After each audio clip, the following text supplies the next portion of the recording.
Today's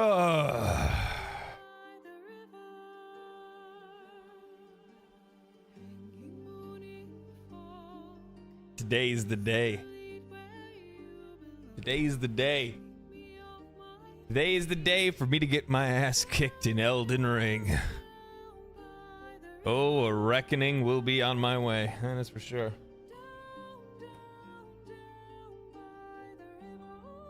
That is for sure.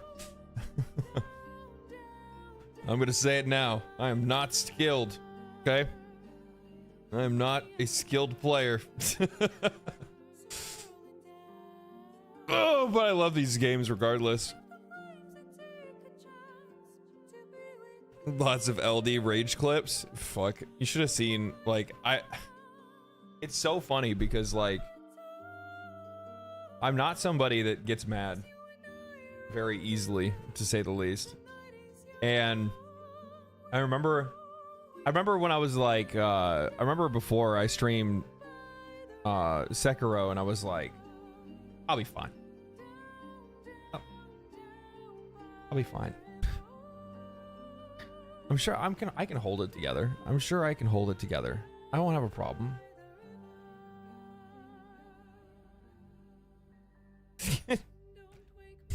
Nope.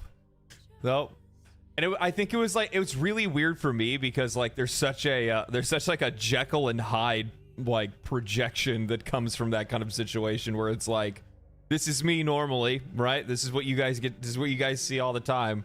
And then all of a sudden Elden Ring and Souls games just bring out this other side of you. You know what I mean? Where I'm just like sitting there and just fucking losing my mind. He, in fact, was not fine. True. Yeah. Grabs popcorn. Great. Thank you. Yeah, it's not going to be a rage stream. I should be okay. I should be okay. Plus, on top of that, the thing is that I have, you know, I have the benefit that everybody else has been hitting it up for like the last week. You know what I mean? So I'm at the benefit of that where, you know, I know, hey, don't be just running straight long head at these bosses. Go and look around. Go find some fragments. I'm all for that. I'm all for that. When I played Elden Ring the first time around, I mean, I just enjoyed exploring. So I would just explore a whole lot. I would get to a place and go, huh, there's probably a boss here. I'm gonna go explore some. So I go like look at ruins, then I go into like a couple of little mini dungeons, and then I would go into the mines and all that kind of stuff. So the next thing you know, like I would, you know, I'd probably be much higher level than I needed to be for some of the bosses that I fought in Elden Ring. So I never really had like, I'm trying to think if there was any ones that were like really stopped me in my tracks other than like other than the obvious ones, right?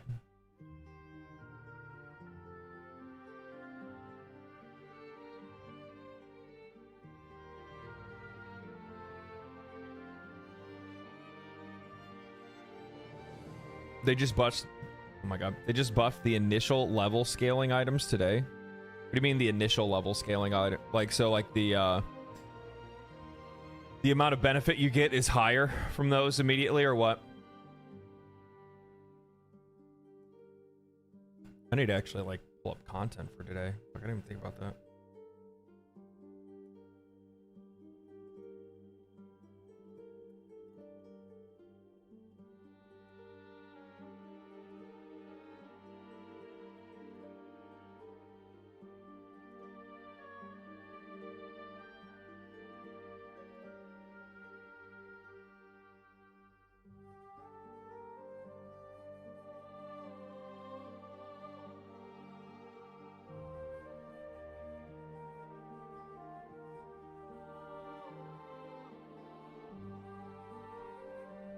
Oh yeah, I didn't even get any of this yesterday.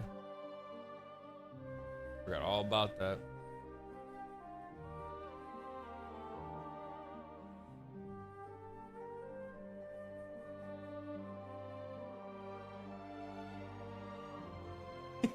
That's so crazy. That's so stupid. Elden Ring officially lowered the game difficulty? What? It will be nigh unnoticed, somebody says. I'll have to read this. Fucking paywalls, for real? No. No. I hate when I pull up an article and it's just like immediately hit with a paywall, and it's just like, I can't imagine you guys remain successful. I'm sorry. Like, if you can't pull off of just the... If you can't pull off of, you know... Oh,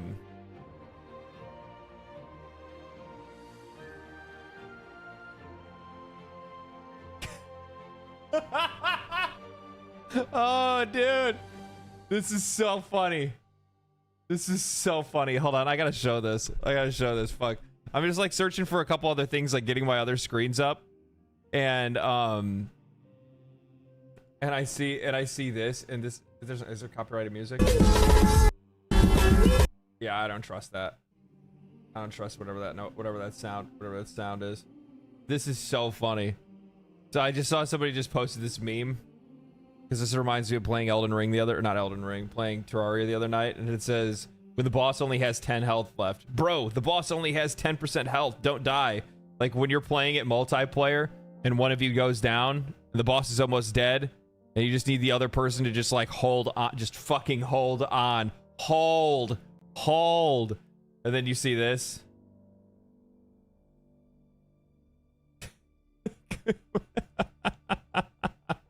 My situation.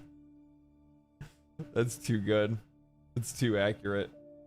Dude, I want to try this mod out so much. I want to try out this mod so much.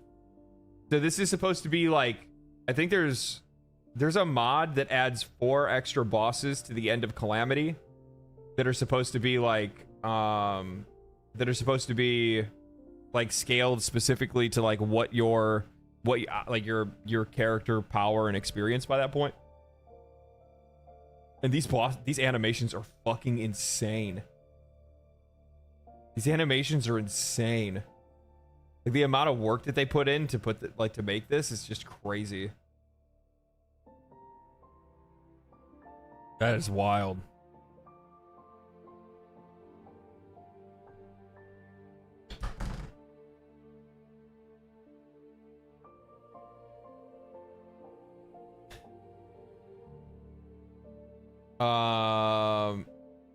I love Terraria. I love Terraria boss fight moments. I know. They're so good. They're so good.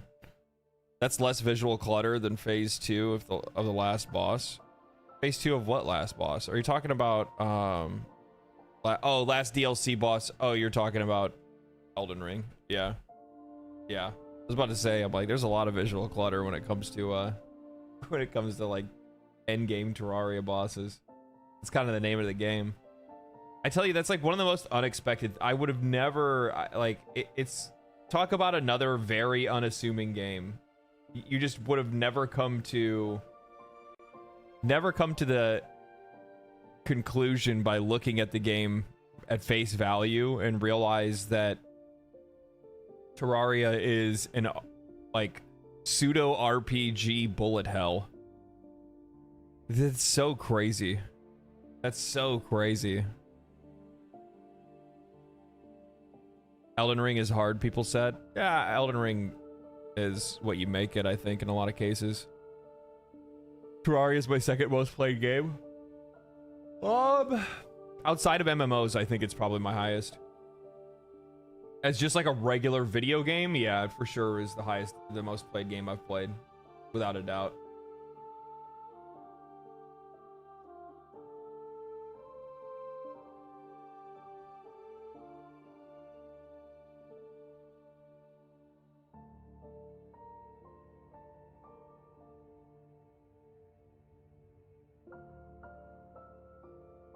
Let's see here.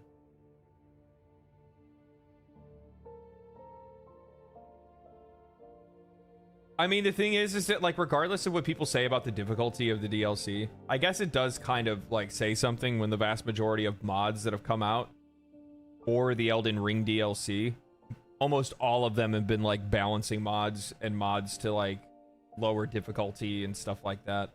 There's even one that I saw, I think I liked a tweet for it or something like that, that was talking about, like journalist difficulty or something like that. It's too funny. Why do I keep I just want to find the stuff that I was trying to look at.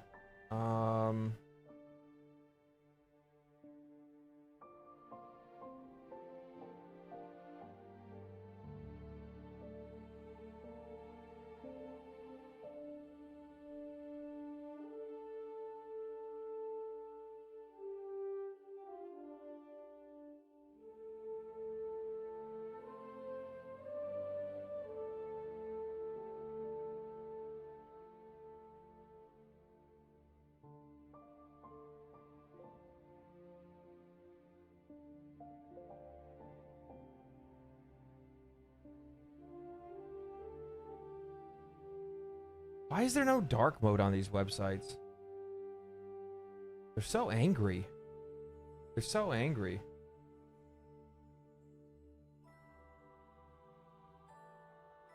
All right, we're good.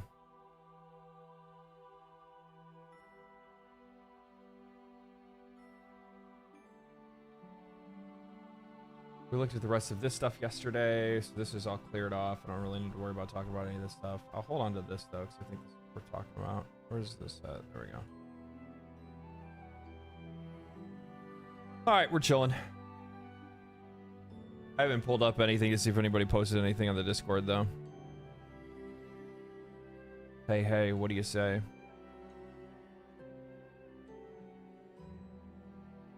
Ooh, Ellie. What is this? I am 100% here for this. This looks like a really good video to watch.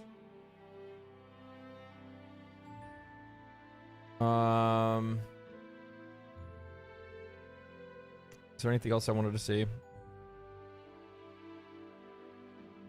Ooh.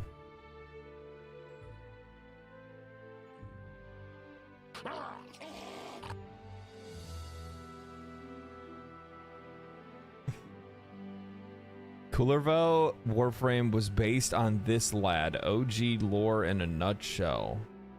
I don't even know who Kullervo is. I don't think I've played as that one.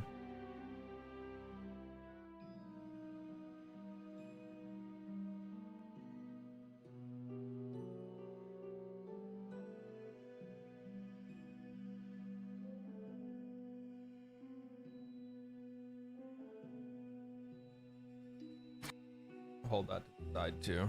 Sure. Sorry, I should have pulled up some of this stuff earlier. I was trying to wait for some packages to come through. I've been waiting on some stuff. I got some gear for the TennoCon trip for me to be able to do some interviews and stuff like that. So that's gonna be nice.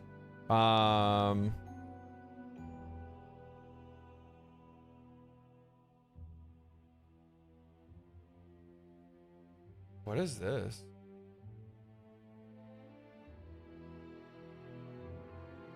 Okay, I'll have to look at that too. It looks interesting. Okay, I got everything I need.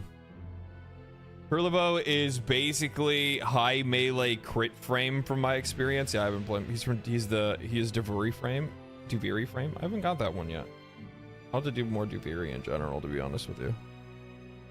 There's just too much shit to play right now. There's too much shit going on in general. I mean, on the days that I haven't been, like on the days that I don't stream, I'm not really even playing games, which kind of sucks, to be honest. So if I'm not streaming, like I'm not really like progressing anything in some of these other games that I'm trying to play, which is a bit upsetting, to be honest. Really is. Because like things just continue to kind of like build up in the background, and it's just like, man, like I want to progress my like, you know, I'm looking at Warframe, and I'm like, oh man, I want to do more of that event. I want to do what I want to do. Well, I think I've pretty much leveled what I want to level for now. I'm not gonna really like do a bunch of like master rank hunting on stuff for a while. What did people say? Like the cap that a lot of people try to push for is at 20.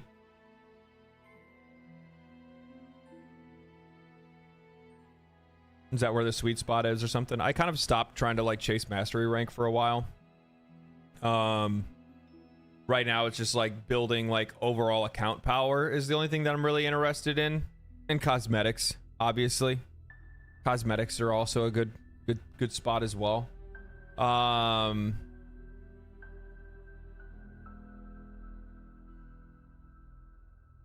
So I don't really want to like lose out, especially with like arcanes and stuff like that. That's what I mean by like account power. I'm more interested in that than anything else right now. Just gaining account power and trying to take advantage of the things that we have access to at the moment and make use of it while I can. And then I want to do more Steel Path. I also have been playing Terraria like off stream, just like hanging out, just as kind of like a vibe game lately. So that's been fun. I guess if I wasn't playing that right now, then I would be able to progress a little bit more, but it is what it is. Is what it is. I'm having too much fun playing Terraria. 30 is basically the sweet spot. But no point in burning out. Yeah, that doesn't really, yeah. That's a lot of work to get to something like that. Especially to get to something like that quickly. You know what I mean? Because I'm sure there's people that took a hell of a long time for them to be able to get there. I still need to finish Red Dead Redemption 2. I played that so long ago. So like absurdly long ago. To the point now that like Red Dead 2 is kind of it's kind of like a forgotten memory a little bit. Like I remember the game, like the story and stuff like that and things that happen, but for the most part I don't really remember a whole lot.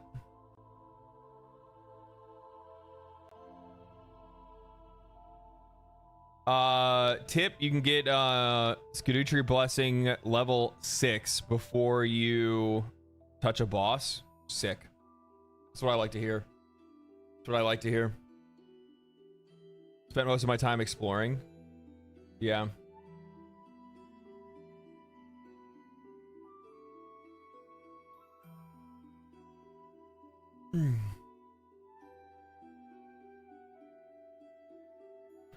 Yeah.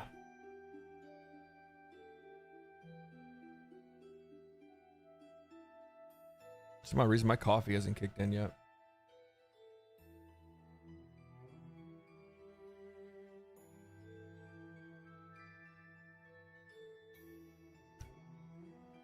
It's upsetting. I need to like just drown myself in caffeine today apparently. I actually slept pretty well. I don't know what the hell's going on though. For some odd reason my cat has now gotten into this new habit where he's like 6 a.m. in my face. Like meow, meow, meow, meow, meow. I'm like, why? What do you want? Then I get up, I check his food, I check everything else, everything's fine. But he's acting all like, dude. And then I pet him and then I walk back into the bedroom and then I can go back to sleep and he doesn't have any problems. It's like, what the fuck, man? What are you doing?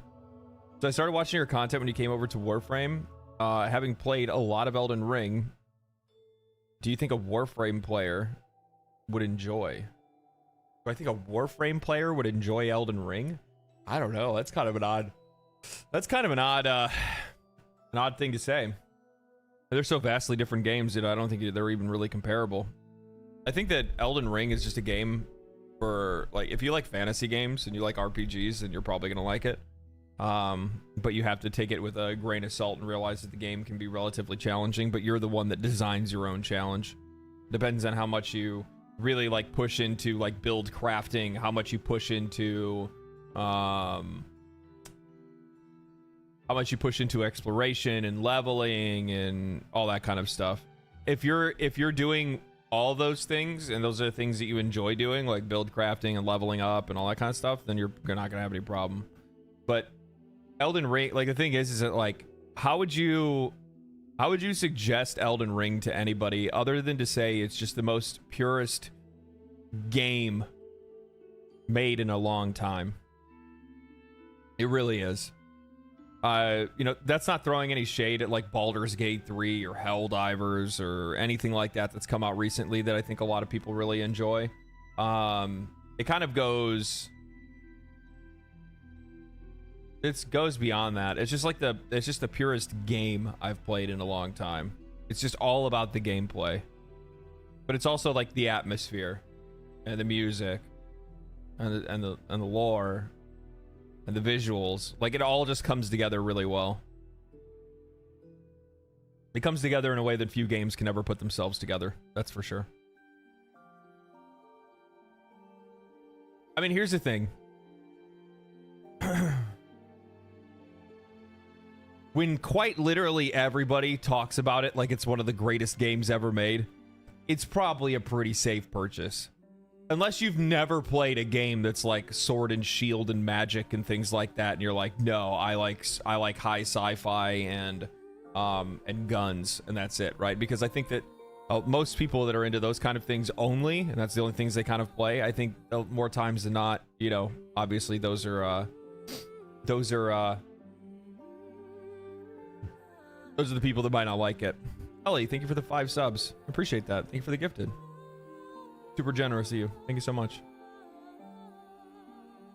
Make sure you guys thank her.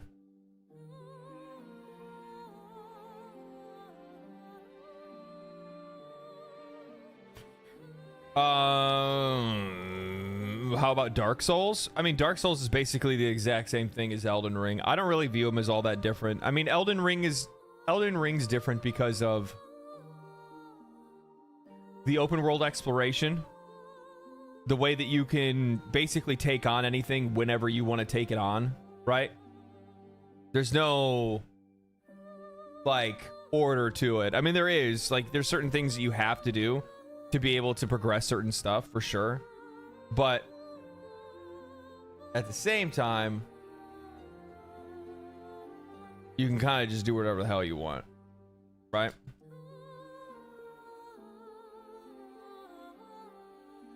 You kind of just do whatever you want.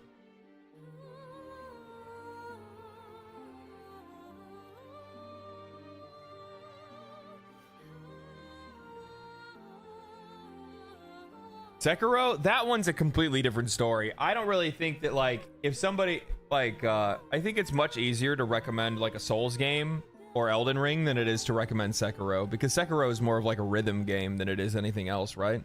For at least from my perspective, it's more about, like, the rhythm of learning the combat of the game, because there's no way for you to be able to, like, sidestep the difficulty at all. You know, there's no cheesing. You know, there's no cheesing that game. It's you learn the boss fight, you learn the dance, you do what you got to do, and if you don't do it, then you're done, right? Sekiro is harder than Elden Ring. Yeah, it's just a pure skill check, especially once you get into, like, later areas of the game. You can literally trivialize Millennia. You can't cheese Ishin. No, you can't. No, you can't. Let's go. Do we give LD credit for beating the DLC after the patch, or do we shame him forever like a true Souls elitist? That's funny. You know, it would actually be really funny to see people actually push back on players afterwards and, like, try to, like, well, yeah, you know, I don't think they'll push back on players. Well, that's not how it'll work. We already know how it'll work. Oh, you beat it? That's good. That's good. Yeah, I beat it before the patch. They won't use it to discredit you. They'll use it to prop themselves up. You know what I mean? That's how they'll do it. You already know it. You already fucking know it. We're already gonna see it.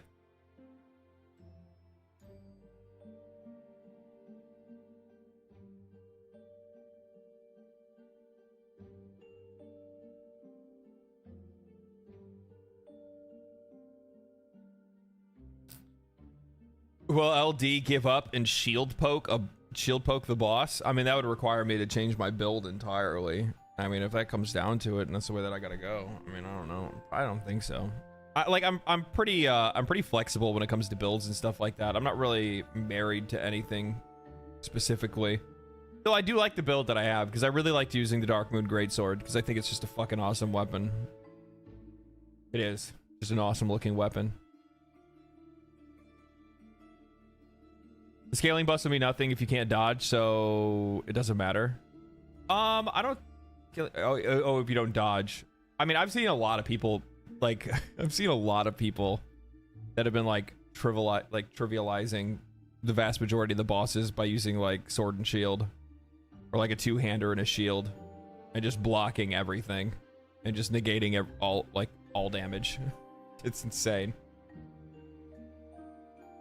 Have you watched anything about Soulframe? Yeah, we have multiple times actually. We've watched it a ton on live stream. We watched one of their dev streams. We watched the gameplay, like the extended gameplay, the initial trailers, all that stuff. I hope to eventually be able to get my hands on it and play it a little bit and see what's going on with it, but we'll see. I mean, I'll probably get the chance to, because I'm sure there'll be something at TennoCon for me to be able to take a look at it and see what's going on with it.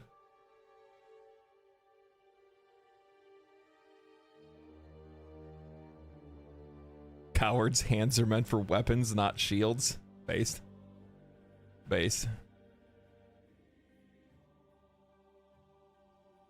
Oh man. So okay, what is this? This is the first thing I've heard of this. Baldur's Gate 3 YouTuber puts out a $500 bounty for anyone who can find the mythical fourth wall breaking Karlach cutscene without mods.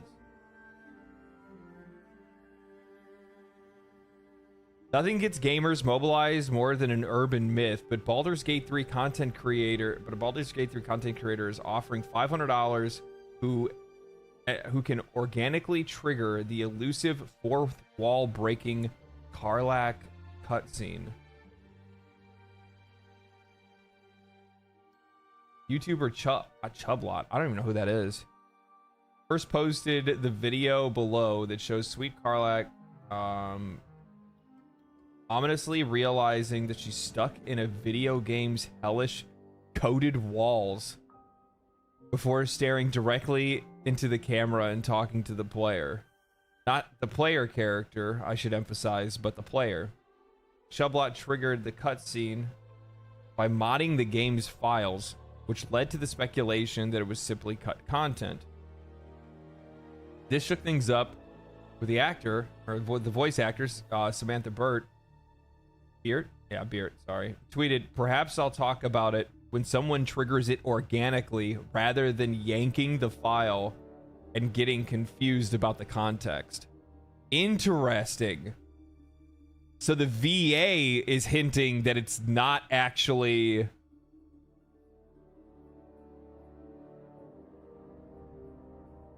The voice actor's hinting that it wasn't cut content. I mean, would the voice actor know if what content was cut and what was kept? The speculation only heightened as players Doki Doki Adventuring Party. I never played Doki Doki. The speculation only heightened as players across social media reported they too had seen Karlach's realization. Though many of their claims were conflicting, no one could agree on how to trigger it. And most importantly, no one had recorded evidence of how to trigger it without mods. Dude, talk about, like, this game is just such a fucking masterclass. To imagine that, like, still to this point, with, you know, as many hundreds of hours that I've put into that game, that there are still things that I have yet to discover, things that I have yet to come across, is just wild. It's wild. Per the recent video, Proxy Gate Tactician is offering, I don't know who that is either, is offering $500 to anyone who can trigger the cutscene without mods and cheats. It can also provide a replicable, is that what it is? Yeah, replicable mod method without triggering Karlach's existential collapse. Baldur's Gate 3's missing Karlach scene joins a long line of gaming's most mysterious urban myths, like the cow dimension from Diablo 1 that nobody ever managed to find, to Shadow Colossus' non-existent 17th boss fight that had online forums in a chokehold for years. The former even motivated Diablo 4 sleuths to murder almost 2,000 cows in search of a secret cow level. I mean, in Diablo 4, there are hints. There are some hints. I mean, there's like in-game lore that's like pointing to it right now. So like chances are it might not be available in the... I personally don't think it's available in Diablo 4 yet. I think it will be though. I figured they were waiting just to be able to make it a part of a event. You know what I mean? Like that feels like an event that they would do. Season of the Cow or something like that. Season of the Calf. Season of Sacrifice. I don't know. I can figure out something with that. Wasn't this cutscene figured out months ago? I don't think so. This is posted yesterday. Unless Games Radar is sleeping, but they could be. They could be. Chublot was an OG Baldur's Gate 3 creator. He did a lot of data mining vids. Oh, like pre-release? Is that what you're talking about? During early access?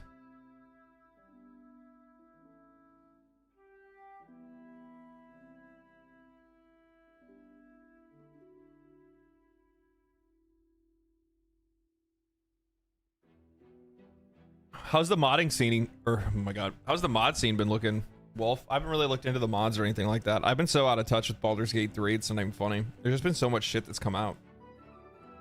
I need to do another playthrough at one point. It's been a long time since I played it. I don't think I've played it since... when did I play it last? I beat it on honor mode. And then I played another honor mode off stream with some friends. I don't think I played it outside of that. Still kind of waiting on the official modding tools. Yeah, that's exactly what I've been doing, to be honest with you. Like, as much as I love Baldur's Gate 3, I've been waiting for patch 7 to see like what modders can really cook up into this game. Yeah, you beat honor mode before me.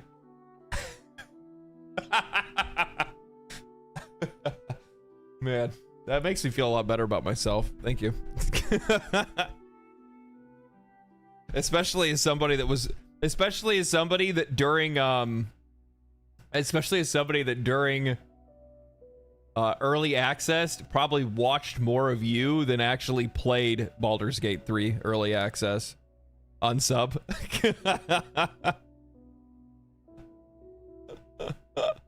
Oh man, that's too funny. That's too funny. It's crazy that Miyazaki would have came out with this so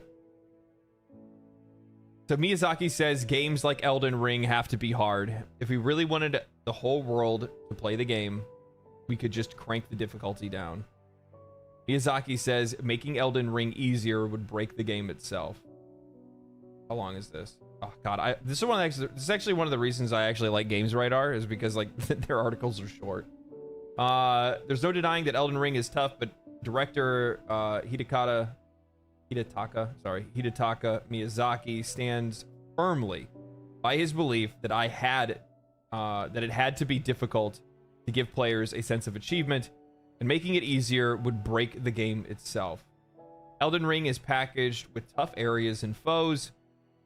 On the game's anniversary, oh my god, on the game's anniversary last year, Bandai Namco confirmed that players collectively died over 9 billion times. Good lord. Which is absolutely wild. While you could argue that making the action RPG so tough right out of the gate, looking at you, Tree Sentinel, I mean, but that's not making the game tough out of the gate. Like, I always felt that the Tree Sentinel, more or less, was just something that was there to, like, show the player, like, what their power is relative to things in the world, so that they could walk away from that. It was trying to teach the player to, I think the Tree Sentinel was specifically put there for the purpose of testing the player if they wanted to try to get their skills up right there, or showing that they could walk away and go do something else instead, which is a foreign concept to Souls, like to Souls players. More times than not, they have to face whatever they're looking at. You know what I mean?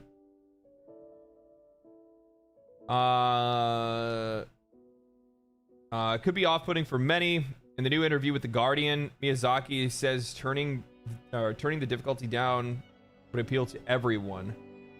Oh, turning the difficulty down in order to appeal to everyone. wasn't the right approach for the game. Yeah, no, it shouldn't be. If we really wanted the whole world to play the game, we could just crank down the difficulty more and more. But that wasn't the right approach, Miyazaki explains. Had we taken that approach, I don't think that the game would have done what it did, because the sense of achievement that players gain from overcoming these hurdles is such a fundamental part of the experience. Turning down the difficulty would strip the game of that joy, which in my eyes would break the game itself. This is so true, man. This is true. That's it. Just true. This is the whole reason why people play Souls games to begin with. Like, Elden Ring. Oh my god. If I could talk today. I can't talk any day. Give me a second.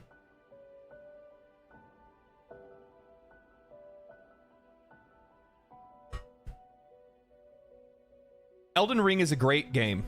It has great music, great visuals, great storytelling. But that's not the reason why players play these kind of games. It's not the reason why players play Souls games. Sure, they'll play it for the thrill of being able to design your own character and theory craft and have that deep RPG experience that a lot of people really enjoy. But more than anything, the reason why players go to play Souls games, to play Elden Ring, to play Dark Souls or Bloodborne or whatever else that's out there, it's because of the fact that they just want to achieve something.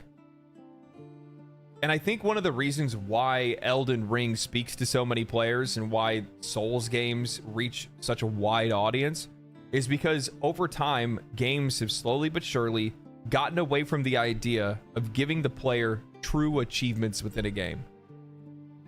If we look across the board and we look at the vast majority of games that are out there, every single weapon cosmetic and all these different achievements that we used to be rewarded for, we're no longer rewarded for. You have to buy those things. You have to pay for that stuff. There's online shops. Everything's commercialized. You have Elden Ring, which is just a pure game. No microtransactions, none of that shit. When you beat a boss and you overcome that difficulty, you feel rewarded not only for overcoming that challenge, but also at the exact same time, you're rewarded in game for that challenge. It's one of the reasons why people love the game so much, is because it genuinely is the most purest form, and also at the exact same time, just the most purest game that we've had in a long time. It's just so damn good, man. It's so damn good. It scratches so many itches the right way, and it's why it's one of the greatest games of all time.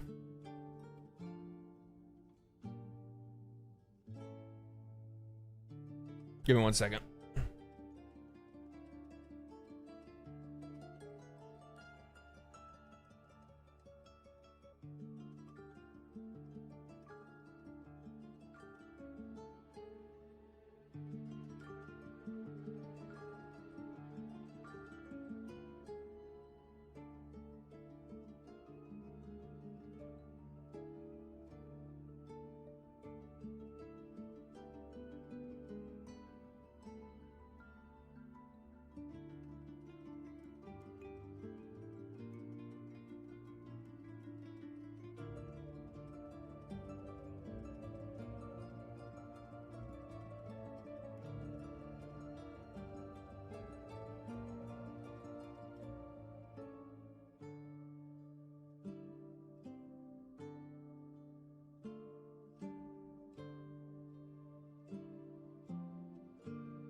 Okay, we're good.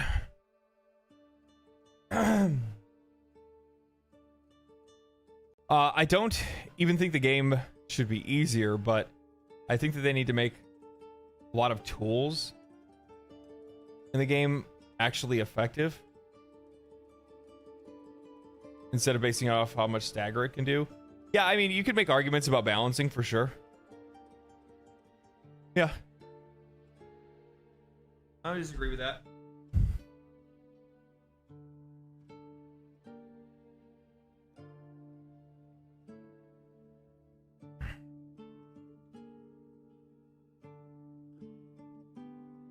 I will say of the 10 remembrance bosses in the DLC are all great, but some are unquestionably good. Yeah, I mean, you're gonna have some of that. You're gonna have some of that regardless. It's unfair to say that the thrill of finally demolishing a tough boss after countless frustrating deaths is a driving force to what makes Souls games like Elden Ring. I wonder what is doing that.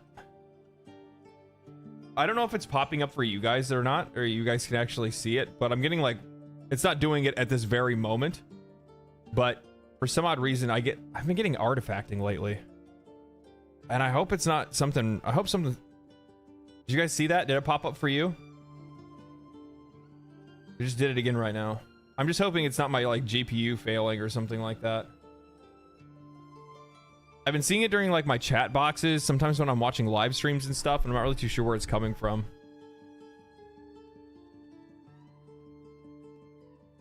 It just did it again. It's like doing it like right here, and it's like kind of where chat is actually. It's like right here, it'll pop up. We don't see it, no.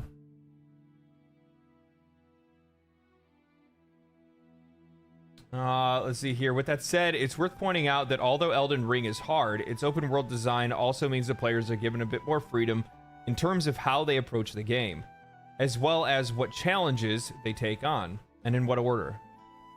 Although it wasn't the only reason why an open world was implemented, in the same interview, Miyazaki explains, both in terms of difficulty and the learning curve as well as the world setting, you feel that you can come up for air. Yeah, I think that's this right here is the reason why Elden Ring became a game that was like FromSoft's most sold game. This is what made it the most sold game, the most purchased one. The reason why is specifically because, you know, you wouldn't run yourself into a place in which you couldn't just walk away and go do something else. Simple as that. Greaser, thank you for the 5 now in total. What's good? I'm in a hot tub. Real men create their own bubbles. Good lord. Thank you for sharing. With today's release, with today being the release of Elden Ring, Shadow of the Erdtree, Tarnished Warriors everywhere are diving back into FromSoft's action RPG to see what foes await them. But even the most experienced players might be in for a bit of a shock. Miyazaki has teased that the studio pushed the envelope in terms of what we think can be withstood by the player in the DLC, and given how many Souls-like veterans are already getting their butt kicked by an early boss, that definitely seems to track. Meanwhile, though, some players are still busy trying to help players beat Moog so they can start the DLC. I think that's probably one of the coolest parts of this whole, like, so far, like the whole story of the DLC is like how many people have popped up that have literally just like put down their soul sign just to help people beat Moog for the first time so they can even step into the DLC. Now, to be fair, if you're struggling with Moog and you're trying to rush into the DLC, you're gonna have a rough time. You are in for a rude awakening. Because I would imagine if you're struggling with Moog, sit down, kiddo. Yeah. I mean, to be fair, how did I kill Moog?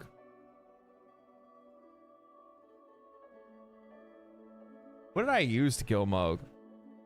I was playing Moonveil. I think it was either Moonveil. I think that was Moonveil. Yeah, because that was before I switched out. Before I got to Moog, but I got to Moog like very early. I took him on way under leveled. I beat him with Moonveil, and then I later got Dark Moon Greatsword.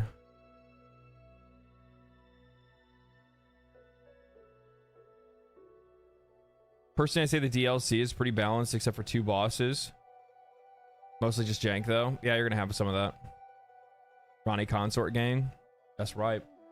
That's right. You already know. You already know. Oh, let's see here. What else do I want to see? Oh, I saw this too.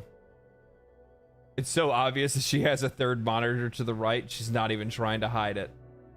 It's so funny. So he's memeing, by the way. What she does is she has a neural reader that she uses to be able to play games. It's such an interesting concept of like what she basically uses. I watched a video that explained it, but basically what she does is she codes key inputs on the keyboard to like colors and things like that, I think. So when she's thinking like left, right, whatever, from what I understand, it's like she's thinking in cut like blue, red, green, things like that. Sword Art Online. We can only hope, to be honest with you. This is just so fucking cool, though. This is just, I don't know, man. This is just cool.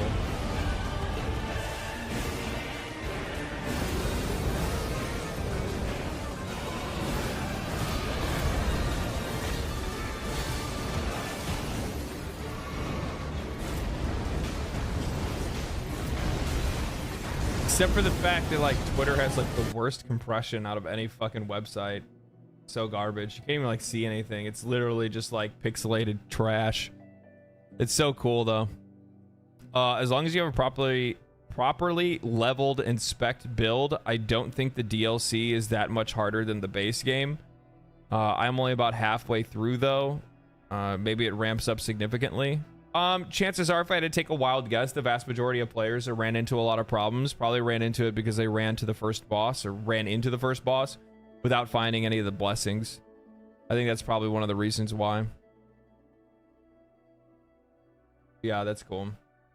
Oh, I saw this too, and I thought this was interesting. I need to go back. I think I brought this up the other day, but I think that they need to do something where they like I should probably talk about like what's been going on, because we talked about Palworld yesterday, right? Where we talked about how like some of these journalists have now gone back and become revisionists. You know what I mean? Now all of a sudden they're like, oh, you know that Palworld game was actually pretty good, and people, you know, actually really liked it. And I think games like that, you know, games that are derivative should exist. You know what I mean? And then they, you know, now they're talking positively about it. But they're like, with the Elden Ring DLC popping off right now, it kind of puts into perspective how insane peak Palworld was. Pick 4. Pick 4. Pick 4. What do you mean pick 4? Oh, is it like a thread? What the fuck? I hate when people... Okay, whatever. Pick 4. One dedicated server right behind Overwatch. Oh, right behind Overwatch 2 for active players. Probably won't see this again until GTA 6. Yeah, I wouldn't doubt it. I mean, like, it was crazy. That 2 million player peak was fucking insane. Insane. Yeah, there was 21,000 players playing on a Palworld dedicated server. That is crazy. The community manager for Palworld had tweeted out in response to this, saying a lot of Twitter enjoyers like to still run with the Palworld fell off trope for easy views, but I don't think people truly appreciate how absolutely bonkers that peak was. Absolute rush to experience it, but no one is expected to maintain that maintain it at that level. GTA 6 will be the next for sure. Yeah, I think that, like, I don't know, it was such a divisive game. It was such an oddly divisive game. Still a proud Palworld hater. Why would you be proud of not liking a game?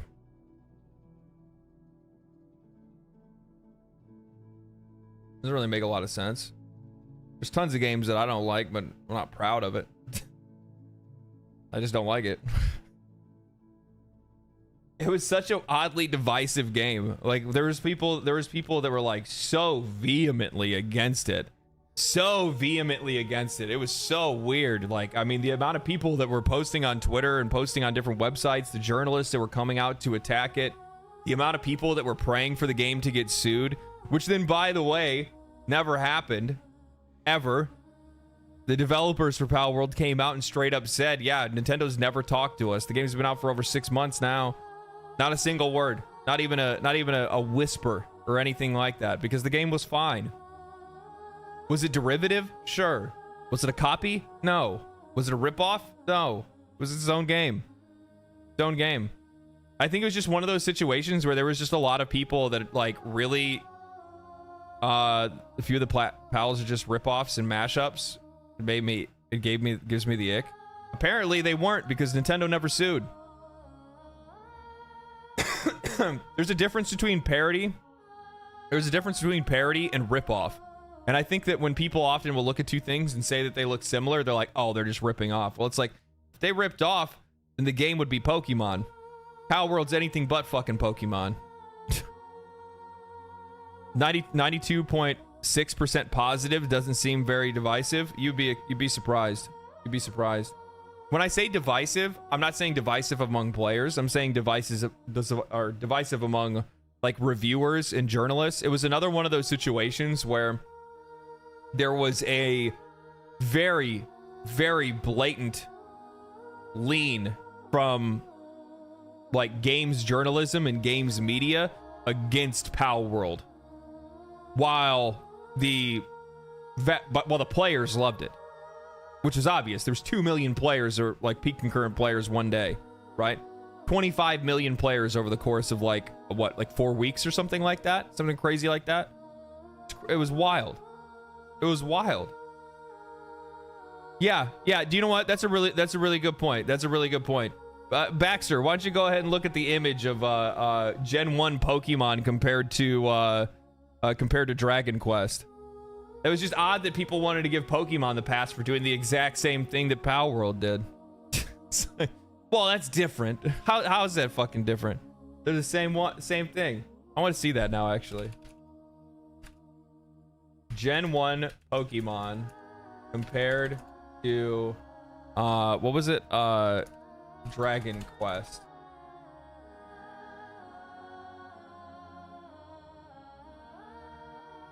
Yeah. Man, hey.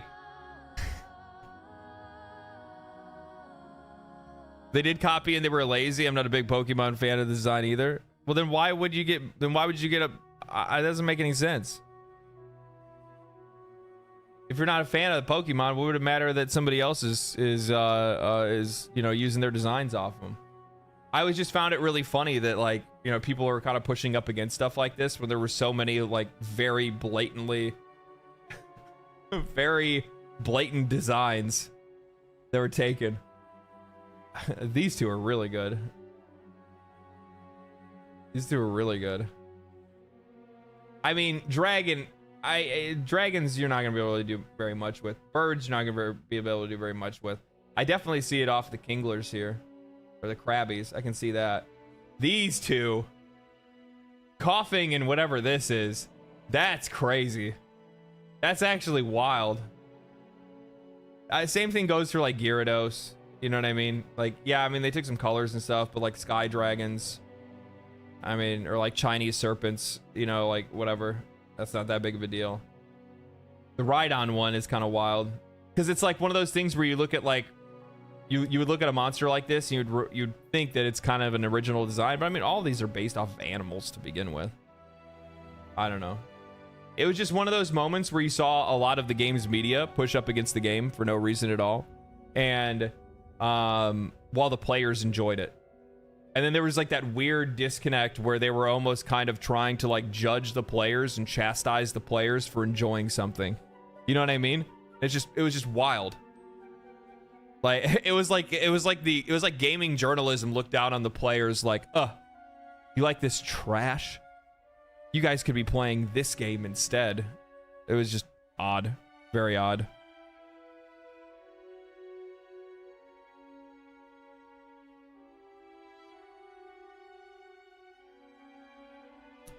There was even some pretty neat pals. I wish there were just more of them. I mean, the thing is that when you're basing a lot of this stuff off of like animals to begin with, you really don't have a whole lot of freedom. I mean, you can, but you can't. And also on top of that, it's their first game that they ever made. It was a lot of inexperienced artists, a lot of inexperienced developers. And a lot of the designs, like they have some like iterative designs in the latest update that they've done to it, but they've added quite a lot to it. Who will trust them at this point? Yeah, oh, like games media? Fucking nobody. All they ever do is just walk around stepping in bear traps that they set themselves.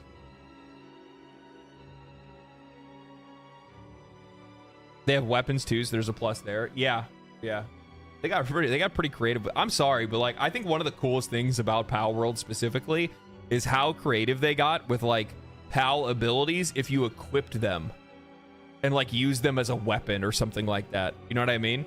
Like they had the penguin one where you could use them as a rocket launcher. Oh man, there was a couple of different ones that were just really interesting, very unique.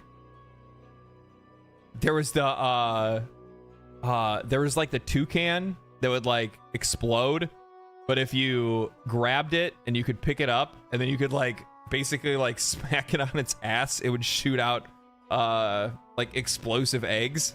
It was so goofy. It was so goofy.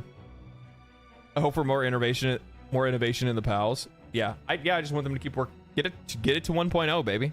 Just get it to 1.0. I think that's what I'm the most excited for this game, is to see what it looks like when it reaches 1.0. Because I mean, they've added a lot to it. Player versus player, arena, raid bosses, all kinds of different stuff. Why do you think many game journos hate gamers in general? It's a good question. Actually, a really good question. Why do they? I think that there's been a growing divide over the last few years. It all stemmed a lot from the let me think about this a little more.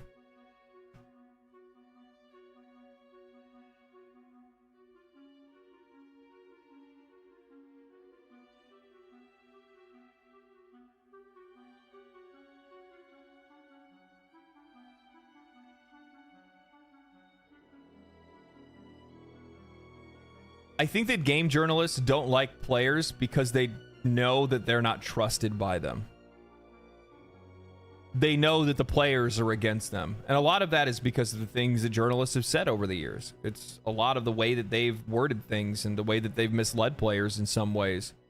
The way that they have ignored or hand-waved our concerns when it comes to certain things, because they often will say it's more of a conspiracy than it is anything else, when in fact we know it's not a conspiracy.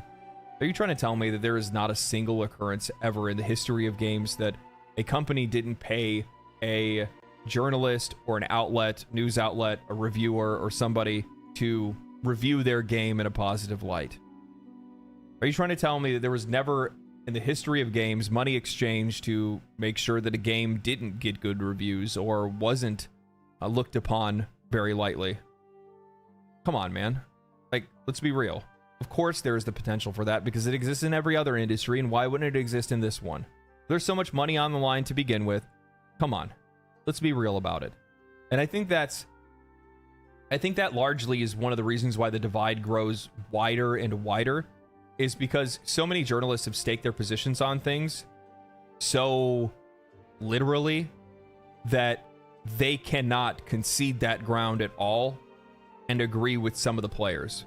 Because there are issues that are out there, but for some odd reason, these guys just want to ignore it entirely, act like it doesn't exist, and instead talk down to the players. So of course, that divide's only going to get wider and wider and wider when there are so few journalists that want to cross that road. They want to cross that bridge and come back to the other side for a minute, or even just try to reach out even slightly and have even, you know, a shred of empathy. God damn it. A shred of empathy.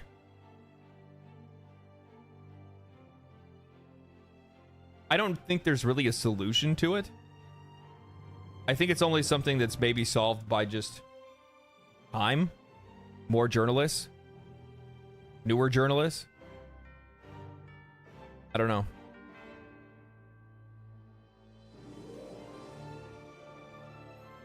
I also think it's a natural result of journalists, sites accepting advertiser money from people they're supposed to be reviewing. So I think that's part of it. I think the other thing is too, is that I think the main reason why the divide between players and journalists has grown wider and wider over the years is specifically because of how journalists are motivated to make money.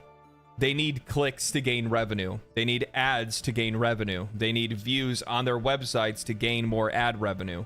Therefore, by extension, they are motivated financially to post the most outrageous shit they possibly can to try to get people to come and view their articles, to talk about it, to bring it up in a YouTube video, whatever it might be. They're doing this stuff purposefully because they know that's how they make money. And we know that's how they make money, right? It's not a secret. So we don't trust them because we view them as being compromised in some way. Because everything that they're doing, is for money, which, to be fair, everything that we do for the most part in life, we also do for money as well, right? We go to work for money. But I think it's different when that money is being motivated by information, by truth, by opinion, by a lot of different factors, and therefore it compromises the quality of whatever that information can be. Because I've always viewed journalism as people not only sharing opinions, but also sharing information, because it's the most powerful tool in the entire world is information, and these are the folks that have access to more information than we do, and they get to bring that information to us, and when that information is compromised by the fact that they need to make money, that causes issues, causes trust issues, and we don't want to have anything to do with it.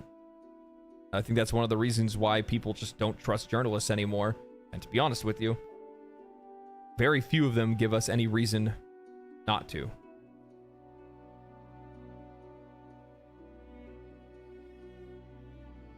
It's why most people go to YouTubers and Twitch players to judge a game. So like, while I think that like people want to hear a YouTuber or a Twitch streamer's opinion on something, because I think that players watch YouTubers and Twitch streamers for a completely different reason. I think that people watch YouTubers and Twitch streamers for opinion validation, for bias validation, more than they do for an actual opinion. They want to hear somebody that they resonate with agree with whatever their opinions are on something. I think that's really kind of what it comes down to. I don't think it's because they're like, oh, I genuinely, I'm not going to say that doesn't exist. I for sure know that does exist because I have plenty of people that are here in this community that definitely do it, that want to come and hear like what my opinion is on something because maybe they just want to see it from a different perspective, right? But I think that more times than not, players have already come to their own conclusion on something and they just want to make sure that it's validated by somebody else.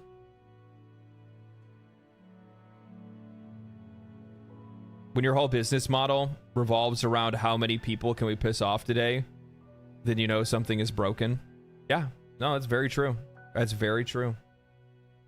Very, very true.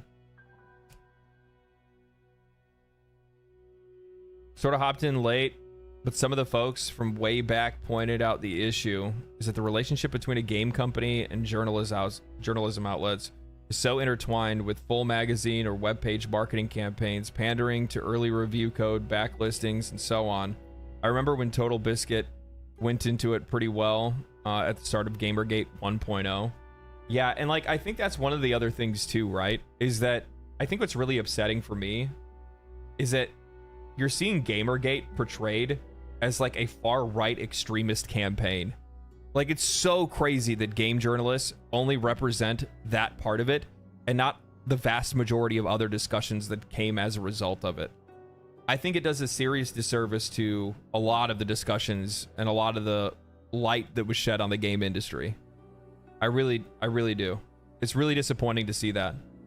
I mean, we saw it in that interview, the one that or not interview, but you saw it in the article that I talked about the other day. I mean, they quite literally just boiled it down to, you know, oh, it was something that was really just started by a vindictive ex-boyfriend and a game developer. And it's just like, is that all it was?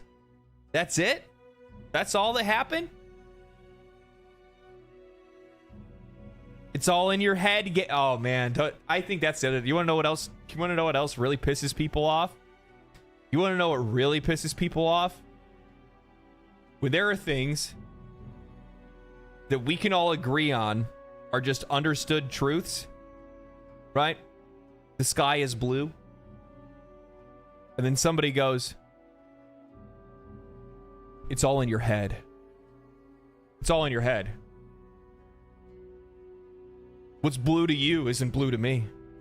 And you're just like, what the fuck are you talking? That's why I look at like articles like that where they talk about those things and they're like, oh yeah, it was just a vindictive ex-boyfriend. And it's just like, that's not what it was. And you know that's not what it is. But you want to make sure that you continue to portray it as that because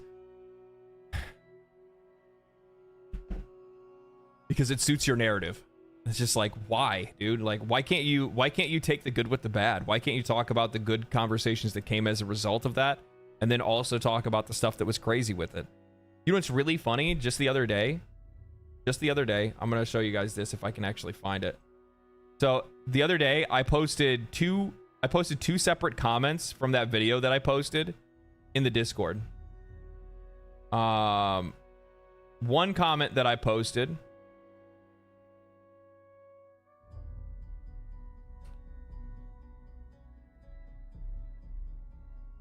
it's, oh, wait.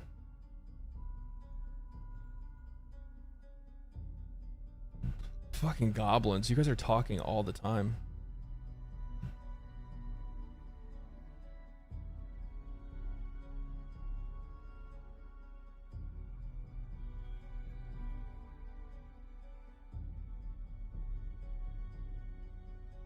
Yeah. Okay, here we go. Okay, look at this. So one of the comments posted on the video from yesterday. Far-right YouTubers still mad and trying to make money off of far-left things that happened 10 years ago. Y'all are cringe as F in 2024.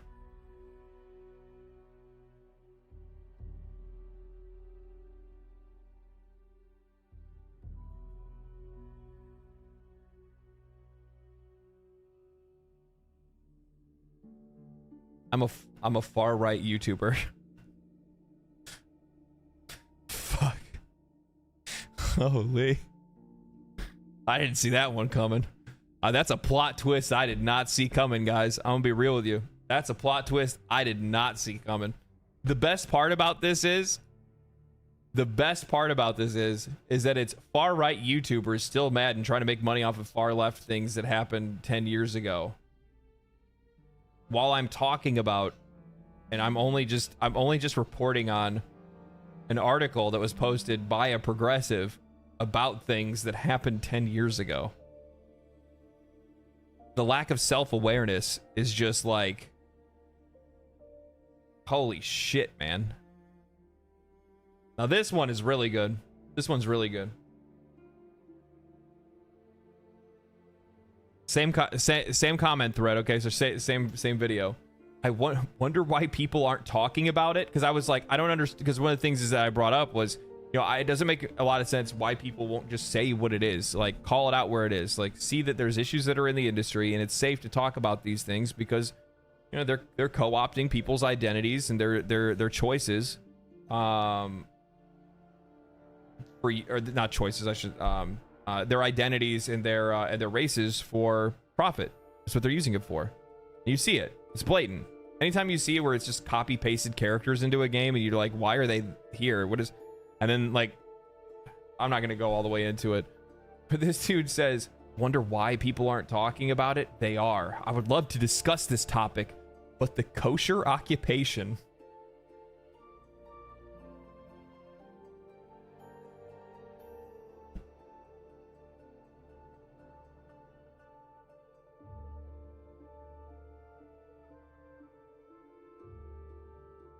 The kosher occupation of our lands is causing these problems. Also runs ThemTube. So the comments that actually address who is behind it and doing it is why they all disappear. They especially don't like when we reference how we put a stop to this behavior by this group in the past.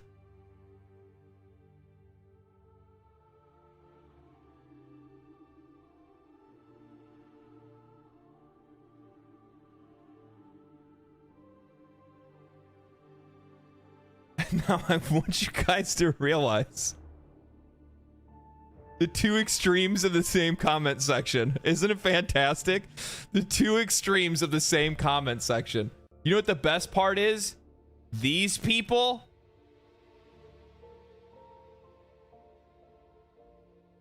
and these people only think they are the only ones to exist. They think they are the only people that exist. It is us and them, and that's it. And it's just like, and like the minute that you just bring anything that these people say into the light and you say it out loud is the minute that you're just like, what is wrong with you? What is wrong with you? What happened in your life? What water have you been drinking?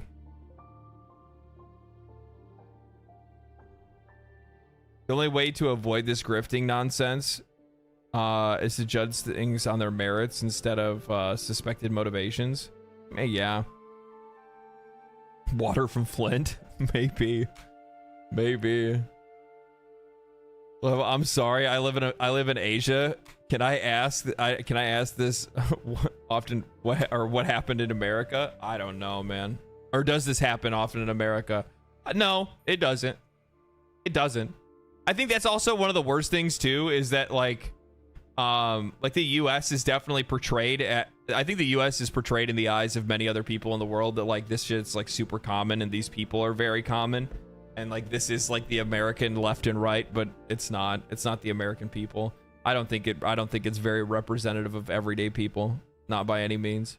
They're out there. I'm not gonna say that they're not. But the vast majority of them will whisper, like they'll whisper these things behind closed doors. They don't talk about this stuff in public. They don't hold these stances in public because they know that they don't have a leg to stand on.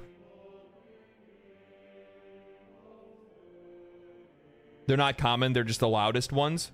Well, it's because it's easy for them to be the loudest ones, because remember in that video, one of the things that I said is that, so there's a couple different factors that play into this.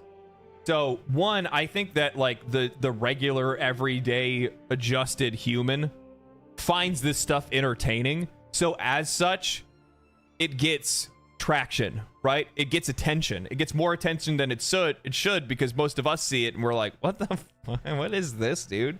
Why would you say things like this?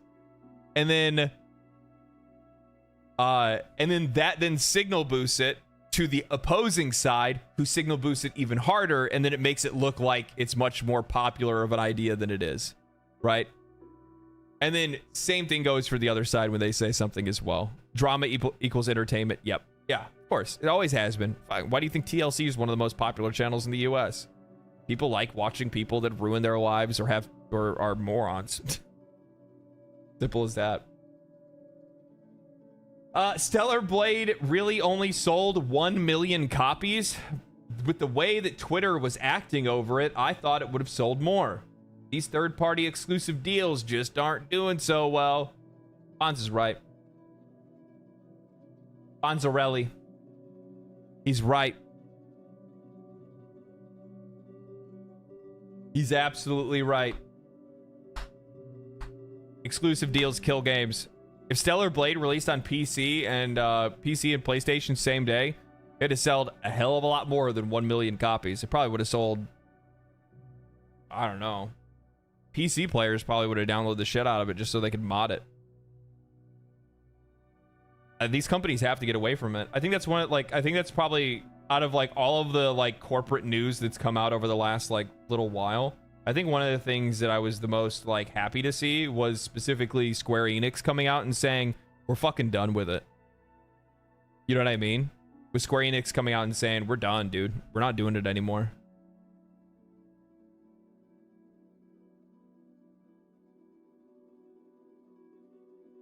They're like, we're going multi-platform with all our games. No more, you know, third-party exclusivity. Which is great because like, God, oh man. I would love to be able to play Final Fantasy VII Rebirth on PC. It is such a gorgeous game. Oh, it's so pretty. It's so good too. It's such a good game. But sadly enough, not enough people have access to it, man. Same goes for Final Fantasy 16. I think Final Fantasy 16 was fantastic, but again, it was a game that just didn't reach a whole lot of people because it's another one of those fucking exclusives. Imagine kicking yourself in the nuts that hard. You put out 2 games back to back that are supposed to be games that are your company or that are your company's breadwinners. Final Fantasy 16 and Final Fantasy 7 Rebirth, and you put both of them on PlayStation only. Like, how fucking dumb are you? God, how stupid are you? Damn, that's so dumb. It's so dumb it makes me angry. And then you want to complain about lower sales projections. What is wrong with you? All for Sony. Yeah, that's a ship you want to tie yourself to.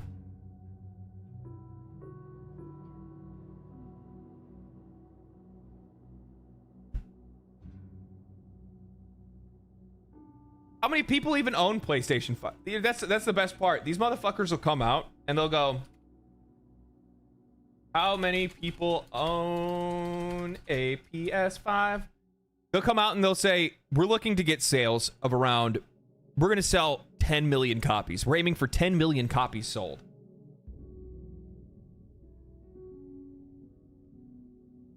When the install base is like 60 or is like 50 to 60 million.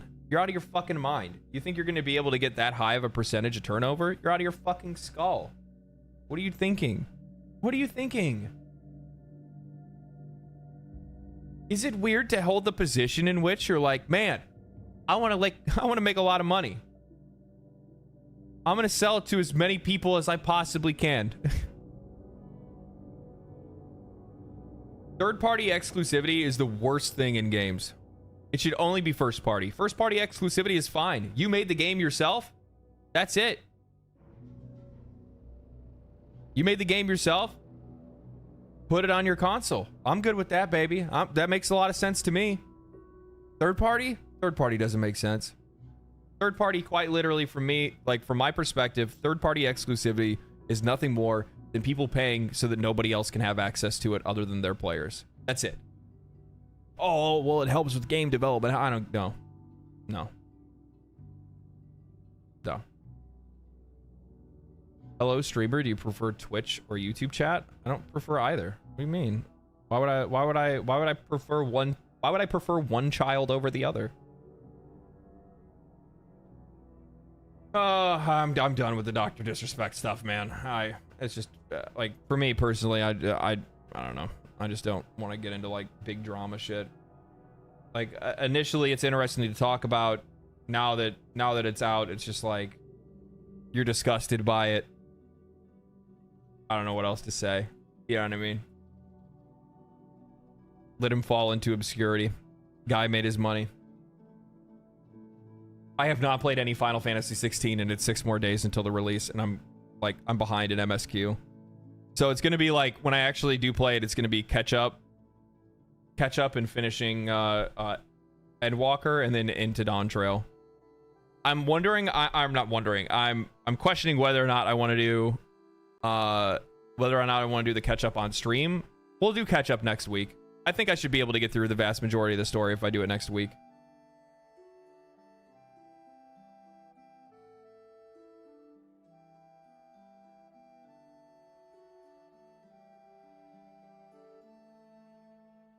He'll be back and he can still make money as usual. You know what the funny thing is that I actually think that too. Will he come back? I don't know. If he does, will he still have an audience? For sure. Yeah. And the funny thing is that people are like, oh man, he's gonna have to deal with it because of his chat and this, and people are gonna bring it up in his chat and whatever, and it's just like, okay, well, at the same time, like, from what I remember, Dr. Disrespect's chat is almost always members only. That's the whole part of his like Champions Club stick, you know what I mean, is that members are the only ones that can talk. So are people really gonna spend money and give him money so that they can say dumb shit in his chat? I don't think so.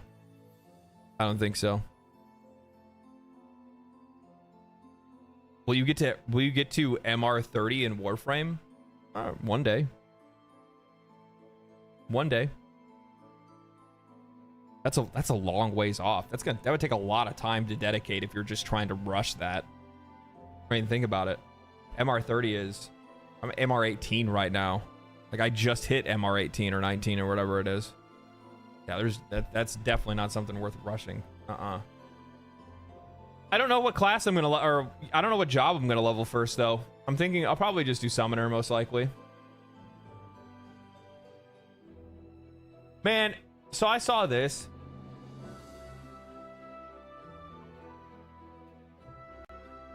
And like, I just don't think, like, I love anime. I fucking love anime. But there just really isn't a lot of like gritty anime that's out there. You know what I mean? There's just not a lot of gritty anime like there used to be back in the 80s and 90s. Akira is a fucking masterpiece. It is. It's so good. It's so insanely good. But there was just something about that art style back then that was so, I don't know. It was off-putting, unsettling at times, to be honest with you. Like, there was some like really unsettling art styles back then that I think still exist in manga, but don't exist in animation anymore. Like, animation today is like so clean. You know what I mean? It's very clean and it's very like clean and soft. I think that's probably the better way to say it. Clean and soft. That's not to say there isn't some great shows. There's definitely a lot of great shows to watch. That's for fucking sure. But at the same time, I feel like Berserk, Akira, Evangelion. What else? I always remember like Fist of the North Star. There's a couple other ones I can't think off the top of my head. Cowboy Bebop. Yep. Cowboy Bebop definitely had that style too. For sure it did. Oh, hell yeah, it did. Chichiro? Or Chihiro, yeah. Trigun? Yeah. Trigun as well. Trigun as well, for sure.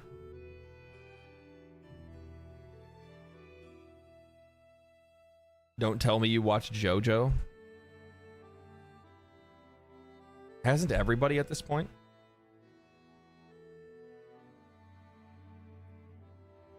So to be fair, I had watched JoJo like far before it ever like hit like its peak popularity or anything like that. I watched like the original, which to be honest with you,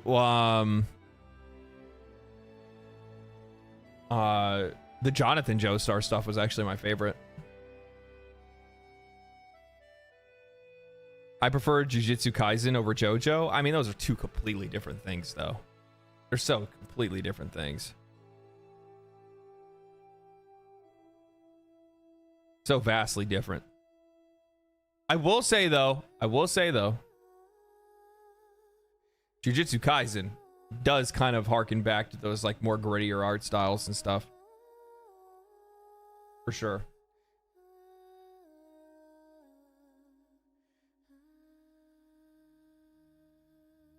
FYI, Jujutsu Kaisen author hates Jujutsu Kaisen. Yeah, you know, that's the other thing too. There's actually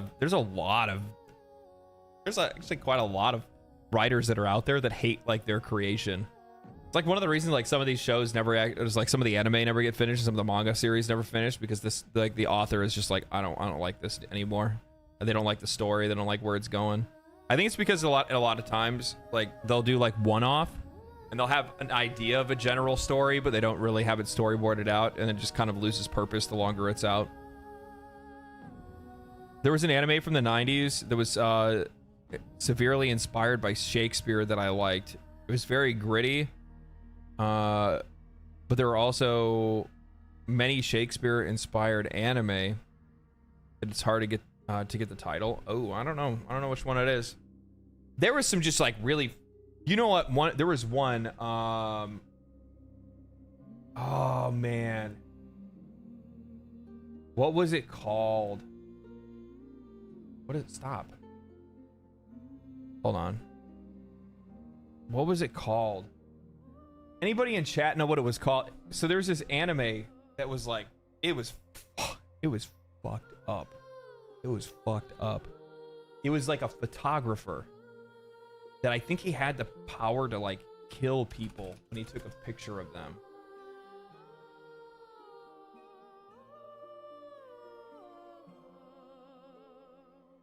Speed Grapher. That's what it was. Speed Grapher, 2005, one shot. It was one season. It was like, it was dark.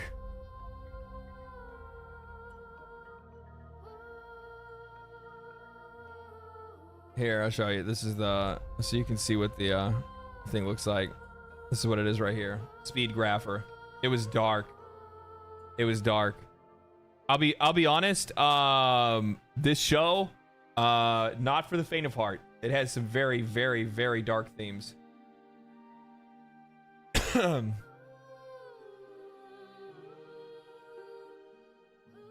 Very dark themes. That's Goosebumps. Say cheese and die. Yeah, no, that's definitely not what it is. That's definitely not what it is. If I remember correctly, I think the story, like without like spoiling it for people that want to like check it out, I think the story revolves around like an underground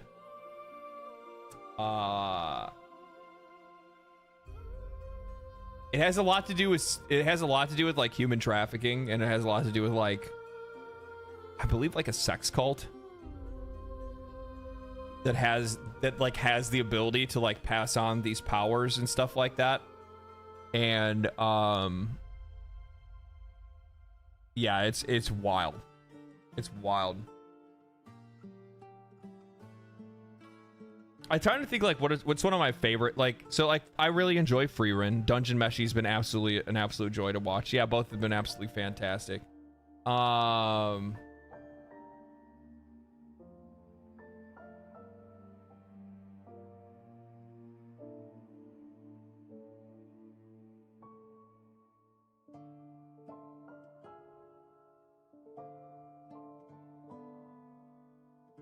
Have you guys watched Vivy? Fluoride Eyes? Fluoride Eyes song? So good.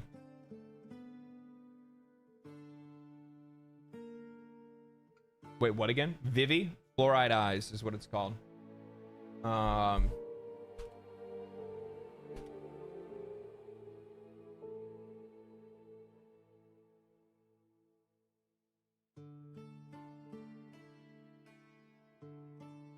This one right here. This is what it is.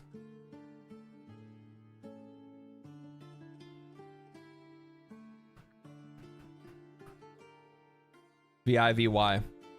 Great show. It's a great show. It's so good. It's so good. It's probably one of the best animated animes recently, outside of, I'd probably say, outside of like those banger ufotable episodes of Demon Slayer. You know what I'm talking about, those Demon Slayer episodes that just slam. But this is so good. This is so good. Like every single episode is like movie quality animation, and the music in it is just fantastic. It follows the story of like humans integration with like AI into culture,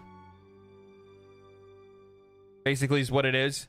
Where it's like, you know, first we got AI and then we made AI robots, and then, you know, they have various jobs, and then all of a sudden we start crossing into that thing where it's like, well, you know, now they have like personalities, and now people are like falling in love with them, and now they need rights as people too. But obviously there's people out there that don't want to give them rights, and then that begets, you know, a whole thing.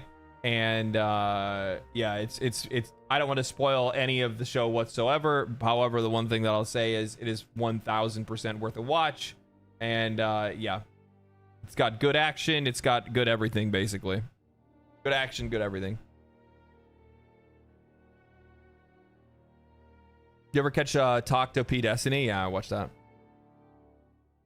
I watched it. Watched a lot of stuff actually.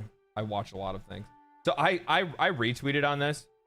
This dude is like, honestly, like the thing is that like regardless of whether or not you like him or you like a specific content creator, I'm somebody that's like, I don't necessarily I don't need to like somebody to be able to appreciate like the work that they do.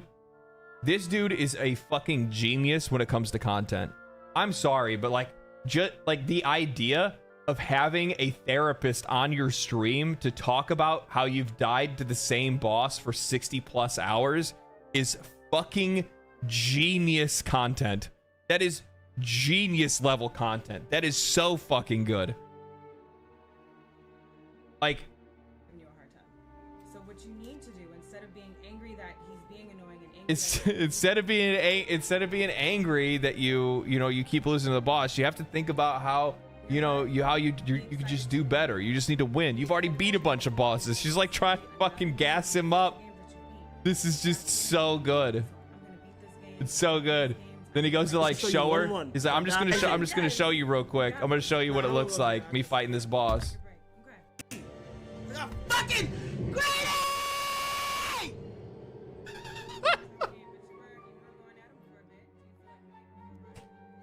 That was a good run, I'm not gonna lie. That was a good run though. That was a good run. I respect that. Yeah. Yeah, I know. It's so good. Have you watched Interspecies Reviewers? That is the fastest self-report I've ever seen in my life.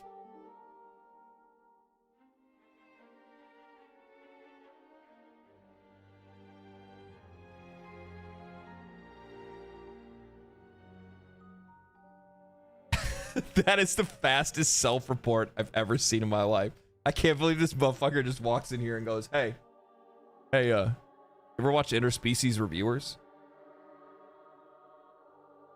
It's got a really good plot.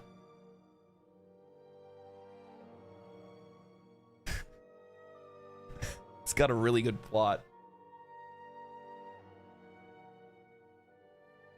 What the fuck?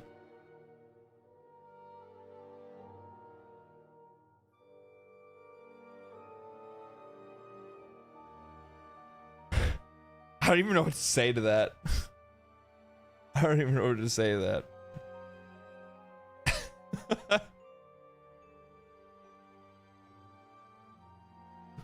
I want to see somebody like professionally review Interspecies Reviewers. You know what I mean? Like critically.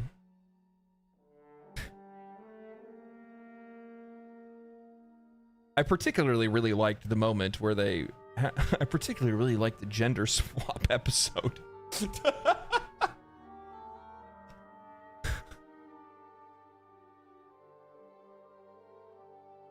10 out of 10 masterpiece.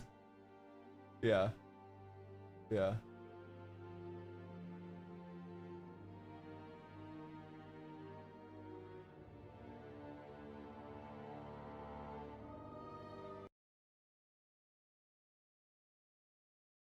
All right. Let's we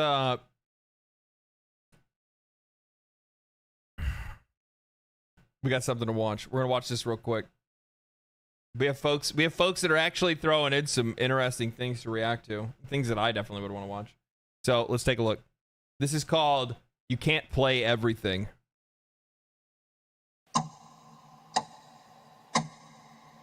In the United Kingdom, the average life expectancy for a male such as myself is 78.7 years. As I am recording this voiceover, today is actually my birthday. I am now 31 years old and was born on the 13th of March 1993, which means statistically I only have little over 47 and a why would you ever look this up? This is the worst thing you could ever do to yourself. You'd be like, huh, so this is what I have left. Bro, this is the most depressing thing I've ever seen in my life. Who would do this to themselves? You want to talk about trying to give yourself an existential crisis? Yeah, pull up a timer to see how long you have left. half years left to live. Heck, let's get exact. From my date of birth, my expected date of death would be Thursday, the 5th of November, 2071, with the day rounded up. Yes, it's one of those videos. Video games have been around for well over 5 decades, and in that time, thousands of... Bro, I still, to this day, know so many secrets in Super Mario Brothers 1, and I don't know how. Because this is something that predates guides, forums. I didn't look, you weren't watching videos on people playing it. Like, what you found in those games at that time, you found that stuff.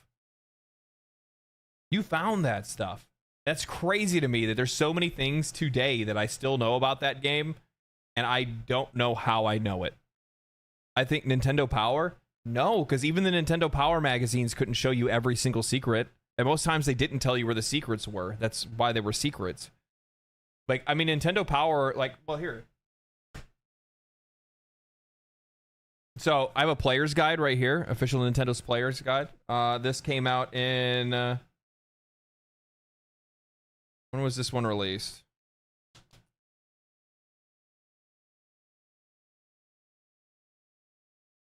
I had a date on here somewhere. Made in Japan. I think, if I'm not mistaken, this one is probably 19... It's probably before... I think it's 1987 or 1988 is when this one came out. Yeah, copyright. Here you go. Right there. It's right there on the page. It says copyright...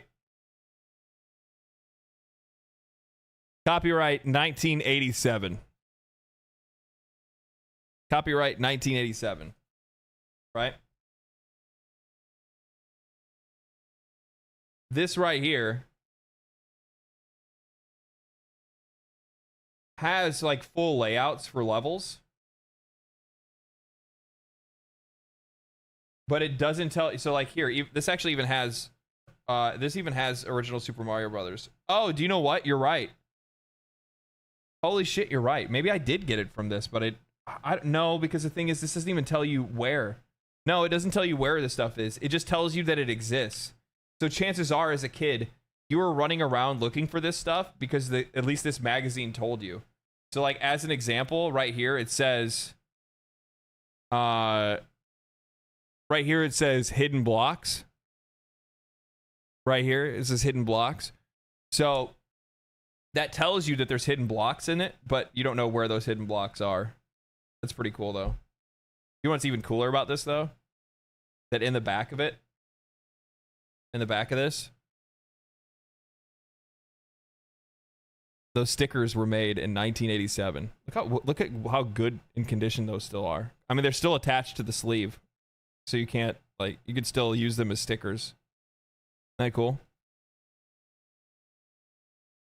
Look at that Link one.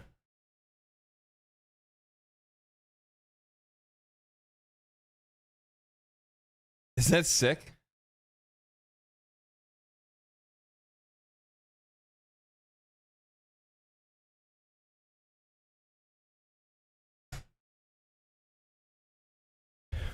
The one-up turtle meta? Yeah. Yeah.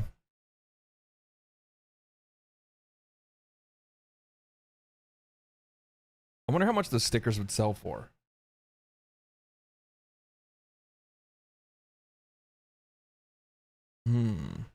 Upon thousands of video games have been made. According to a quick Google search I just did whilst writing this line, there are well over 800,000 different video games out there in the world. And if we take off the shovelware you find on mobile phones, we're looking at almost 100,000. And that's not counting unofficial fan games that I'm sure many have tried and failed to make over the years. Now, returning back to myself, I am what people might consider a mid-core gamer. I play a variety of genres, and the majority of my free time is just playing video games. Yep. I know, a total loser, right?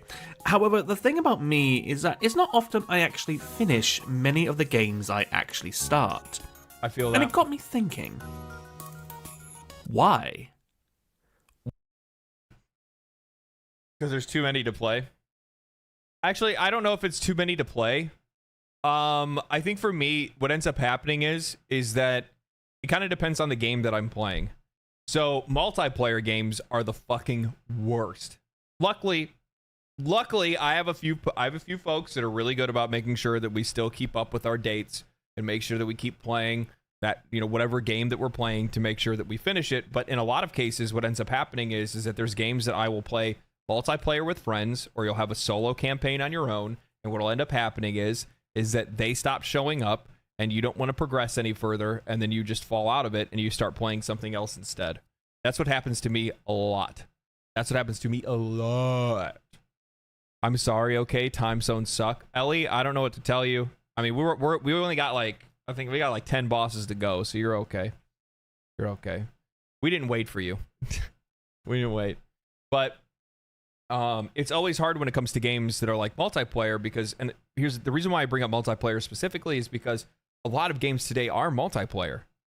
So as more games are leading into multiplayer experiences, yeah, you're more likely to have a lot more times where you're going to be playing a game that you were playing with a bunch of other people, or a couple other people, or one other person, and due to life being life, chances are you might not be able to finish it because, well, your schedules conflict, or something happens and you end up getting distracted, or they start playing something else, or whatever it might be, and that turns people away from playing that game. And then more times than not, they've already invested themselves too much that they don't want to go back and start a solo playthrough because it's too early to replay the game all over again on their own, and they just walk away from the game and never finish it. Now, when it comes to single player games, I think for me specifically, what ends up happening for me is that it really just is that something else comes out in close proximity to that game that I'm really interested in playing, and I just switch over to play that other thing, thinking that I'm going to go back to play that game and finish it wherever I was, and I don't. I think a really good example of this is actually Elden Ring. And a lot of that also has to come down to like how much time you've spent playing it, right? So like I had gotten all the way up to just about the end of Elden Ring, quite literally. I had probably like 3 bosses left in Elden Ring, and that was it. I would have been done. And I had walked away from the game, and I didn't come back to it until, you know, like a few weeks ago, right? And that's a long time to take away from a game, like walk away from a game and never come back to it. And it's not because I didn't like it. It's not because I didn't enjoy it. It was just a lot of game. It was a long journey. And at the exact same time, man, you know, once you get invested into something else, Elden Ring is not the kind of game that you can just walk back into and just pick up like it's nobody's, like it's nothing. You know what I mean? There's muscle memory that you have to get used to, controls you have to get used to, timing that you have to get used to, attack timing and boss timing and all these different things. And then you have to remember what you were doing, what your goals were, what direction you were trying to go in. And I think that overwhelms players to the point where they just don't want to go back and play those games. Like we take breaks like taking breaks happens. You're always going to take breaks from games sometimes. It is what it is. It's just normal life. But I think it also depends on what kind of game you're taking a break from. Depends on whether or not you'll actually go back to play it, right? So like I took a break from Hades. Well, Hades is really easy to pick back up. No problem at all. You take a break from Balatro. Easy game to pick up. It's a roguelite, right? You just kind of flip right back on. Baldur's Gate 3? That's a little tough. Elden Ring? That's a little tough. Highly depends on the game. Why do I purchase a whole game only to never finish it? The answer is time. And that brings us on to the subject of this video. You just can't play everything, no matter how much you might want to. Let's find out why with some scenarios I, and perhaps even yourselves, are all too familiar with. God, this game was so bad.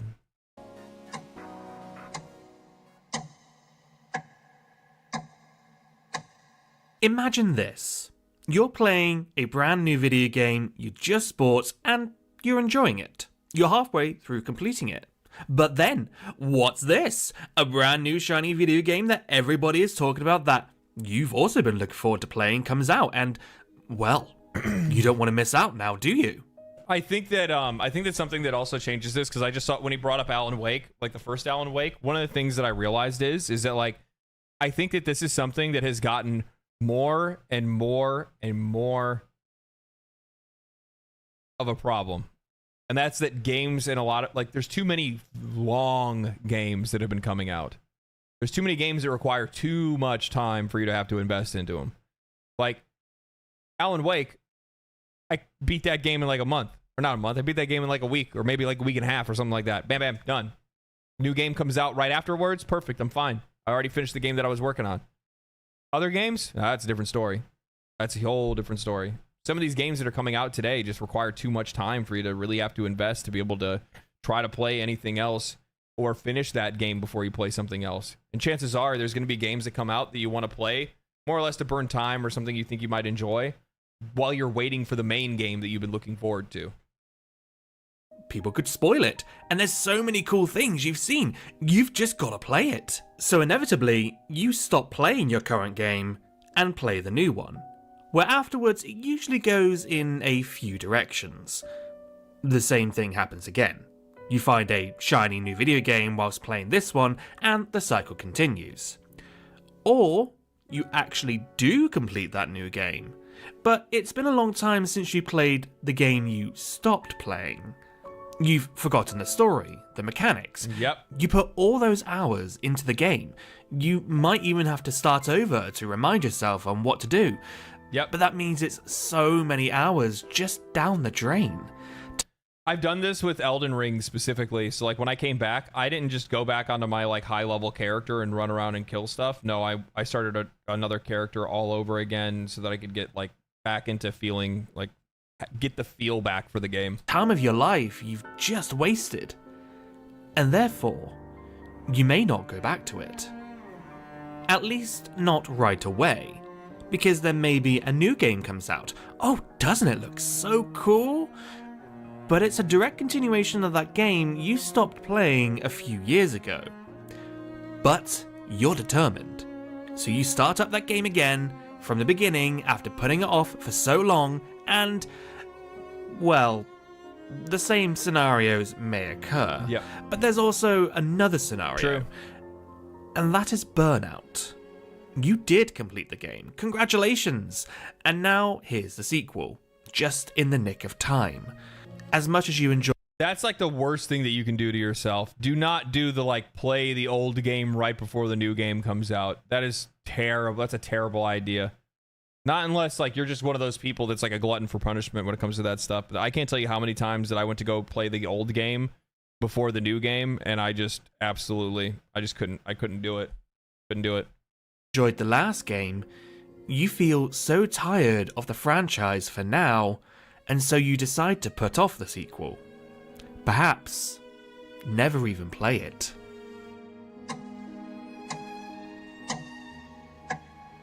Almost a decade ago, I tried Dark Souls. I struggled with the first boss, made it to Firelink Shrine, and then kept dying over and over and over. Yeah? It'd be like that.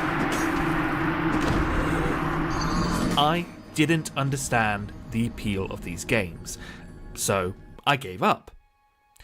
Then Bloodborne came out. Again, I didn't get too far into that, and gave up too.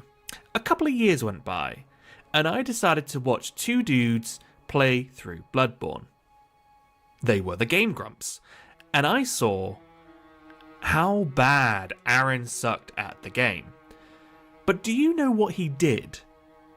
He persevered. This is probably one of the first times in my life I ever felt inspired. If someone like Aaron Hansen, who is notoriously bad at paying attention to directions, can beat the Souls games, Oh God. surely I could. And I did. I beat them all. There you go. I think that in a lot of cases, when it comes to like Souls games specifically, they're probably one of the more difficult ones to try to wrap your head around at first. And I think the reason why is that from a outsider's perspective, watching other people play it, or just coming off of like other games in general, I think a lot of people look at it and say, I gotta play fast, because they see action RPG and they think action RPG.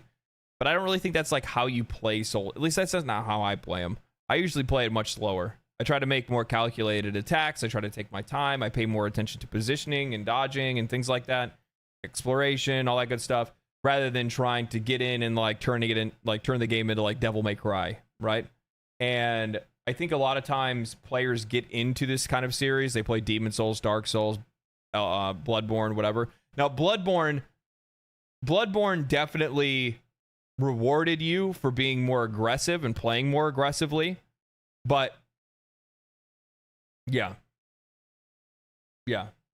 I think that's pretty smart to make sure that they you kind of come to that realization that you don't need to do too much in Elden Ring and Dark Souls games. You just need to play and just pay attention. Demon Souls, Dark Souls 2, Bloodborne, Dark Souls 3, Sekiro, Elden Ring. 8 or so years ago, I despised these types of games. They were too hard. Thick demon. But I persevered.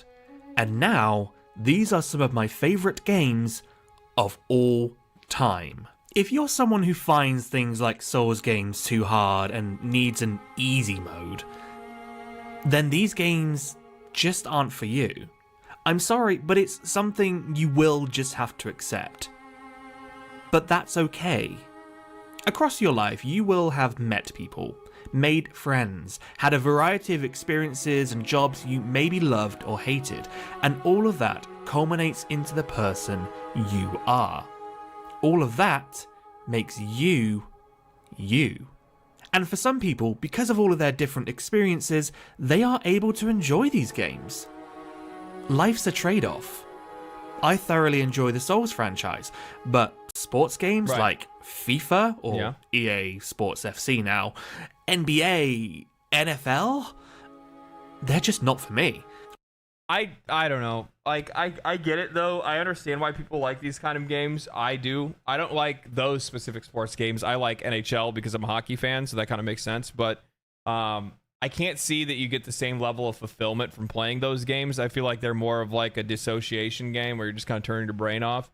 Unless you're like playing it competitively, and that's the reason why you like is just playing like competitive games and trying to beat other people, and you find more value in victory than you find in like adventure and intrigue and stories and music and overcoming a challenge, a difficulty, or something like that.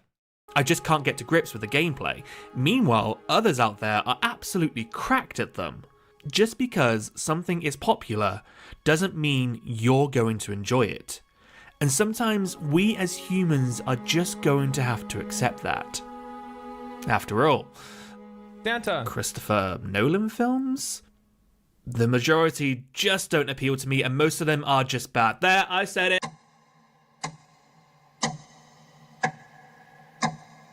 In fact, let's talk about that.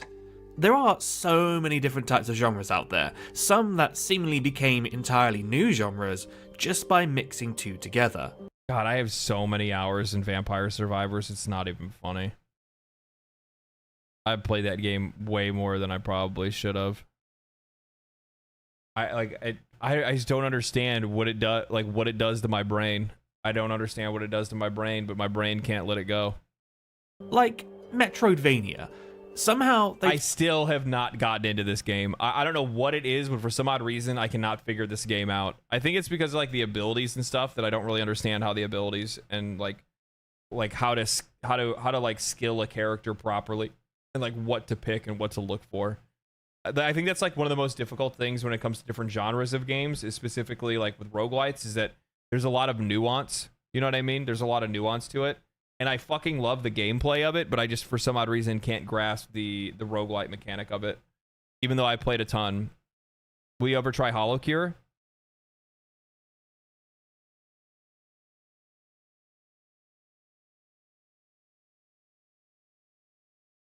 $45 hours. Took game names and mashed them together to make a genre, and yet most of us somehow know what that means. And if you don't, Google it. The fact of the matter is that not every genre will appeal to everybody. I've already mentioned sports games, but then there's games that involve micromanagement. City builders like City Skylines. I've never been into games like this. I'm just personally, I don't understand the appeal of it at all. Or even stat adjustment games like Democracy and Football Manager. Seriously, who enjoys this? Yes. It's like staring at spreadsheets after already staring at spreadsheets in your 9-to-5 office job. You might as well just keep working if you're having that much fun. Most RPGs are, well, of course, notoriously known for spanning anywhere between 10 to 100 plus hours in a single playthrough, which is... Except for this specific encounter. This specific encounter is probably the worst encounter I've ever played, ever. Like, I was so mad by this encounter. I love this game thoroughly. This one section, I wish they would have done something completely different with. It's just because of the nature of a turn-based game. When you put like 30 enemies in a line, it is just like, you can skip it. That's not the point, Ellie. And you know it. You know it. Maddening when you think about it. Especially when you see some RPG games with that amount of content barely crack 1 million sales. Meanwhile, Lost Odyssey was fucking amazing, by the way. Very slow game. Very, very slow game. Very good game. Great story. And awesome mechanics, too. It's one of the few, like, turn-based JRPGs on Xbox 360. The FIFA games, where they would just take the previous game, slightly update the graphics, and change the football roster, would sell 10 million plus. God damn it. Doesn't it? God,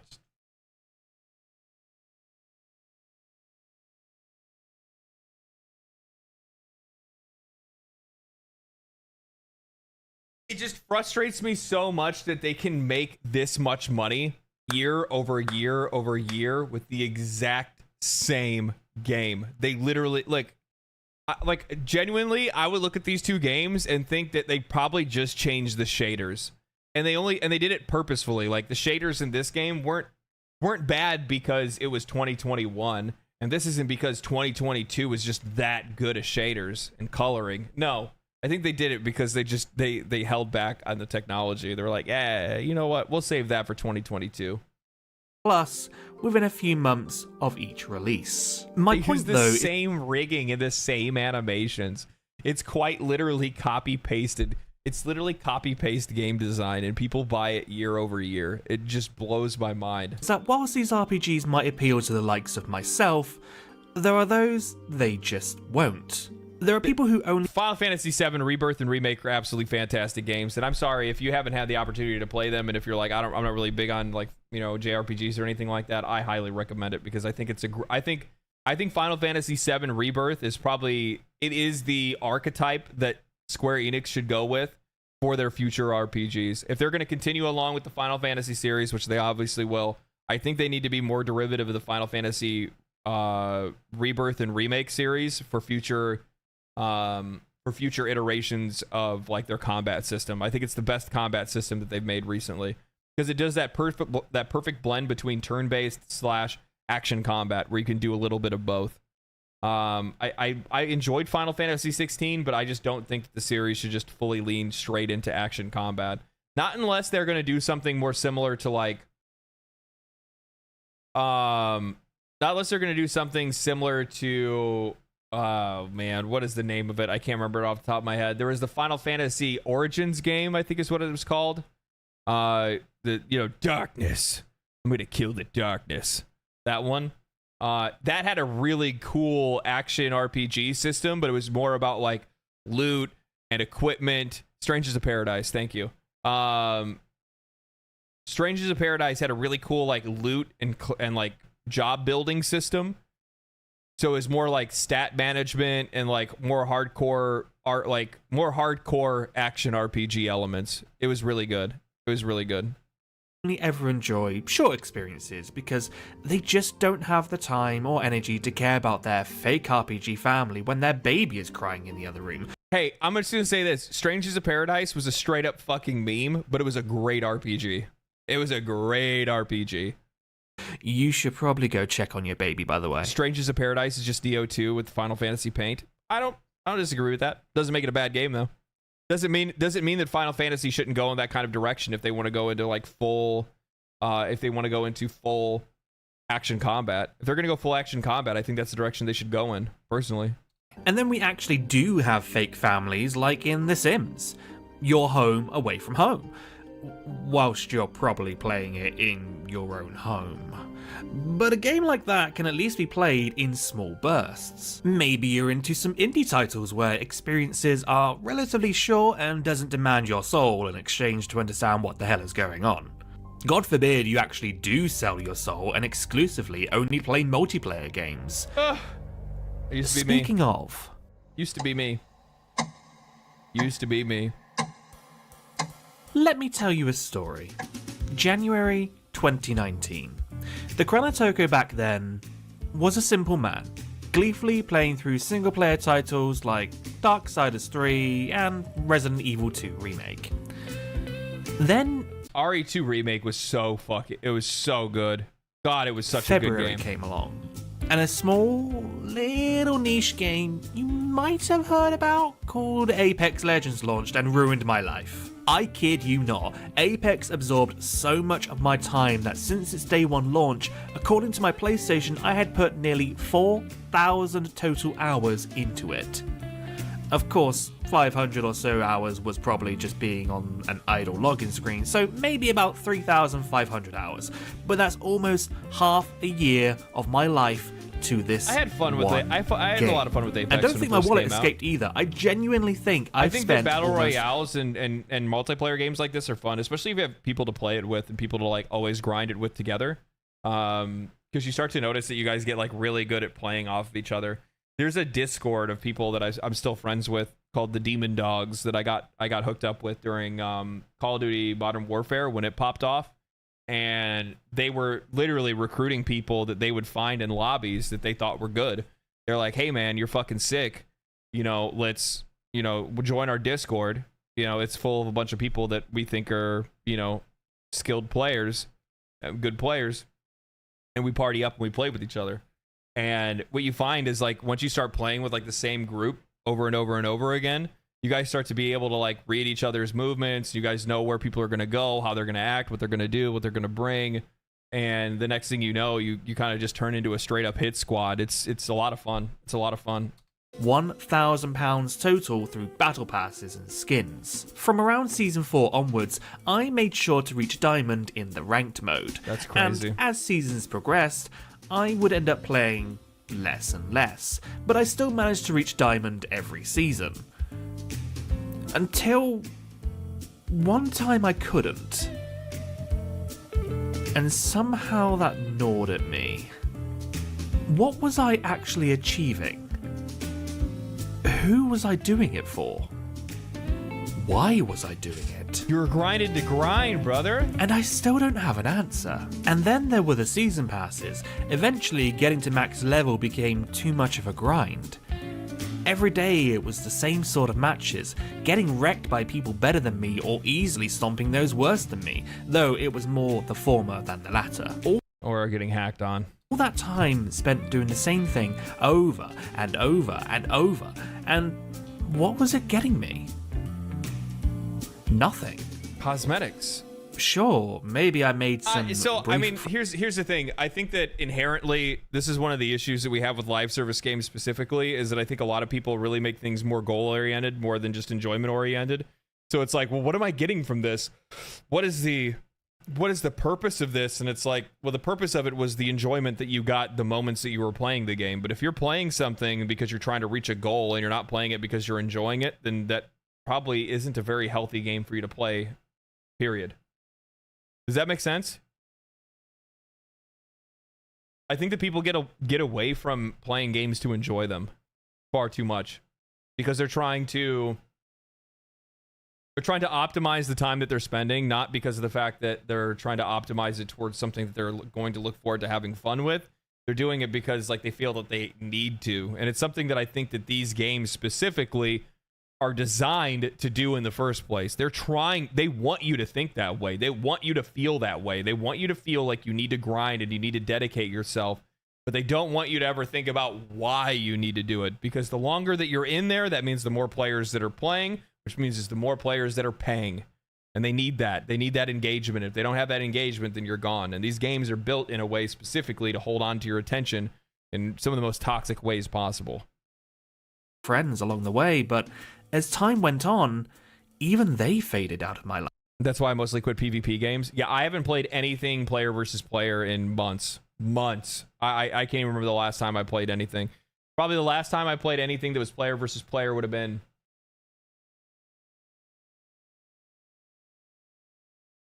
Modern Warfare 2. Yeah, sounds about right. Modern Warfare 2. Oh, no. I played the finals with some friends. I downloaded the finals and I played the finals with some friends. And that was more or less just because I wanted to, like, see, like, can I still aim? Can I still flick? If I can't flick, then, you know, we got a fucking problem. I'm gonna have to go to therapy or something. Life. I stopped playing. And I don't mean just Apex. In 2023, there was a window during the summer I just didn't really play anything. And during my free time, I'm almost always playing something. Somehow, I had been so burnt out on Apex that it put a full stoppage on gaming for me. How can one video game do that? But that's the problem. It's not the game, you did it. Even as you watch this video right now, there are millions of people across the world playing multiplayer games that one day will be shut down forever. And all that time and money they have put into them Tell that to Counter-Strike. will be something to reflect on. Multiplayer games absorb so much of your time, and I'm not saying everybody has the same experience, but I think all I really got out of it in the end was small bursts of dopamine. Meanwhile, think of all that time, and what else it could have been spent on. Multiplayer games don't invoke many emotions, but the two that stand out are anger and joy. Anger at losing, and joy at winning. Is it any wonder then that top Twitch streamers only known for playing multiplayer games would complain that there aren't many good games? They've been kept from feeling any other emotions because of the grind they've kept themselves on. Because what is this? I know it's a boomer ass take, and I mainly play Smash. But God, every game looks the same to me from a select few. Magic, swords, and guns, adventure in an apocalyptic wasteland where you fight monsters and aliens with friends in space. I'm just so tired of it. I mean, that's kind of a garbage take, to be honest with you. Can we get another solid shooter, please? Thank you.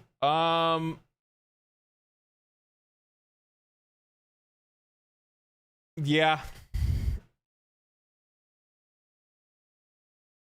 Yeah, I think that I think there's plenty of variety in games out right now. I think there's plenty of variety in games. There's a ton of great games to play. And feeling like everything looks the same is probably, it's all going to look the same if you're used to just playing the same game over and over again. I think that like the more that you don't the more that you don't experiment and reach out and try different things, the more you're going to start to see everything start to look the same to you. I think that the biggest change for me, and I brought this up in a video in the past, and I glazed the game as hard as can be, but Terraria was very much a turning point for me. When I played Terraria, it was the first time me playing a game like this, right? I got like 533 hours in Terraria. I have another 262 hours in T-Mod Loader, right? I have some on console as well. So, and mobile. I tried the mobile for a while. I couldn't do it. But Terraria was the first time of me stepping out and doing something that I had not tried before. The vast majority of all the games that you see on this Steam library were not here when I had Terraria. There was Titanfall. That was there. Starbound, nope. Souls, nope. Risk of Rain, nope. Returnal, nope. Resident Evil was probably on there. Biohazard was probably on there for sure, yeah. Marvel Snap, no. I don't know why that's even on here, actually. Oh, there was a sponsored video I was going to do. That's why. A lot of these games that are on here didn't exist before Terraria, and the reason why they're on there now is specifically because of the fact that I finally experimented with something outside of competitive shooters, third-person shooters, and looter shooters. shooters. It's not that I didn't like RPGs. I mean, I have probably 500, 600 hours into Skyrim. There's tons of games that are out there that I played that I really enjoyed. But it was the first time that I played something that I looked at and initially thought to myself that I wouldn't like.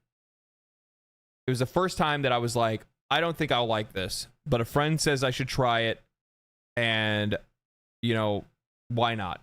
So I go and I play it and I fall in love with it. And then after that, that was one of those moments where I was like, I need to open my mind up a little bit. I need to go and just try something rather than just write it off immediately because I watched some gameplay and I came up with some type of predetermined opinions.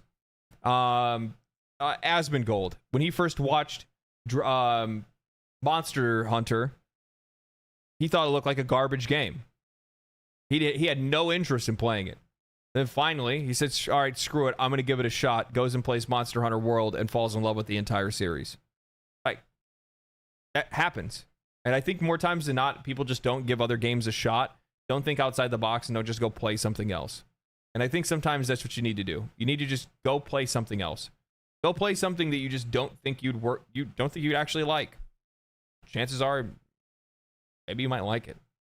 Converting now could spell doom for their Twitch careers, maybe even their family life.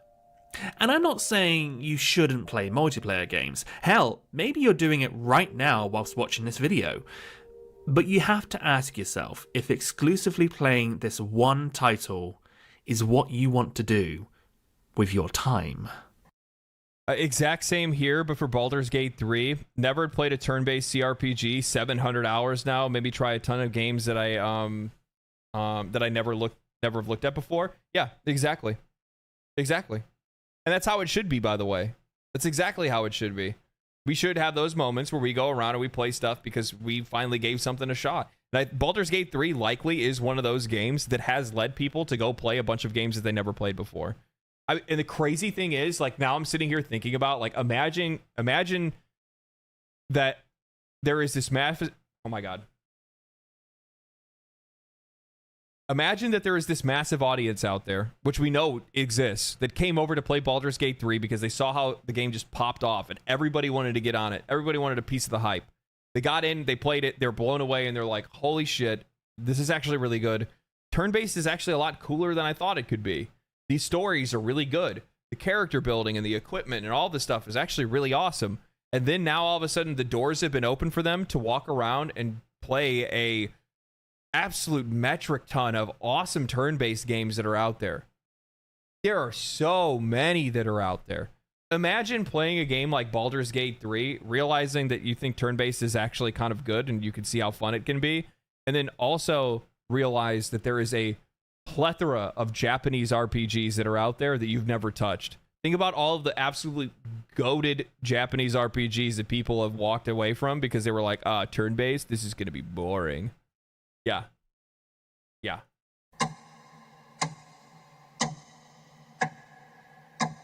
At the end of 2023, the last game I completed before the new year was Baldur's Gate 3. Attaboy. And as the credits rolled after my 100 plus hour playthrough, I cried my eyes out. This was the second time I've ever cried at the end of a video game. It was so good. The first being Final Fantasy X's ending. Yeah, I did this. Oh my God, dude. This game ripped my fucking heart out. Oh man, this game ripped my heart out. Holy shit. What a masterpiece of a game. What an absolute masterpiece. Final Fantasy X was like... Final Fantasy X, like, I enjoyed 7. I enjoyed 8. But, like, 10 was the one that, like, really connected with me the most. And I think it connected with the most people, to be honest. I think it's interesting that they're going to remake 9, and they're doing it before they're going to do 10. Because, personally, I think for a lot of people... I think the majority of, like... Or, like, if I had to, like, look at, like, the popularity of Final Fantasy titles, I would think that it goes, like, 7... 10, 9, 8. 7 being the highest, and then 10 being the most recognizable, 9 being very beloved, and then 8 being like, you know, kind of more of a, like, 8 was very popular. 8's actually one of my favorites, but I think the sheer amount of grind I did in 10 before ever getting to the end lessened the impact to me. The sheer amount of grind. Oh, you're talking about like getting their like weapons, their like signature weapons or whatever. Final Fantasy 14 made me cry 4 times now. So I don't really count Final Fantasy 14 in mainline. If somebody just said, what's your favorite Final Fantasy game, it would be 14. But I think that 14 has the unfair advantage of being a live service game and an MMO where they can constantly continue to iterate. You know what I mean? But Final Fantasy 14 is fucking insane. 11, we got an 11 enjoyer out here. 14 always making me cry. Yeah. And I'm not somebody that like genuinely cries over a game or anything like that, but I'd be lying if I didn't say that Final Fantasy 14 hadn't got me a couple of times. It definitely has. If you know, you know. Throughout those hours with Baldur's Gate 3, these were the characters I cared for, save scumming to ensure nothing bad would happen to them across my journey. That's not how you and play. Then the worst thing happened. The story ended. Sure, I guess I could start a new playthrough. But what will that achieve? I'd just be going through. I had so badly wished that there was something after Act 3. Like, I wanted to go into that portal room, and I just wanted to continue to live in that game and play it and continue to level up. I wanted to go into that portal room and shoot off to, like, Neverwinter or something like that. I was hoping for more, but I totally get why there never will be. Through the same content with slight alterations. It wouldn't add to the personal story I went on, because it would essentially be erasing it with an entirely new canon. I would be killing my version of these characters. That's why our time is fragile. We can maybe undo. I never played KOTOR. Never did. But I was never like a really big Star Wars guy. I hope the remake is good, because then I'll actually play it. I'll give it a shot. The choices we made in the video games we play, but we cannot undo what games we choose to spend our time on. Video games are meant to invoke a wide array of emotions, take you on journeys that would be impossible in reality. You're probably now expecting some sort of moral from me here. And honestly, I don't really have one. But with how short our time is on this earth, we need to be more open to other experiences and ideas. Yep. You can not like something, sure, so long as you understand not everything was made for you. You can't play everything. It might be such a great. I don't think that people believe that they need to play everything, though. I think that the vast majority of people that are out there probably just play the things that interest them the most. However, I think that when you only play the things that interest you the most, you can end up tiring yourself out, and you can end up wearing yourself out and feeling like there's nothing else out there to play. I think that, especially when you get used to just playing one specific genre, there's only so many games that can come out, every year that can fill that void. You know what I mean? So you need to diversify a little bit, because you're gonna start to appreciate the games that you play more often when you diversify a little bit. You need more experiences to be able to get reference off of, and just try new things, because trying new things always kind of broadens your scope on what you can find enjoyable. And I think that's for me. Like, for years, I've just never been a game to make me cry. Are you kidding me? No video games ever made me cry. Oh man, I'm a fucking manly man. Then I played Final Fantasy 14. That was a fucking mistake. Grim note to end on, I know, but acceptance of death is something I struggle to come to terms with. I hear as you get older, you slowly come to accept it, but I guess I'll never really know until I get there. If I get there. I wonder about my death a lot. How I'm going to die or when. Okay. It can happen tomorrow. 30 years from now. Hell, maybe it'll land bang on my death date. and I'll go out in a blaze of glory on the 5th of November 2071. This is pun dark. intended.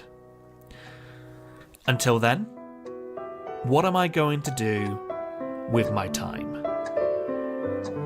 I'm going to play some fucking video games. This is a good video. I could have probably done without the existential crisis there at the end. I don't think that was really necessary.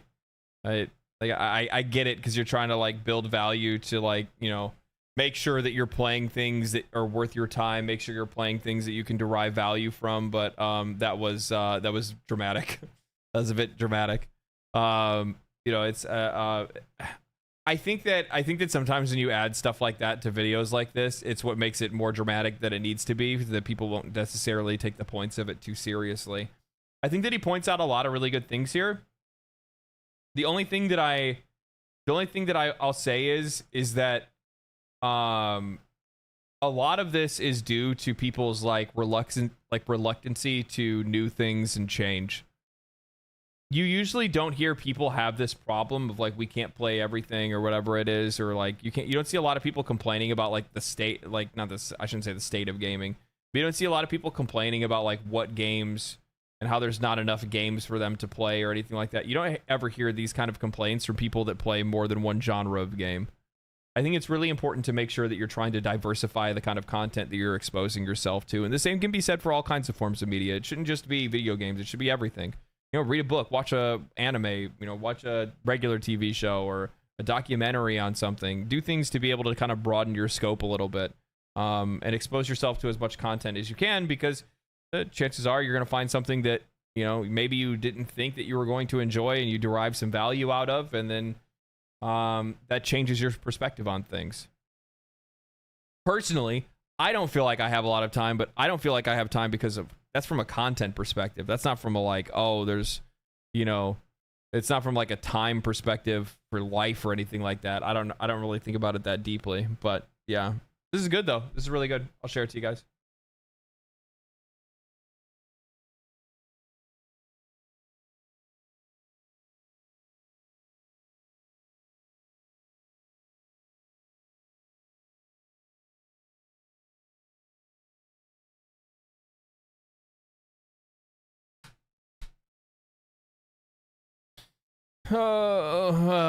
What'd you say? I always like the mindset you can't play everything, but that's a good thing because you'll always have a backlog of things to play. Yeah, it's one of the reasons why I always throw stuff on my wish list and stuff like that, because I want to make sure that I can always have something to go back to. You know what I mean? Will you try out Terrace Land? Lol.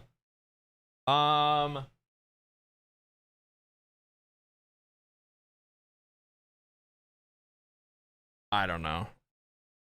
I'll just be honest with you. Like, I looked at it and it's just like, it looks like a mobile game. It looks like a mobile game. It looks like mobile World of Warcraft. That's it.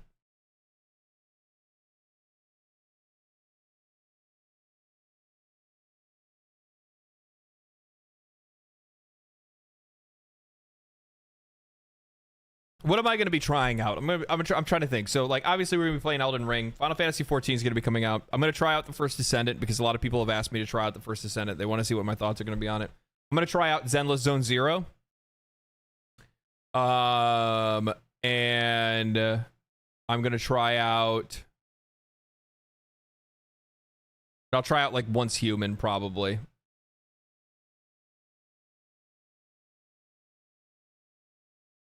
As somebody who is playing it from the day it dropped, just don't. It's not worth it. Why are you still playing it? What are you doing to yourself?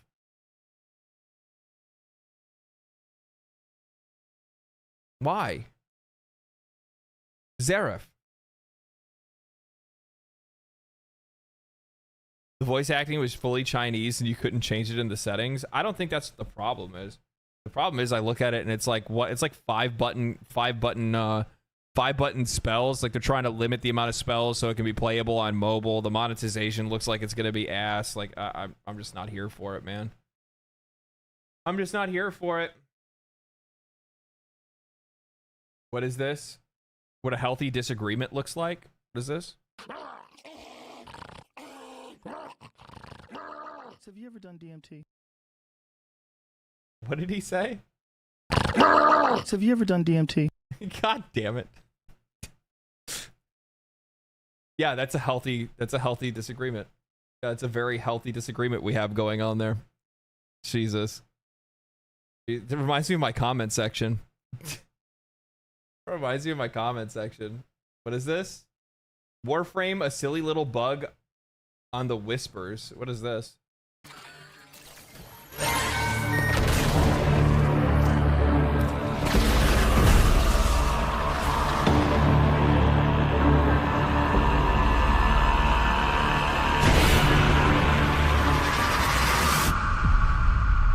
That's funny.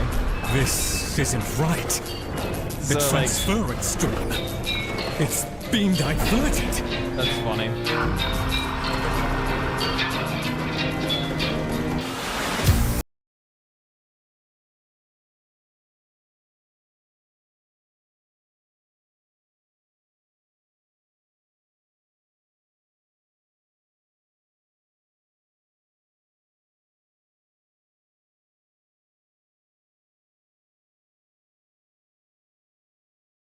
I can't play that song any longer, otherwise it's gonna kill my stream. That's funny though. That is a funny bug. I like that. All right, let me get the game loaded up. Let me get the game loaded up.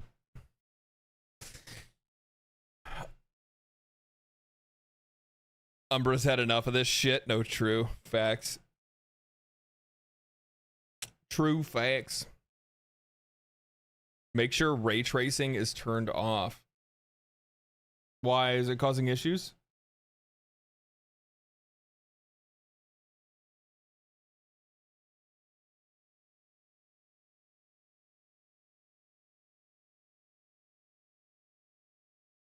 Your performance will be poo-poo? Oh no, we don't want that.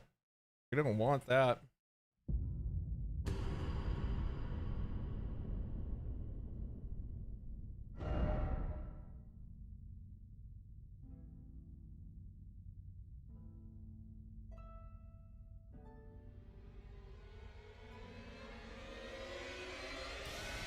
Oh boy.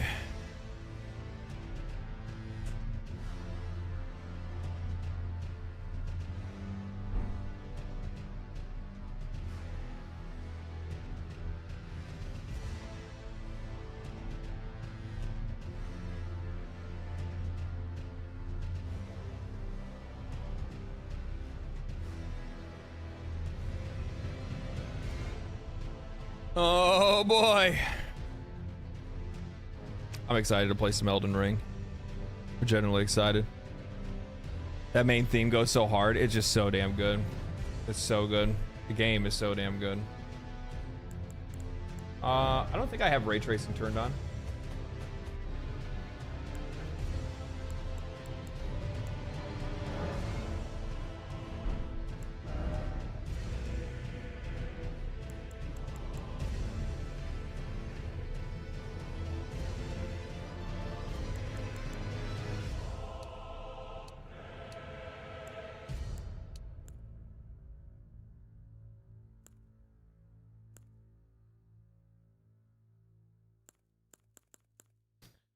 Vosraya with the $10. Okay, I don't want to get spoiled because I haven't played it yet, so I'm gonna bail, take this 10 and have fun. Thank you, thank you, Raya. Appreciate it.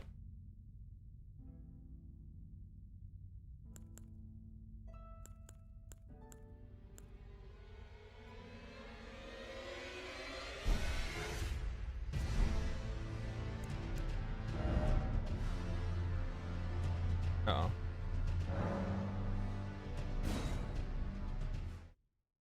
Uh-oh.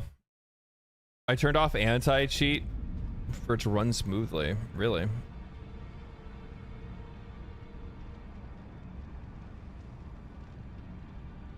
Oh boy.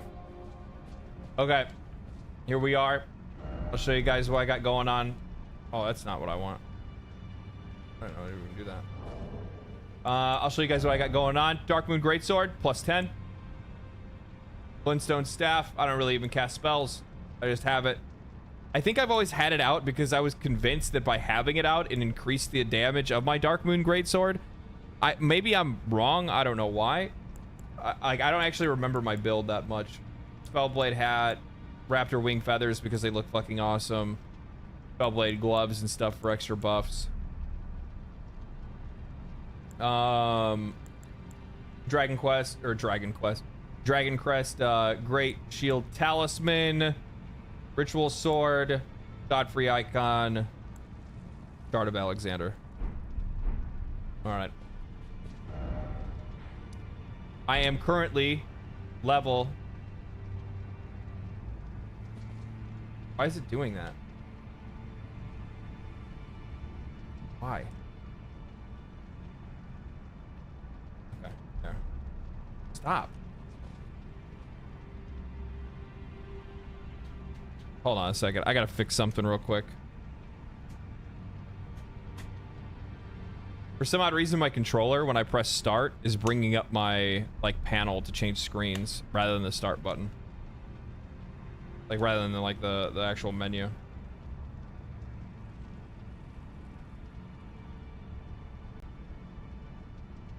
What you say? What you say? What you say?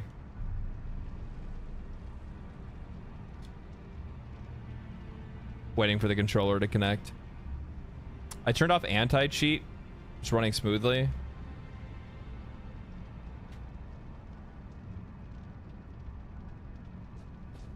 There we go. Okay, now we're fixed.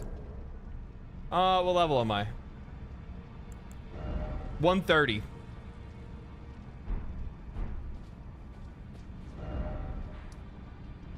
And we go to... What's the teleport point?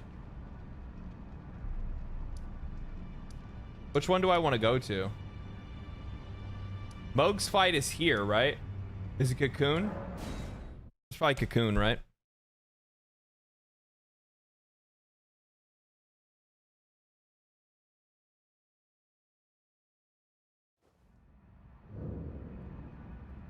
On the low side?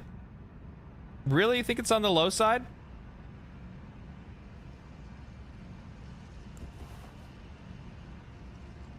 Is it on the low side? Have I not played enough? 150 was recommended for the DLC? Was it really? Oh. I saw most people at 150 when they went in around the same as you. Well, I mean, we'll find out. If we gotta kill enemies and gain levels, we gotta kill enemies and gain levels, right?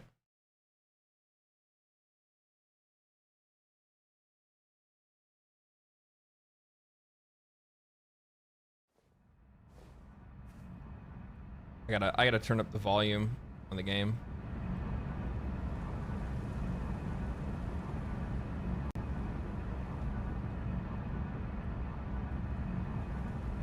I just realized it was very, very quiet.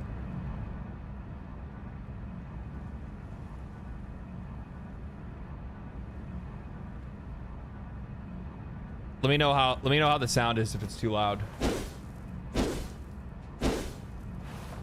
Too loud, too quiet. We're sound checking on the fly right now. Sounds good.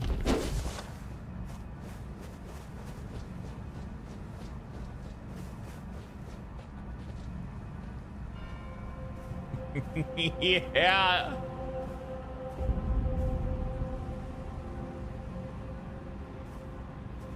My God.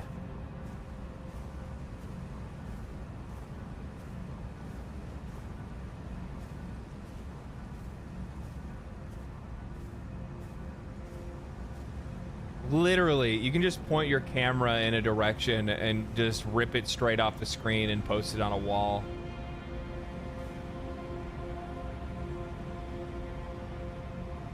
God, it's so gorgeous. Their art direction is just unparalleled. Unparalleled. It is insane how beautiful their game is. It is insane. Like, it's not even just like the actual fidelity. It's just the atmosphere and the way that they put things together.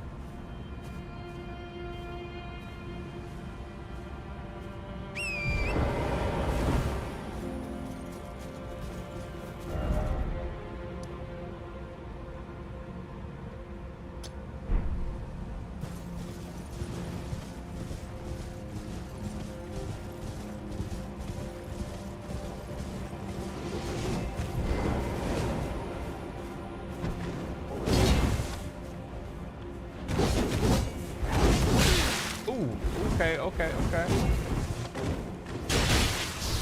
Oh, you got projectiles too, huh? Oh, no. Aw. I didn't have my potion sound.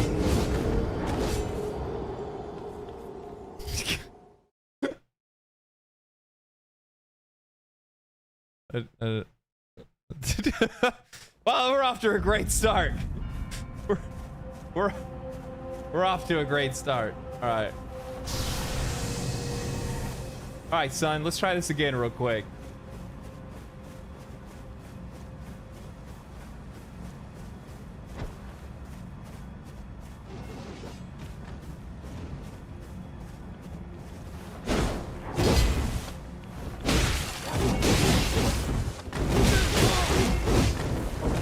He has like this weird off timing. Oh. Man, that is crazy.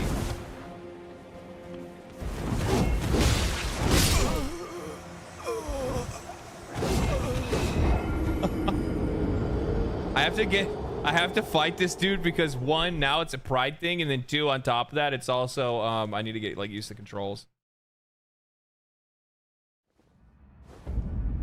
Ah, it just looks so fucking pretty though.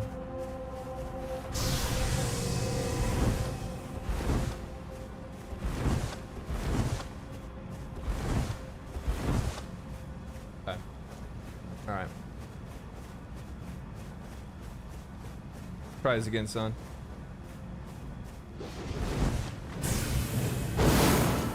I fucking clicked on him. Man, that fucking delayed timing is crazy. I hate you so much.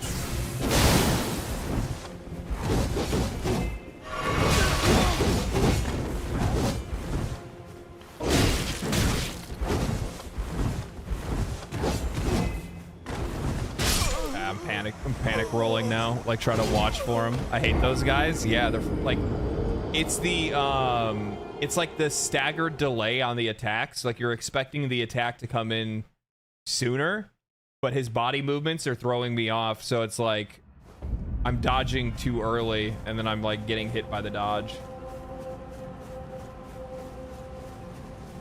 I have to assume an enemy is just thrown out here like this specifically for this reason. To like get you back into like the to get you back into the swing of things.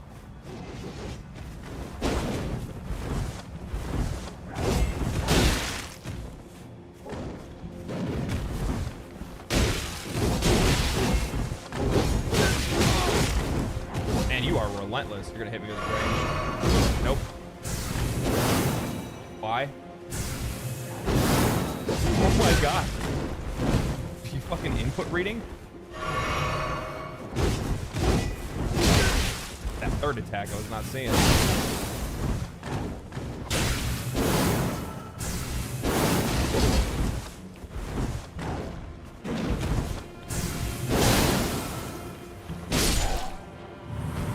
Alright, yeah, I only think like 2 potions, that's okay. Alright.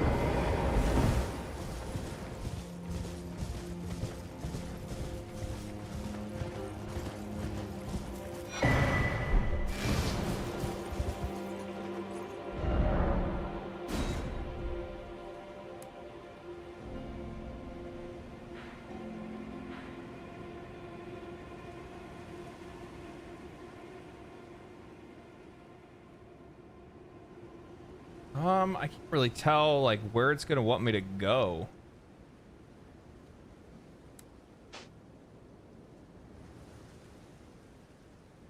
I probably want to try to go out this way, or like this way.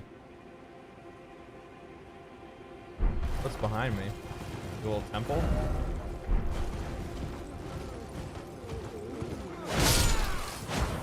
Oh, see, man, the DLC's easy. What are they talking about?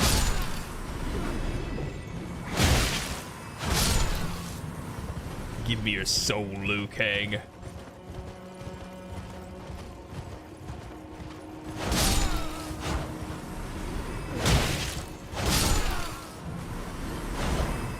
What do they drop?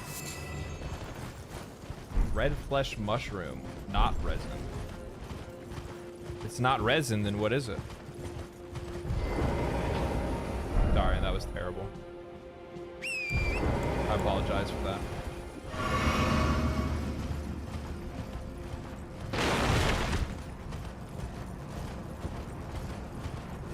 God, this game is so fucking gorgeous.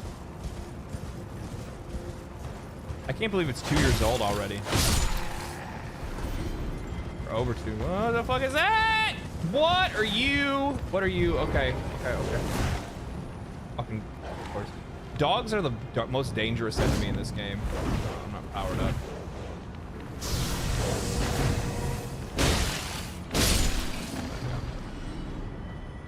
Drop something? No.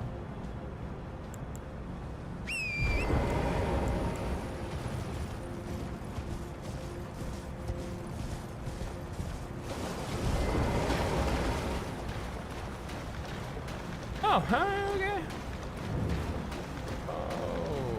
Okay.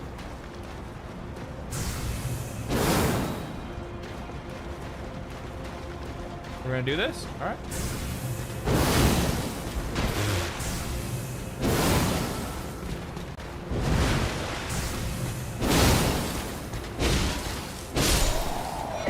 Sucker. Black steel great hammer.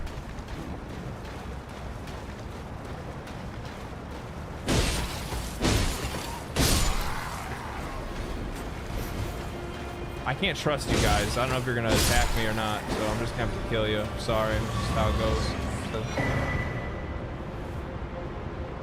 Skidoo tree. Skidoo tree. Oh, these are the blessings that I need, right? What do I use those? How do I use those?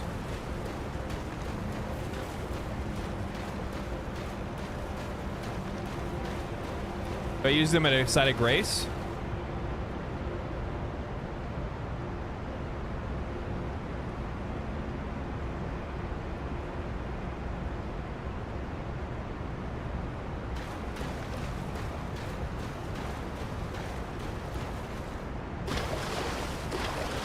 Side of Grace, okay.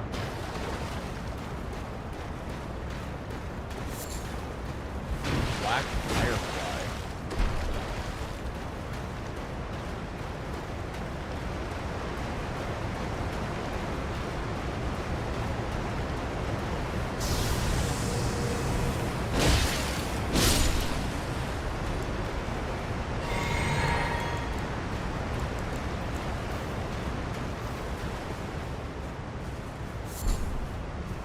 Gem.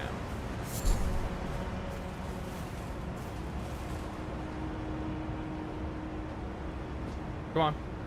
Come on, doggy. I don't trust you. You're the most dangerous one of all of them. No. Oh, that ain't good.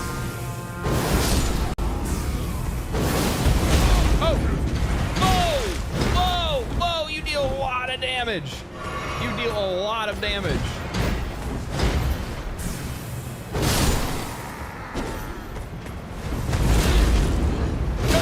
I should have dodged. That was my bad. Don't shoot me in the back with an arrow, you son of a bitch. I see it over there.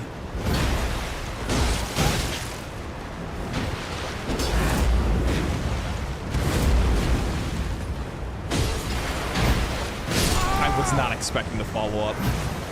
I was not expecting the follow-up. Shit. You deal a lot of damage. That's the motto of the DLC. Yeah. Let's go to the stake so I can pick up the souls. This dwarf's limb grave? Really? Is it that big?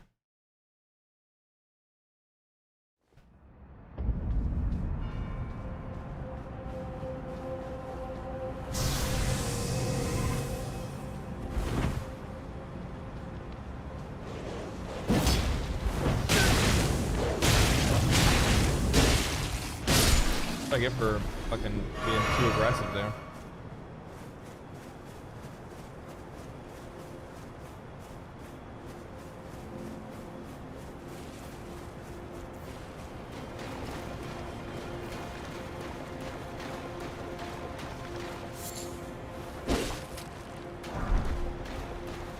Broken rune. What is a broken rune?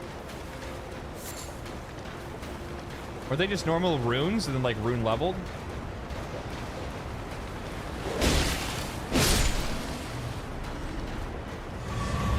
I think that one dude like powered up because I let the fucking whistleblower whistleblow.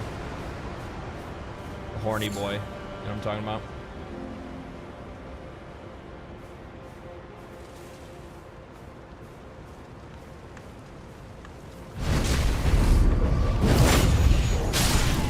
That was unfair. I was still caught in an animation, you piece of shit. But I don't trust dogs.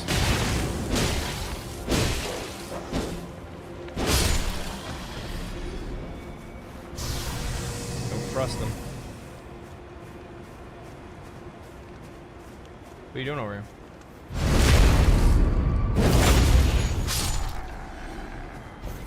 Getting revenge for last time, you sons of bitches. Glad you guys just want to sit. Oh, you guys won't even attack. It's just if the guy asks you to. Oh, okay. Oh, I mean, I still don't feel bad about it. You kind of deserve it, to be honest. You guys just like waiting around for somebody else to tell you to attack? You fucking bitch. Thing in here?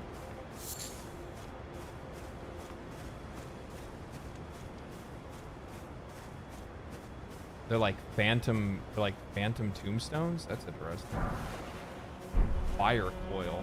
What is fire coil? Anything cool over here? Just burbs? What are you guys looking at? Can't go down that way.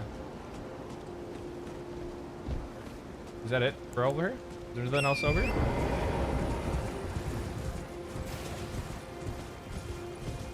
I actually really like this, like the general aesthetic and like environmental storytelling of like phantom gravestones, of like a world between the lands between or something like that. Like it's very interesting. What the fuck is that? Like other types of gravestones.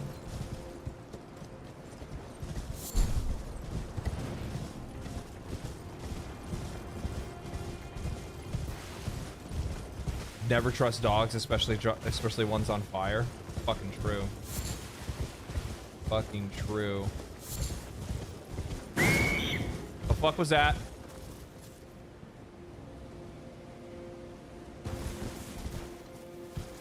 Whoa, whoa, you little sneaky bitch.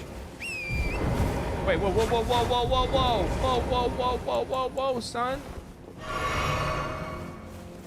Hold on. I got you. I got you. I got you. Okay. I think that's bullshit.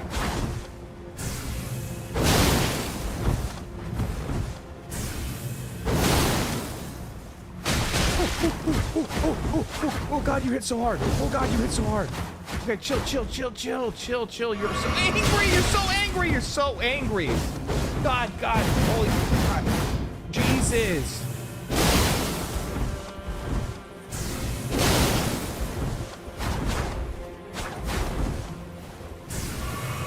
And then you potion, you piece of shit. You fucking piece of shit.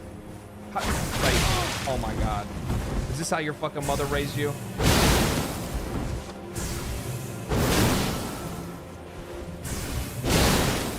Oh, it's empty? Oh, no, I wasn't talking shit. I was just bullshitting. That's fucking bitch.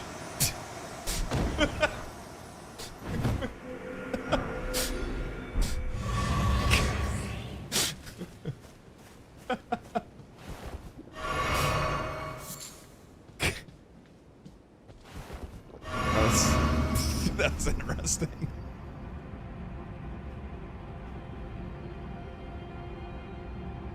Just a sip of water. What are those weapons?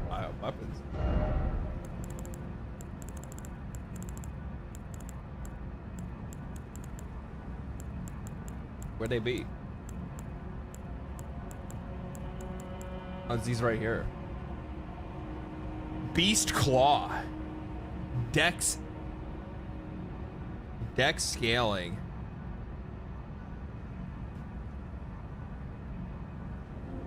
Are these are the cool ones that we saw in like the demo?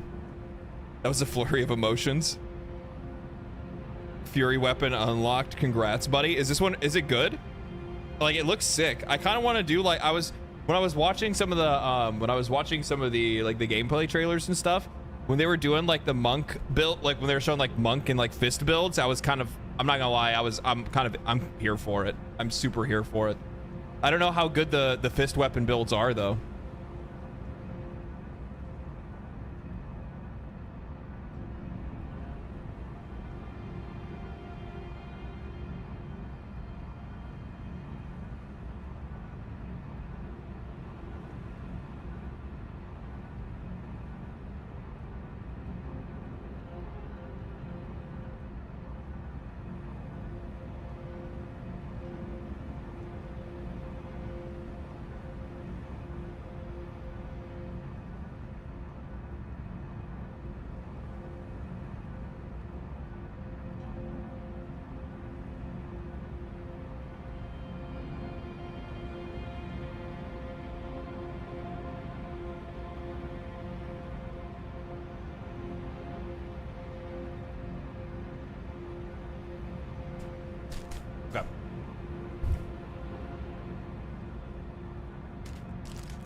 Martial arts weapons are literally my favorite in Souls games. Best great, or yeah, I think they're really good. There was like the God Fists, I think, that I used in Dark Souls 3, but I think that was Cinder's mod.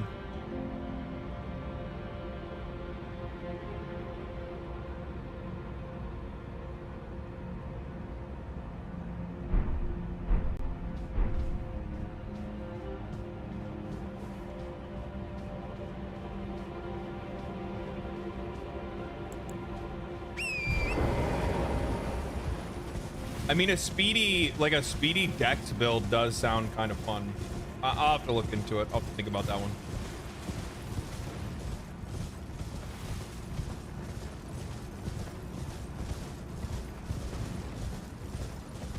I mean, either way, like D dex scaling kind of sounds a little like mid. Well, this isn't fucking disturbing. So these are like shadow people. The shadow realmies.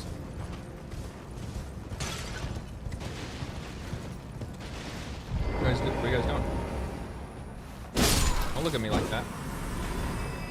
Strip for the loot. Should be praying to me, son. Should be praying to me. Ghost dogs? No. Fire dogs and ghost dogs. That is not friendly. We already know that this DLC is up to fucking nonsense. This DLC is up to fucking trouble. This ain't good.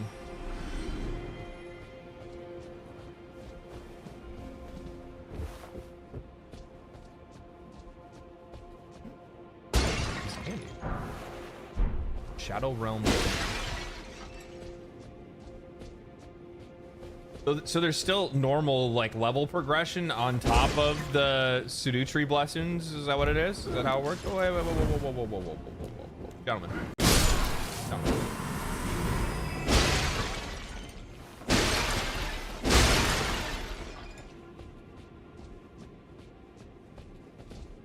Yeah. Nice.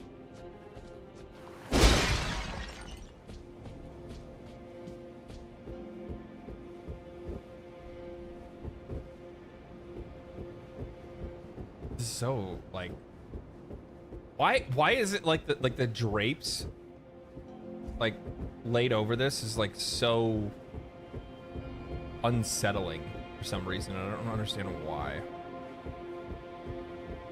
In here.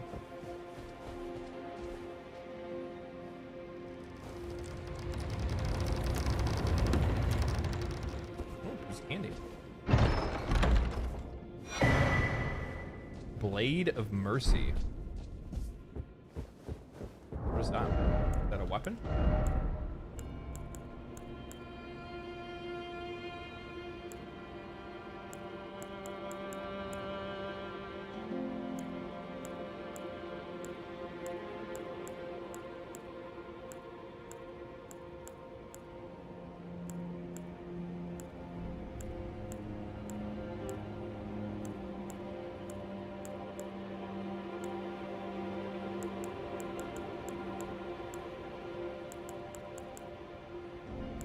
Is it not a weapon?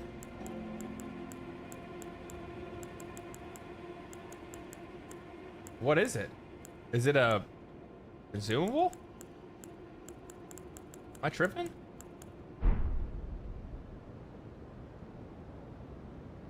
It's a talisman? Have you enabled recent tab have you enabled the recent tab in inventory? It helps a lot. Is that in the settings? Raises attack power after each critical hit.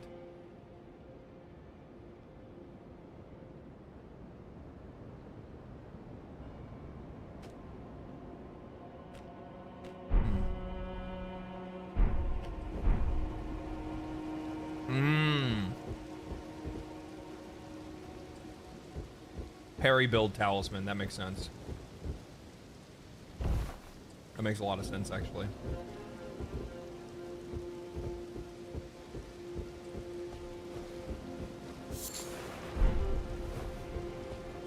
Posture break, go for the hard stab, rinse and repeat. I've seen a lot of people using shields in the DLC. Shield users are eating good in Shadow of the Earth Raid.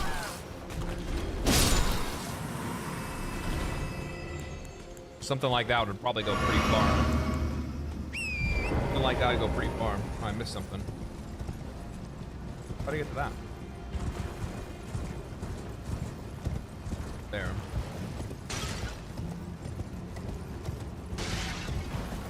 Stop!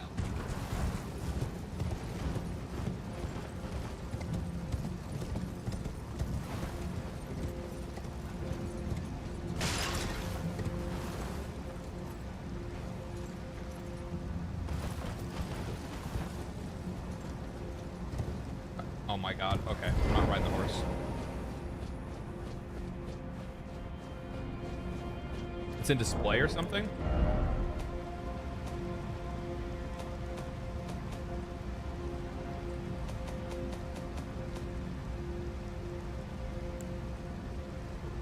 Oh yeah. That's a really weird thing to put in there.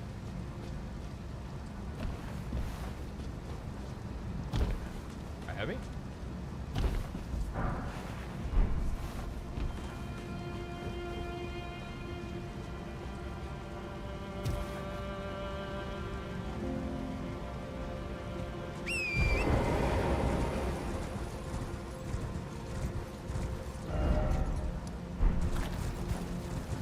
This way.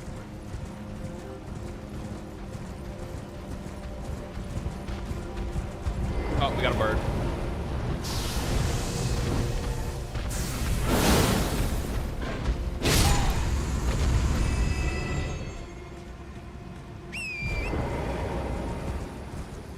Well, that doesn't look good.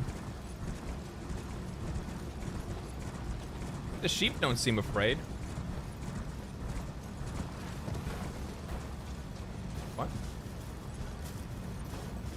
What are these tentacles doing? Oh, it's the little gooby boys. Little, like, wiggly bros. What you guys wiggling about?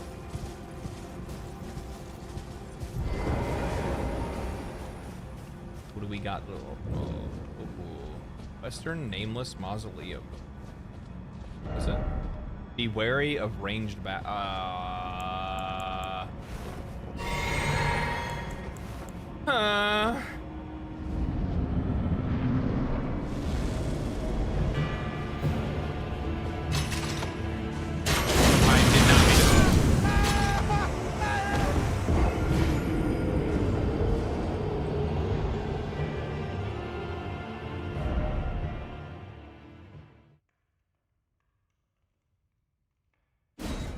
What the fuck?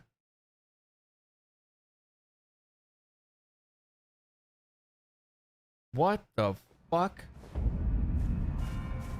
They did, yeah, that's true. They did warn me. They did warn me.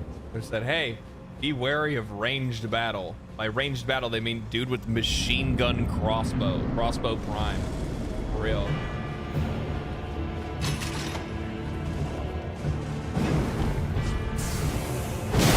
Holy shit! God damn, you hit hard.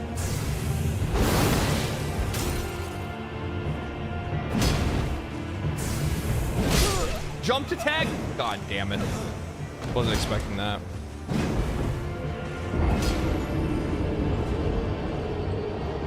Unbelievable. This game is cheating.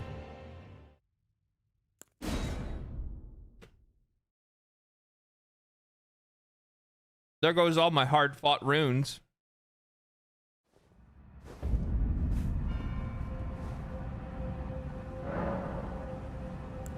Shadow Tree Realm Blessing. To-do tree blessing. Use 1? Yes. I am empowered. To-do tree blessing. Use 2? Yes. Not enough. I'm fucked.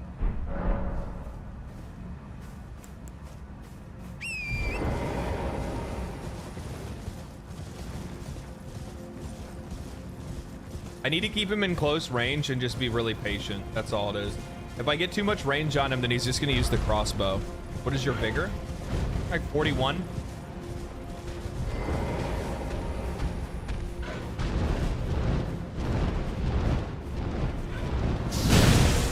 son of a bitch.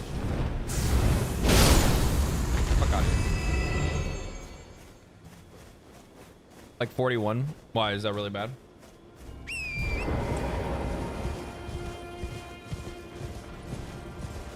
Used to be much lower than that.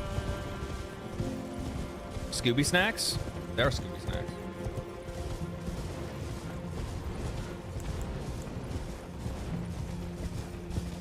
I only felt comfortable at like 60 vigor here. Where the fuck am I gonna get 19 vigor? Well, I'm not gonna, it's not like I don't want to raise it, it's just that I pumped damage before then.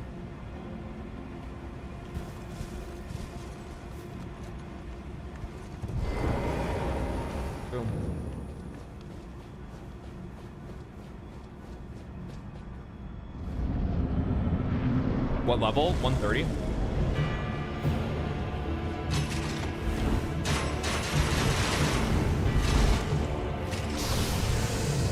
Come on, buddy.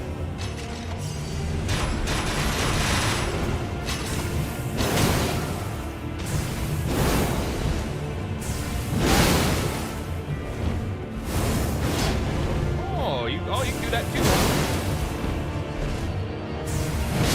Oh, fuck. Okay, so he two shots me. I need to be careful. Much more careful.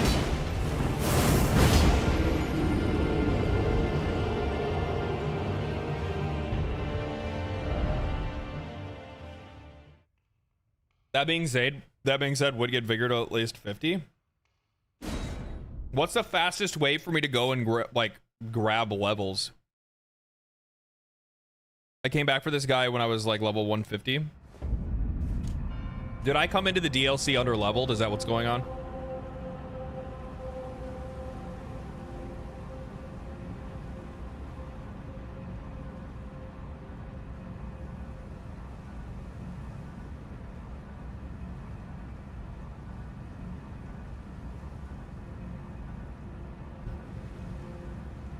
Recommended level to start was 150.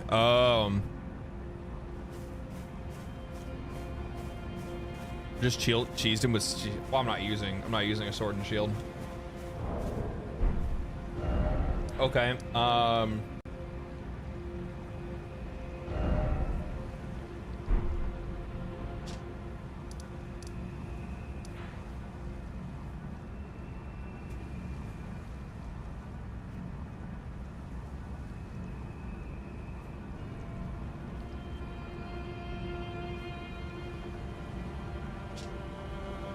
Palace Road approach.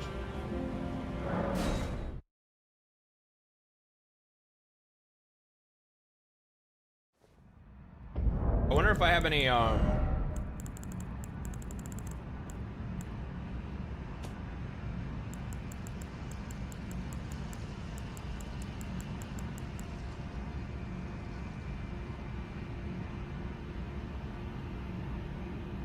I can't remember if he had anything that was worth getting from his remembrance or not.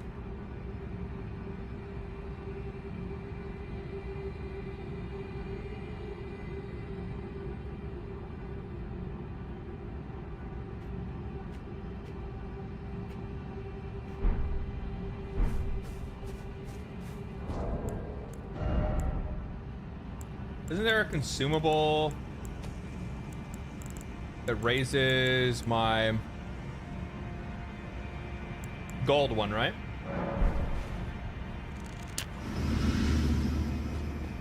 Are you just talking about killing these guys here?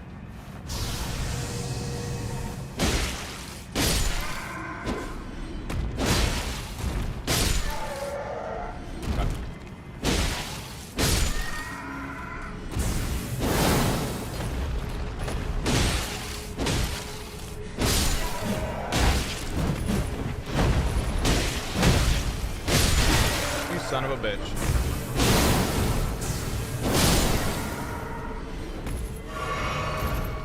Isn't there like probably a faster way for me to do this? I probably just don't have what it takes though. I think I've seen somebody just use like a single AoE and clear this whole thing. But I probably don't have the item or spell that's necessary.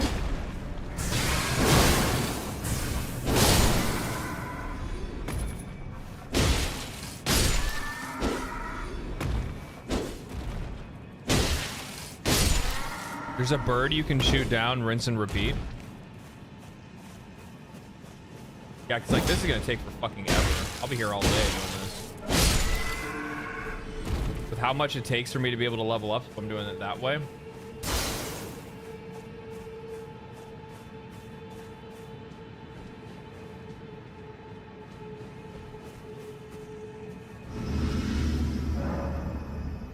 Respec and to relocate, you think? Like, what would I take points out of? Like, I'm an int build, you know what I mean?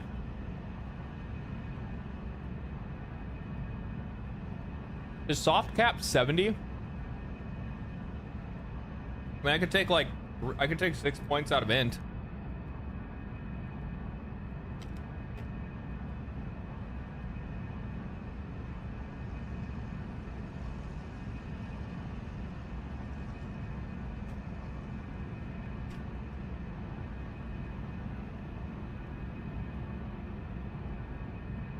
Soft cap is 60? I thought it was 70. Okay, yeah, it's easy then. I will do that.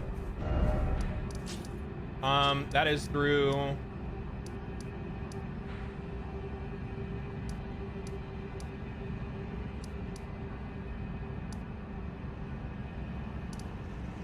right here.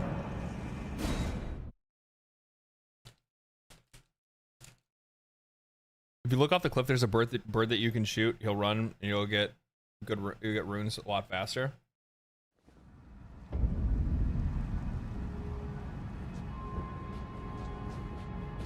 Ah, is it thy wish? Rebirth. Now. Let's put this back to 30.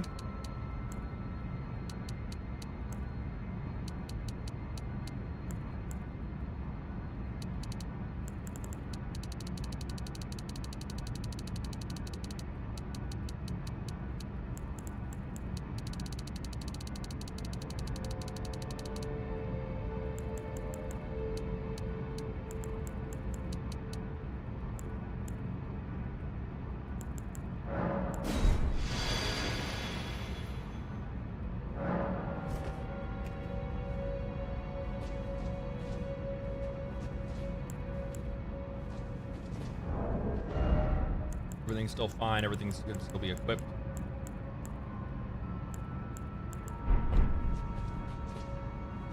I mean, even still, like, I know it's a pretty massive boost. I know it's a massive boost in HP, but I don't know how much of a difference that's going to make. We'll see. Might just come back to this guy later or something like that after I've kind of beefed up a little bit more, maybe.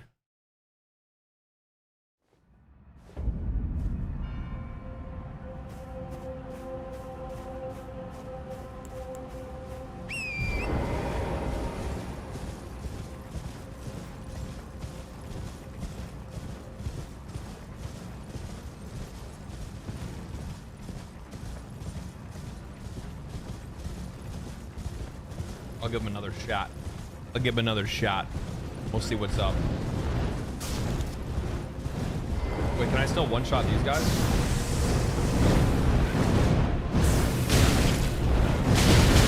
okay, okay. No, I cannot one-shot them. Almost.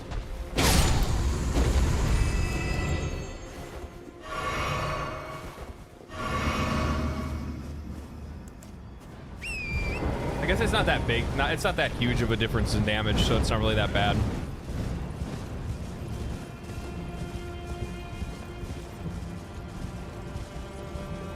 One Kamehameha and he's toast. You think so?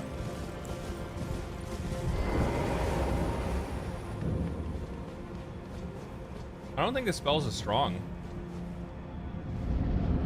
I always use this spell just to like see what see how it works, see if it does okay. But he's gonna smoke me before I get him. Yeah.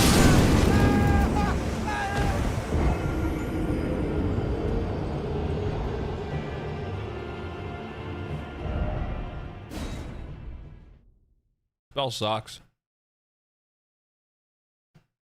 Yeah, that spell sucks. Yeah. That spell was like gassed up during like when like Elden Ring first dropped, and then like they nerfed it, and then after that it was just kind of like whatever.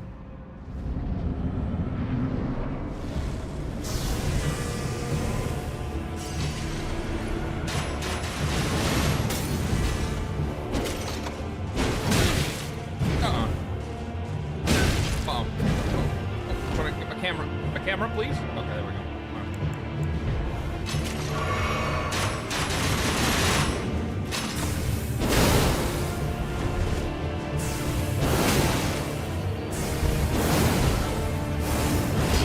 Not bad.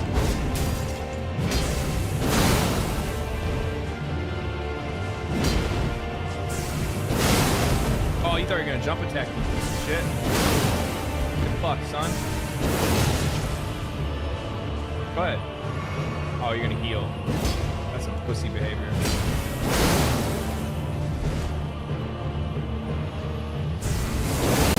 Oh, that's bullshit. You face tanked my shit. Okay, so now I'm gonna act like you. Look, now you're forcing me to act like you, drinking potions. God damn it.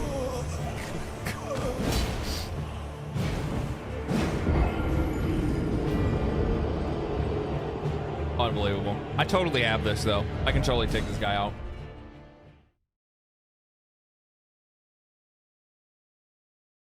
And also now I know if I time my attack, or if I time my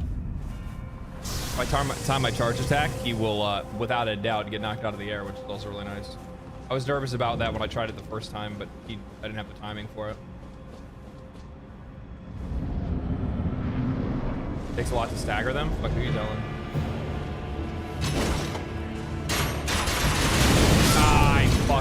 I didn't mean to roll. I meant to run.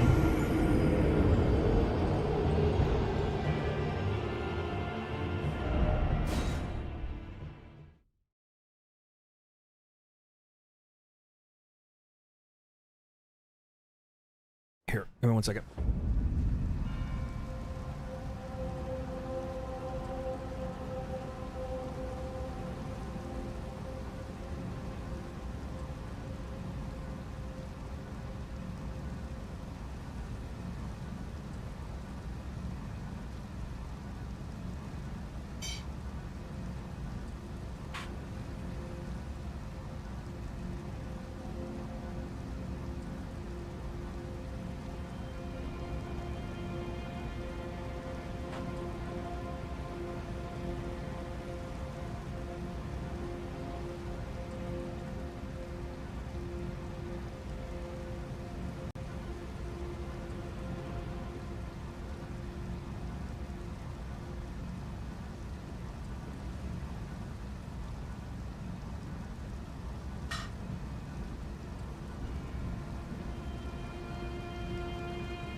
Okay, don't let me forget I made coffee. Or it's making coffee. Okay. We got this.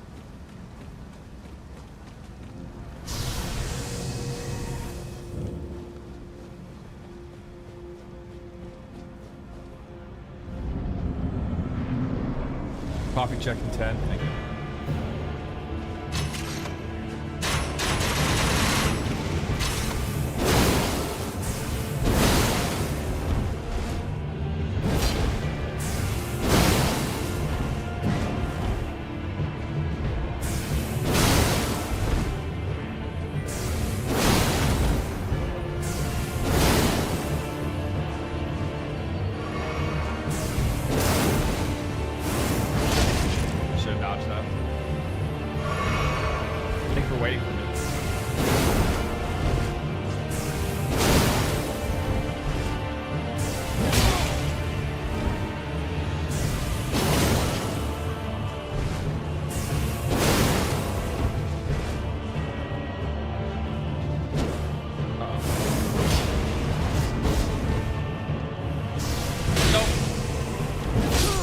Was gonna happen. I rolled late.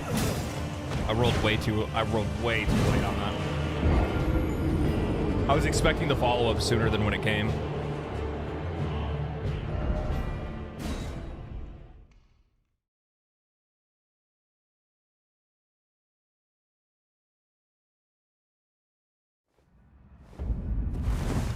No, I'm not, I was like, I'm not heavy rolling, am I? You hit 50%? Thank you. Up.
And realized I didn't have any. When I attacked and I realized that I didn't have any, that my blade wasn't charged, I was like, oh. Damn, I was on fire there. Just wondering, do you like to use physics or any other consumables? Just... What the... Where is my wondrous physic? Which one do I have on? Temporarily boost magic. Eliminates FP consumption. I need to remix that. Holy shit. And I need to equip it regardless. But I mean, like, I don't even know what other consumables would be really good for the Dark Moon, since I don't really use it. I use it for melee, but I don't really use it as much for melee. I use it for the magic. Crimson Bubble Tier. I don't know what that is.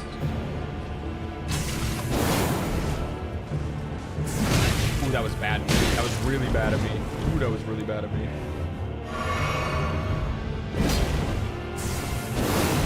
How'd you dodge that? He's learning.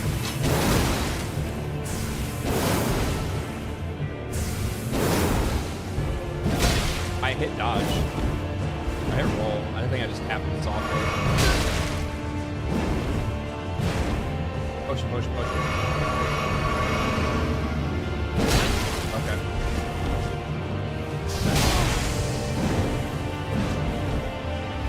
I don't have time to heal.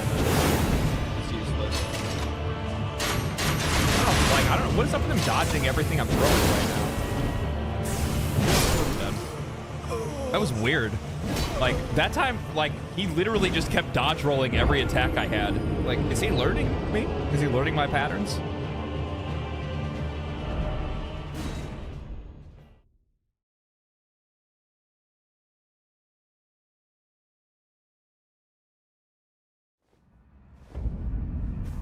the ideal way is to use like, are you talking about just a slash R2 instead of charged R2?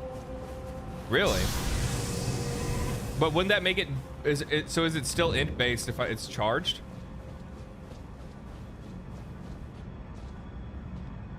Granny's hat will buff the sword, really?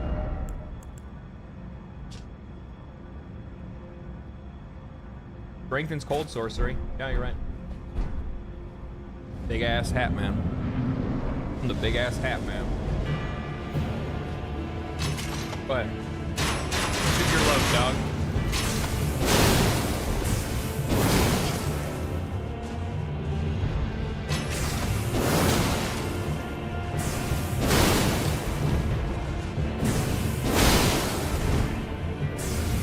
Oh, late. I was late. I was so late. Nope, I should dodge side. Dodge sideways. Dodge sideways. There we go. Woo. Nope.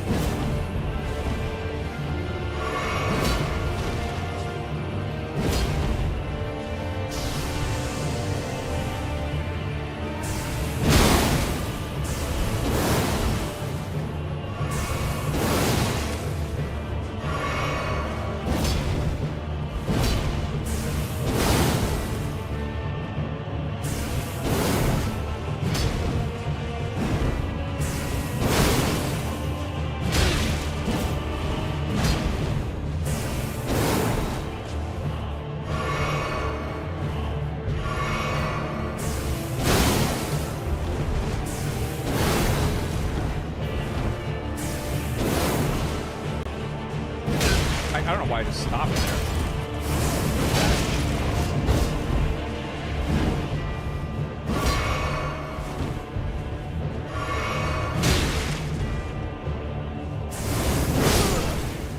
Like, sorry, let me clarify. When buffed with L2, it does the most in it does the most in melee range. So like trying not to use it from like max range. The closer you are to them, the more that the more that the slash will do.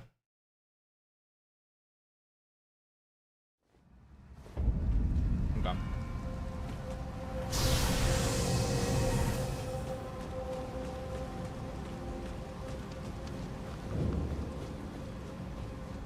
Okay.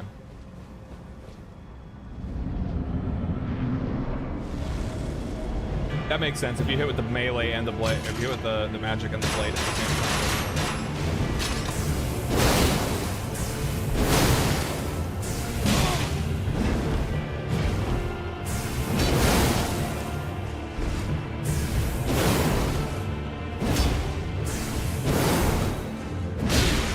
Fucking hit it. I keep tapping light. I was not expecting that.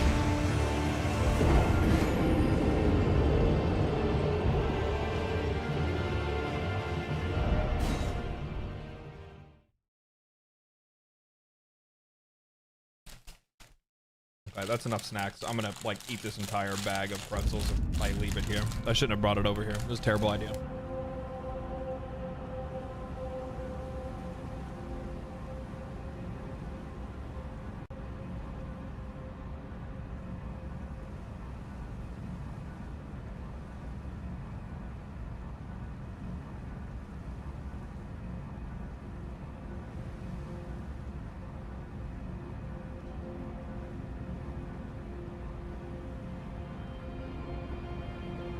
I got the coffee.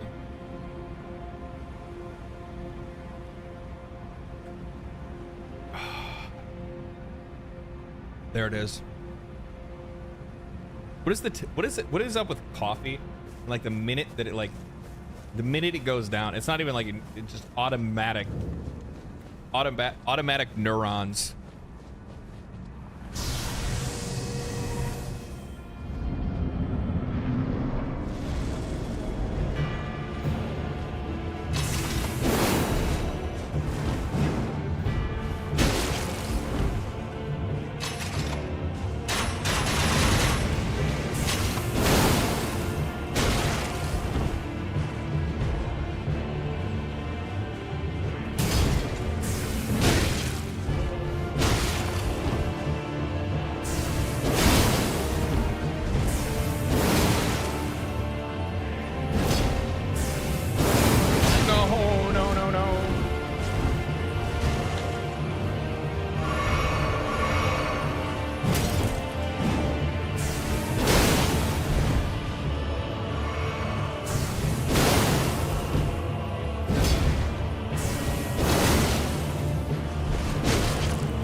relate. Immediate. It's like those moments where like you realize your brain just goes off track for no reason. So close. Yeah, I should have had it that time. But like for some odd reason, it was like right there at the end that I just like my attention span just it dissipated. It was like I went from like maximum focus and I'm like I'm in the fucking zone to all of a sudden being like, oh, I'm late. Oh, I'm two late inputs and that's it, baby. You're done.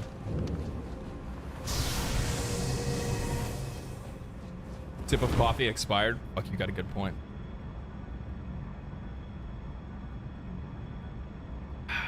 Yeah. That is the good stuff. All right, come on, motherfucker. Let's do this. Go ahead. Fire load. Put it out. Bam. Bam. 3 times combo. Combo breaker.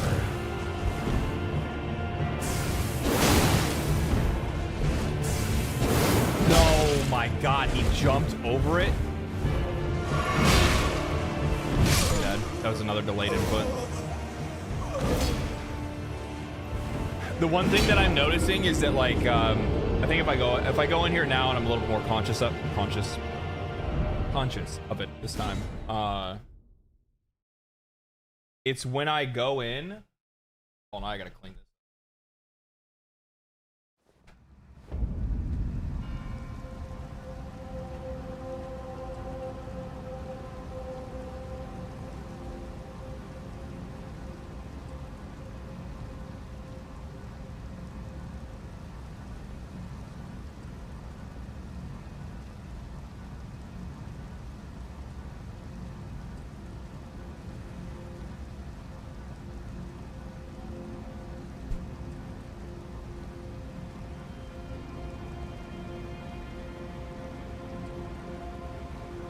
It's when I don't know how they figured this. I don't know if they figured this out or they just figured me out. Maybe something like that.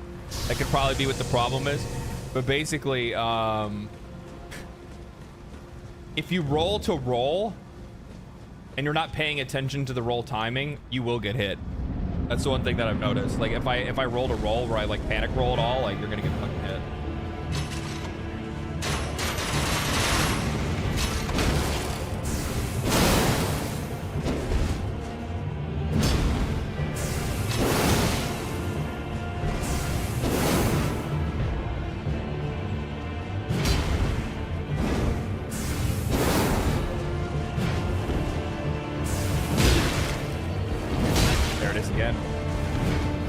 That jump timing is fucking tough. I'm dead.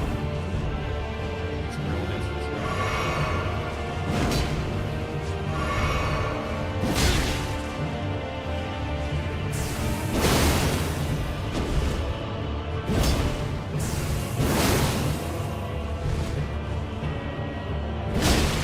Kill myself here.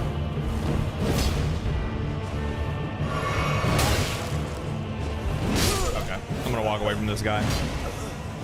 That's enough. I've already got, like, I got the little brain trigger right there. I don't know exactly what, like, what's, like, frustrating me is that I keep, like, light tapping, like, rather than, like, committing to the, like, tap the button. And instead what ends up happening is I just don't put an input in.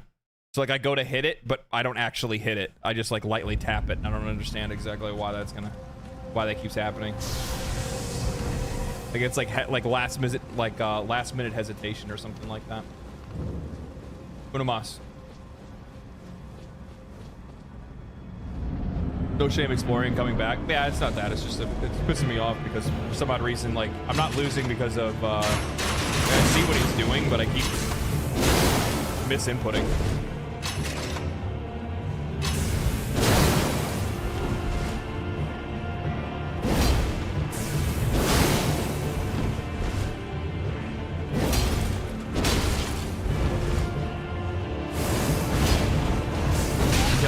Of that, I gotta remember that. There it is. And he died. They have a lot of mix-ups in this one, man. There's a lot of mix-ups. For as simple as a fight as this is, like, he'll do the slash, and then sometimes he'll do a follow-up, or sometimes he won't do it at all. And the same thing goes for, like, the, what's the other one? Is the he'll do like the jump attack, and sometimes the jump attack will have like a dive follow-up, but sometimes it won't. And yeah.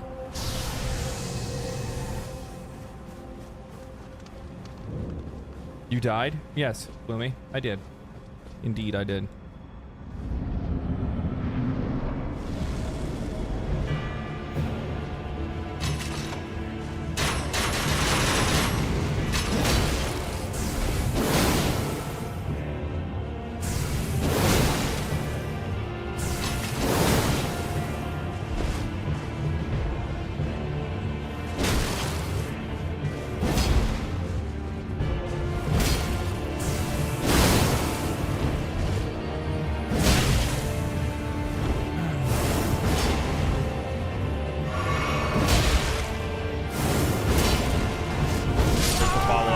Timing.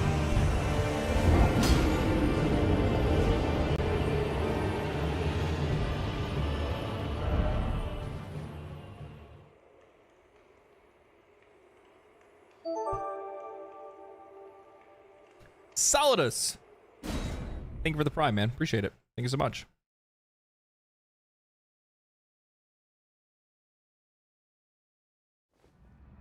Okay. I said Unamas like a bunch of times before. Is your build squishy, or is this, or this mob hits like a truck? The mob hits like a truck. I mean, like equipment wise, like I'm obviously wearing like lighter or medium-ish armor, and I have Dragon Quest. I have the Great Shield Talisman, so it's not like I don't have any like defense at all. It's just that all the mobs in the DLC hit like fucking trucks. Yeah. You get hit twice off guard, you're done, man. GG, baby.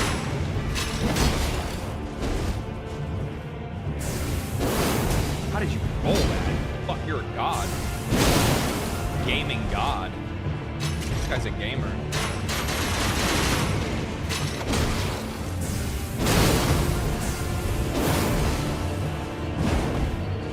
Nope, jump attack. I should have known.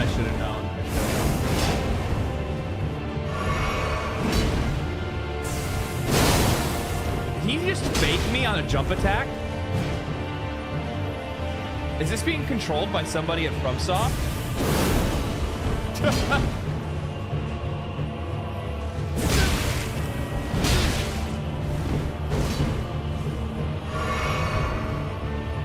Stay away! Let me heal. My God. My God, the timing. It's the panic of the first hit. Yeah, it's the panic of the first hit. I can never roll out of that. I can't. Like, if I get hit while being potted, like, he will hit me the second time. Because, like, I can't get the timing of it because of, like, no matter what, when they hit you when you're potting, like, you're gonna panic roll. That's not gonna be, like, a well-inputted attack. Not even close. Now it's a pride thing. I need a victory. I need to feel stronger going into this DLC. Plus, on top of that, I can't get too upset about it either way, because at least I'm getting, like, my timings down and I'm getting used to the controls. I'm getting loose, baby. That's what's going on. I'm getting loose. Come on, go ahead.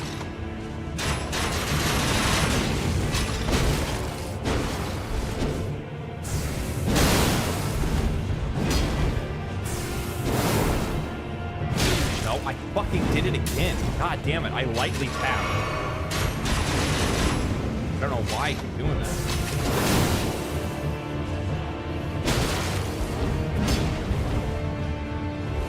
So.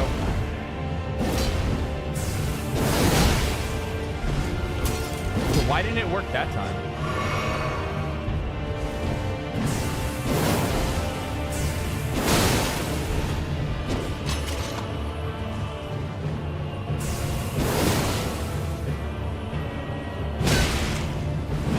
Nope, again with the fucking panic rolling. God damn. Trial training by fire. Yeah.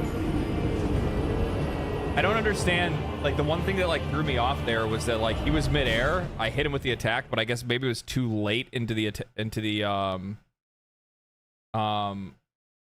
think it was too late into his attack animation to knock him back. I'm not really sure. I decided to take my lowest level character into the DLC. No, man.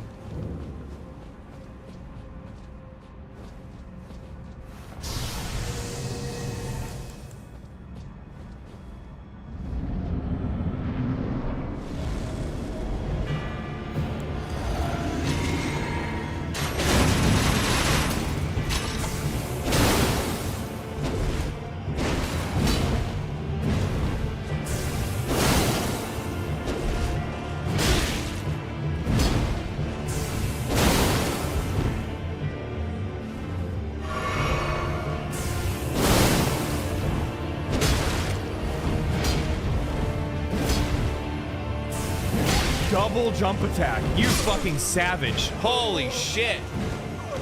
It's like every fight is completely different. What the fuck, you bastard? Holy. Unbelievable. I didn't see that coming.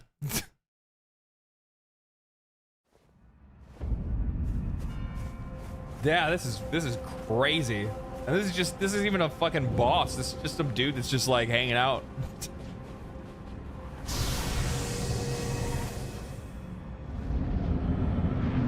This dude fights like a PvPer? No shit.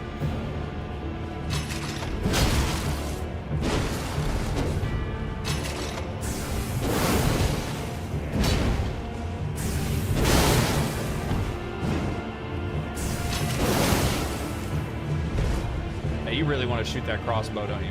Go ahead, bud.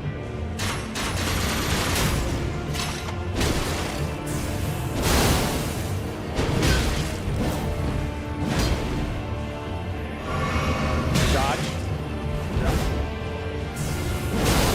Oh, you got fucked right there, homie. Are you gonna drink some potion? You know you want some potion, don't you? Yeah, you want that potion, don't you?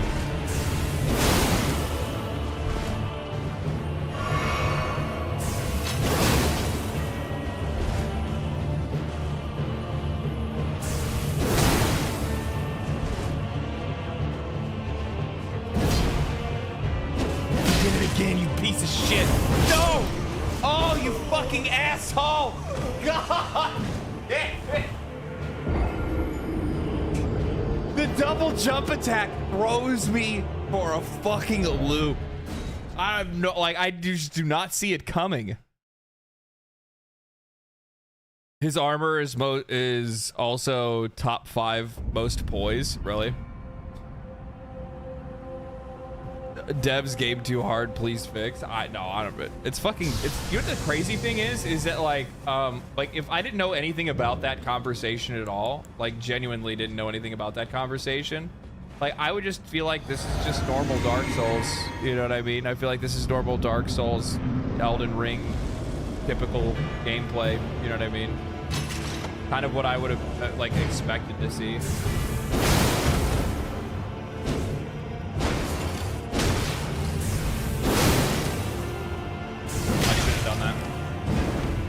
I got the timing on that though.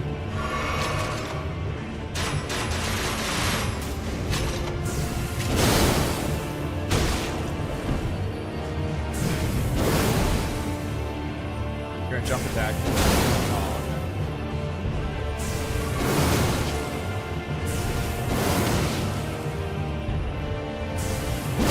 Got you that time, bitch. Ain't got nothing in there. Uh-oh. Greedy. Don't get greedy. Get greedy. Okay. Now I'm getting potion greedy. Now I'm getting cowardy. Nope. I'm dead. I'm just gonna fight.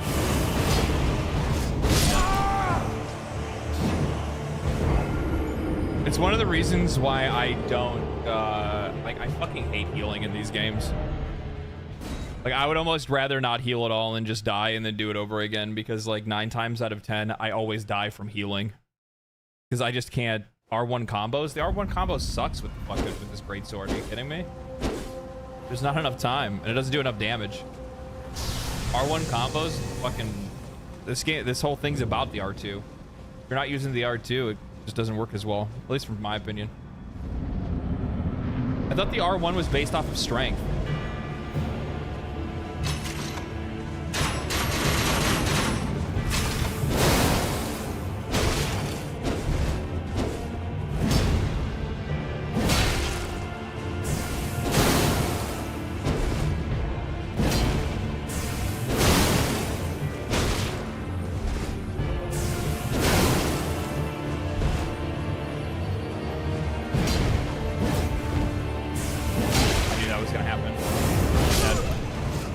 knew that's what he was gonna do. I thought he was initially. I committed because I thought he was just gonna do the 1-2. The minute that he did, I was like, he's gonna jump attack.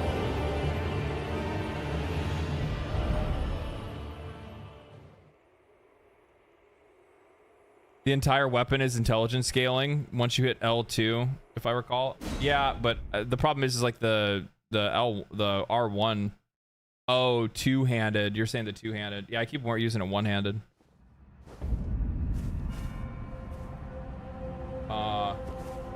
There we go. What is this?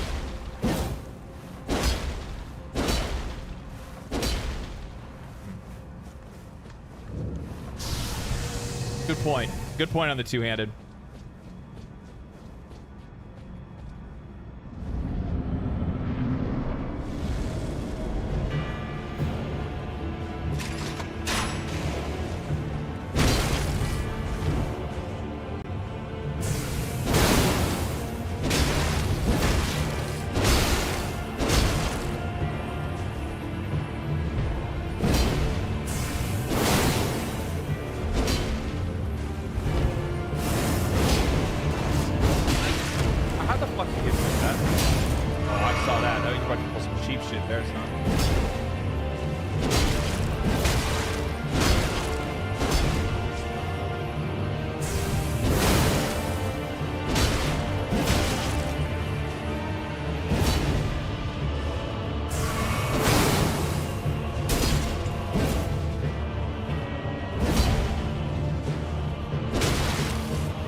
On his part, I give it to him.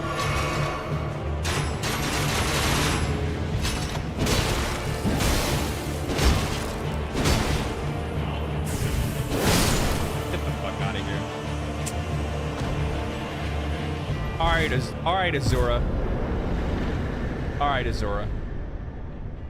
I actually completely forgot how to use this weapon. That's probably why. I beat it using Dark Moon with two-handed R1 combos. He doesn't stagger out of a full R1 combo, but his attacks poise through. So you have to go before he attacks. Yeah, that worked a lot better. Mono, thank you for this. Thank you for the tier 1. Thank you. First try. Yeah, exactly. First try, everybody. First try. What do you think? Great Sword of Solitude, Helm of Solitude, Armor of Solitude, Gauntlets of Solitude, Greaves of Solitude. This guy's a fucking virgin.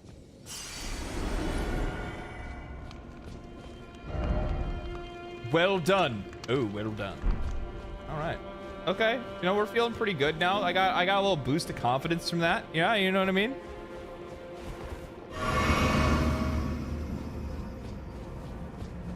Solitude might be the most goated armor set in Elden Ring. Really? Does it?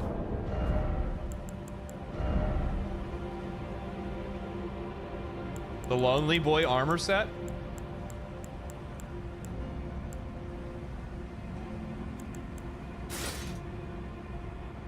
Let's see what it looks like.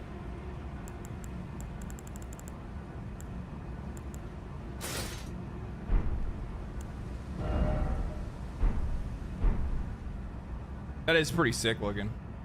Though I don't know about the helmet. I think I'd probably instead use like Helm of the All-Knowing. Helm of the All-Knowing just looks fucking gangster. Well, he doesn't really work with this set though. Not bad though.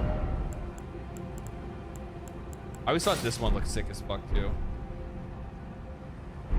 Elden Ring has some awesome designs, man.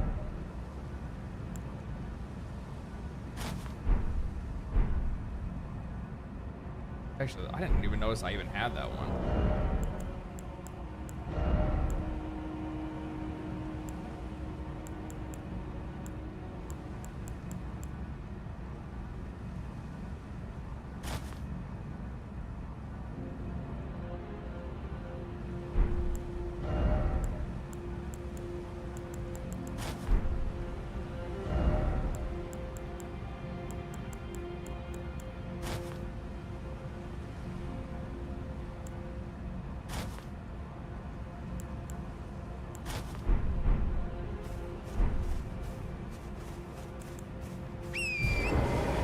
going back to my Wanderer cosplay. Where, I guess we go off this way. Is that a marker so I see where I'm going?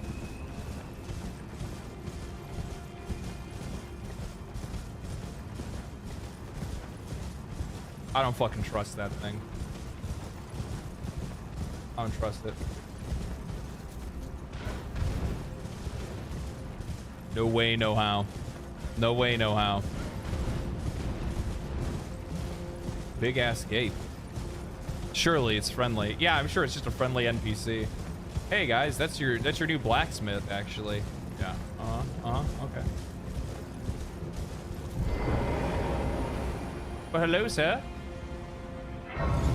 What is your name? Ah, Lady Leda spoke. Ma'am? You're that tarnished. Guided here by kindly Mikola. My bad. Won't we all? I am Freya. You were just so yoked. I couldn't tell. Radahn. In battle, you can be sure I'll hold my own. Oh, another thing. Did you speak to our dour little friend? If you've yet to do so, have him give you a map of the cross's whereabouts. You'll find more of them dotted about these lands. They are Mikola the Kind's footprints. If you've yet to do so, be sure to have our dour little friend share his map of crosses, assuming you intend to trace... Map of crosses? Ooh, new fragment. What are these things? Carved words coalesce. I abandon here the first of the flesh of my body. What the fuck?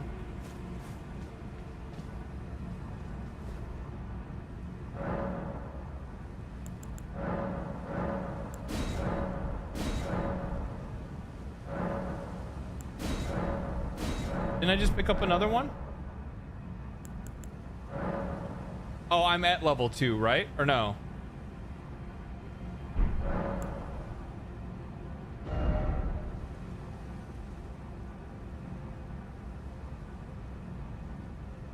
Did I use it? I can't tell if I did. I didn't read it.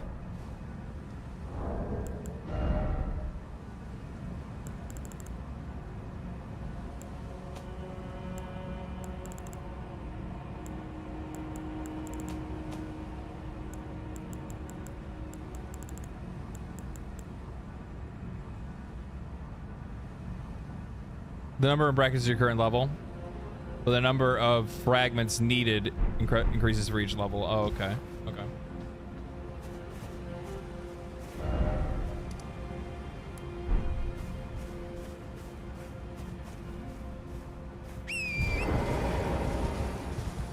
This looks so sick.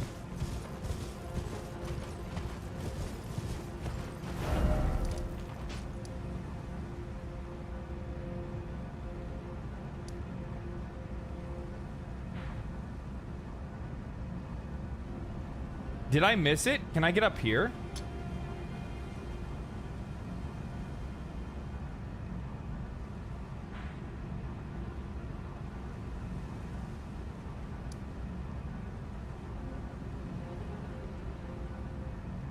Because it looks like there's like paths. I can't tell if that's what these are.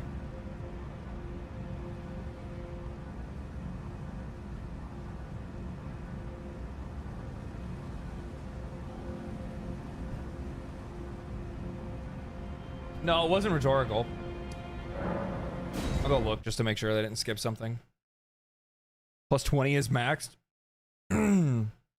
Oh, to give you like your full power up.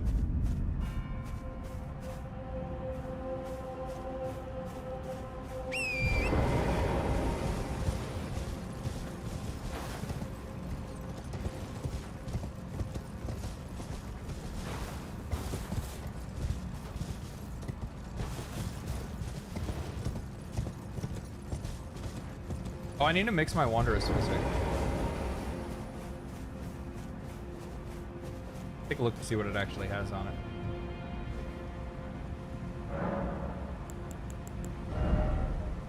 Temporarily boost magic attacks in mixed physics. Yeah, that's good. FP consumption. Yeah. Half of HP.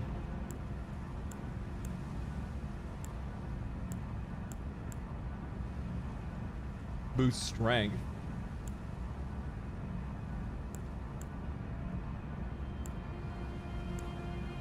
Mitt.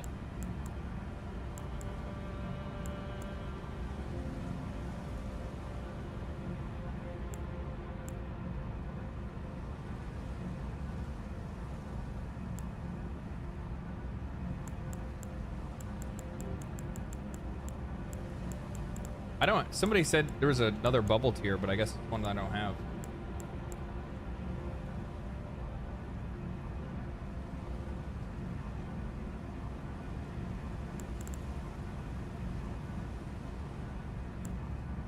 Guess I'll just do this for now.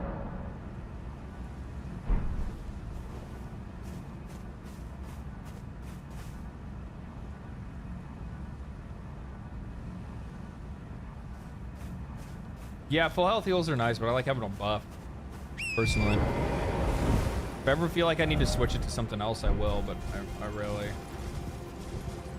I didn't even really use the physic that often, to be honest with you, in the base game. Not like a skill thing, I just forgot about it, to be honest. I used it more on a second playthrough that I had started. I just want to make sure that I didn't miss like a path to get up there. I think maybe I don't think I did.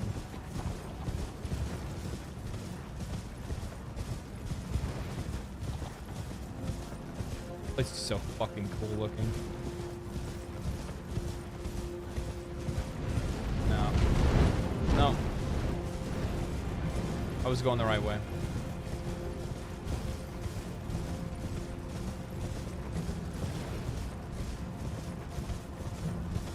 I didn't use it outside of PvP in the base game. Yeah. But I would imagine, like, for people that are coming back to the DLC, they're like, I need this thing. Oh look, it's that friendly NPC again. Yeah, he's just hanging out here. He's just minding the field. You know, minding the field is all it is. Checking things out, making sure everything's all good. Let's see what's going on up here. Where are you guys all headed? Are you guys on a pilgrimage? Huh? Move fast. To you.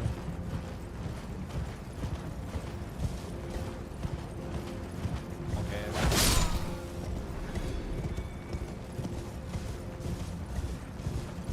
Like I'm just like riding down the road committing random acts of violence for no reason whatsoever.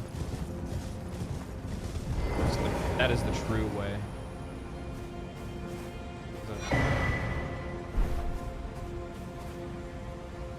Where are those held in my inventory?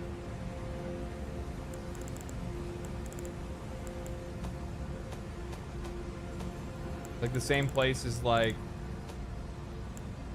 rune fragments. That's what I'm crafting.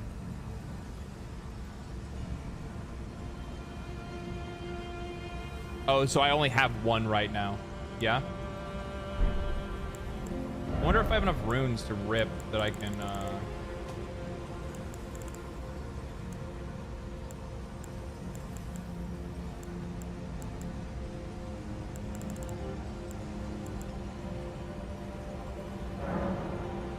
$10,000 runes. Ain't a bad deal.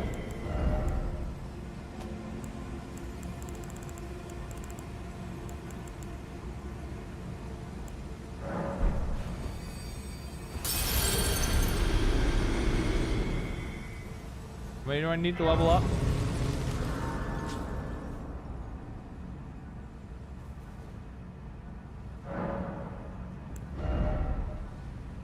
Oh.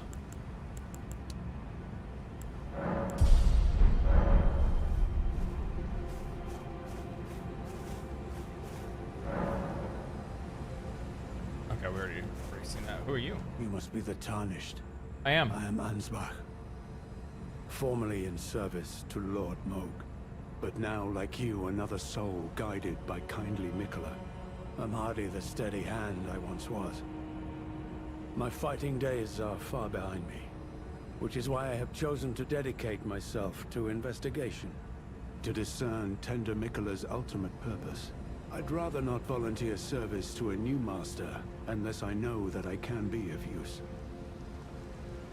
May I request a service of you?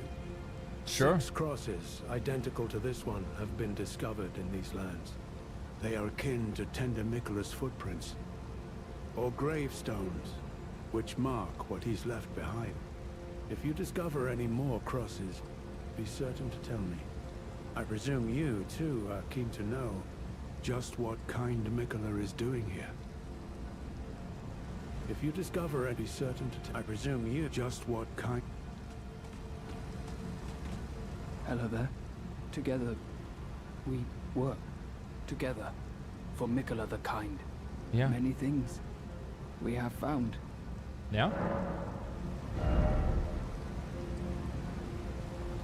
Rune arcs, spellproof pickle liver. Temporarily grants a large boost of magic damage negation. Fire damage, lightning damage, holy damage.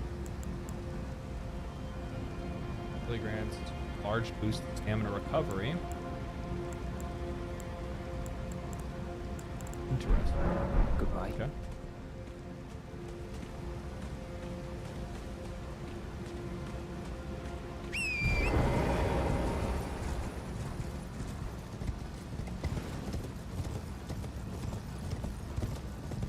Oh boy, here we go. What we got in here?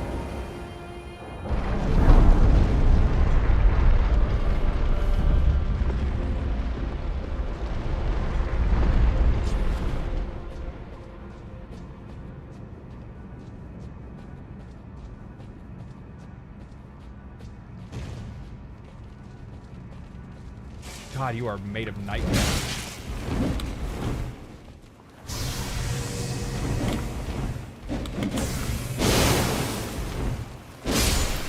Oh my God.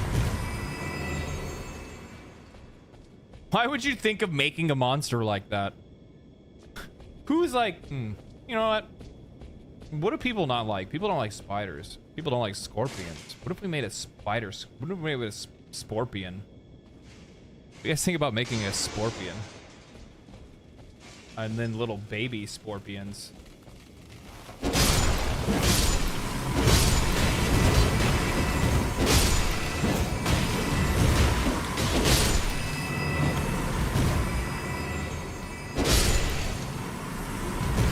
What you got there?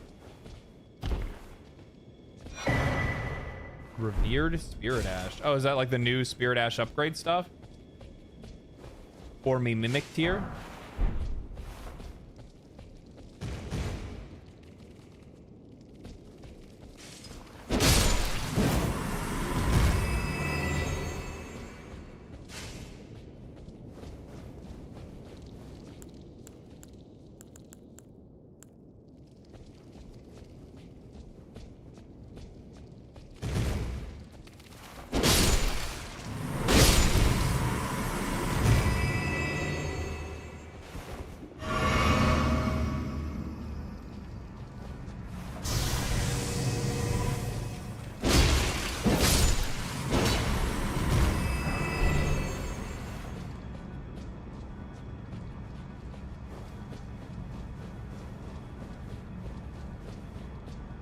I always love their dungeon layouts. It's like one of those things that I'm like, man, I really wish that there was more games. It's not more games like Dark Souls, but like more RPGs that like went this kind of route and were also at the exact same time still incredibly like unique in design and layout and stuff like that. Because like the problem is that like dungeon layouts always end up getting like more repetitive the more you play a game. But this is they do such a damn good job in this game, it's insane. It really is.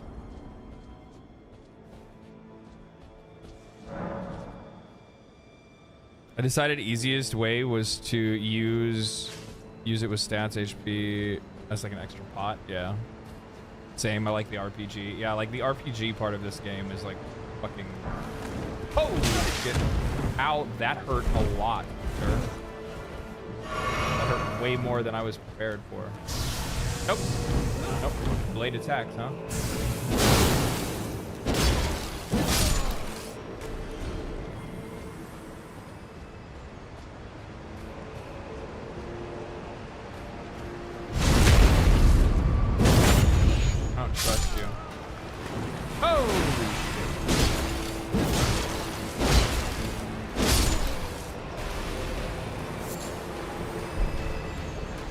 salty water, huh? Disgusting. That is disgusting.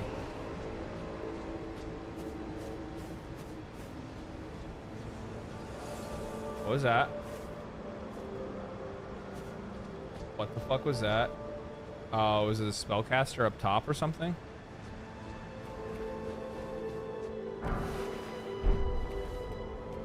Somber 3. Can you push weapons beyond can you push weapons beyond level 10 in this? Good lord. Good lord.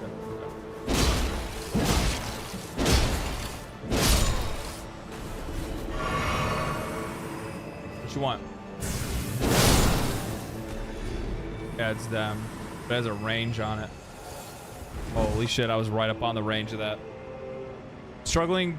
If it makes you feel any better, the final boss just is just beating my ass constantly.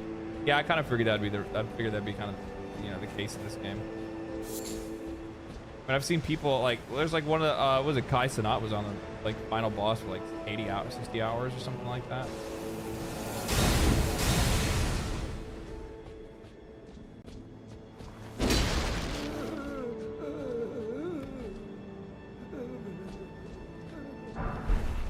Oh, you're taking issue with me, huh?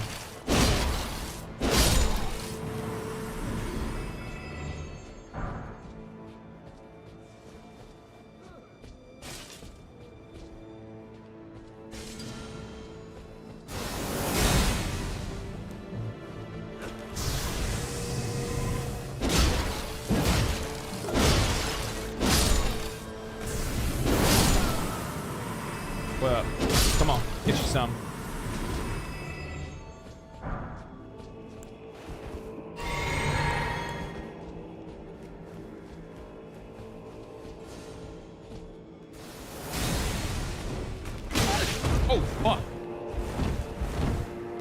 I don't like that these guys kind of remind me slightly of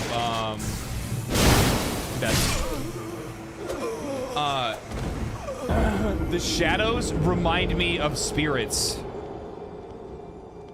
Like they're too similar to spirits, and I sometimes like my brain confuses them with just a random player running around doing stuff in the game, and it's actually a shadow.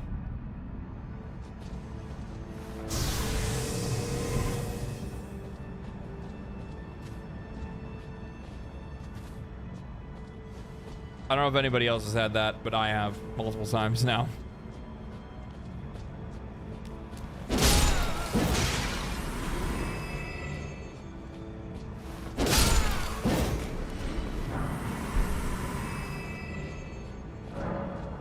Okay, so I was going the right way.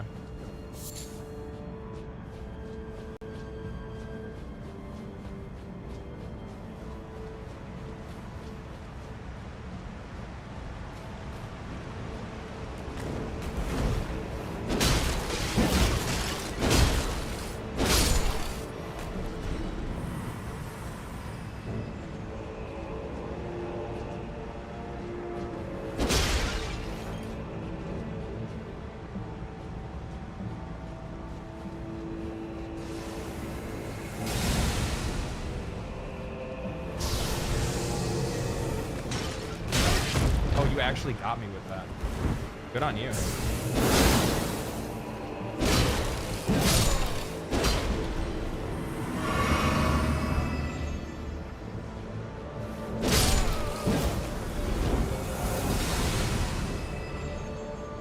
Sneaky, sneaky.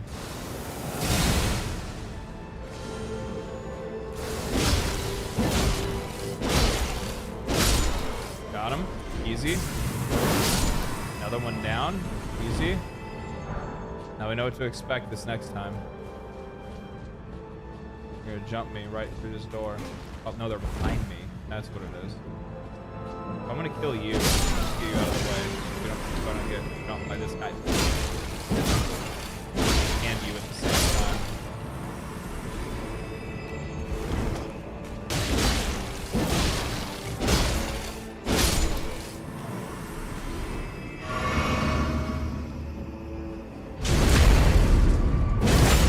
Trying to keep the answer spoiler free. Oh, you guys are talking about. Okay. Sometimes when you guys have conversations with each other, I get jealous. No, I'm kidding. This just throws me off because I'll read something. I'm like, how dare you say something like that? And I realize it's two like chatters talking shit to each other, and I'm like, oh, never mind.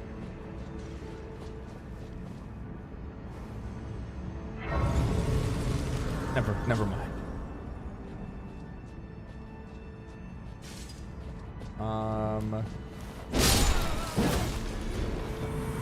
Oh, it's you guys. You're having fun casting your spells over here.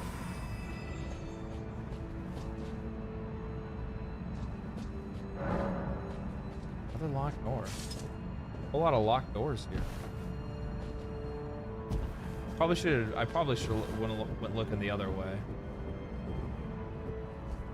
But I wanted to have a look around.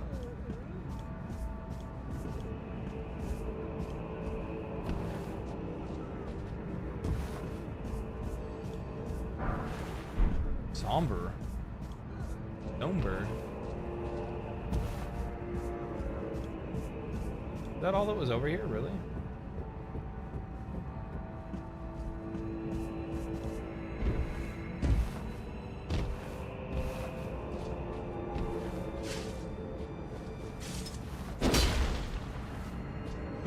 Okay. What a waste of fucking time.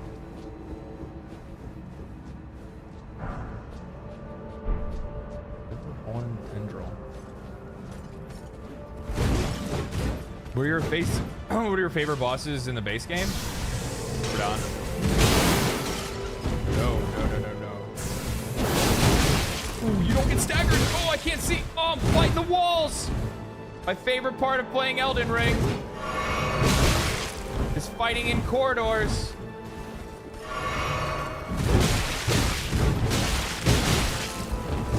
Yep. Okay. Okay, helicopter man. Look. Nope. Jesus fucking Christ. You don't get staggered and you don't take breaks. Okay.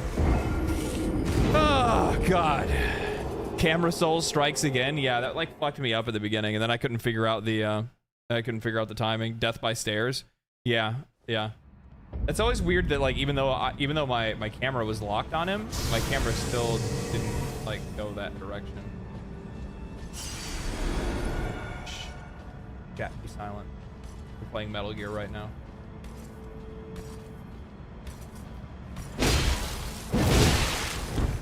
Oh, beat.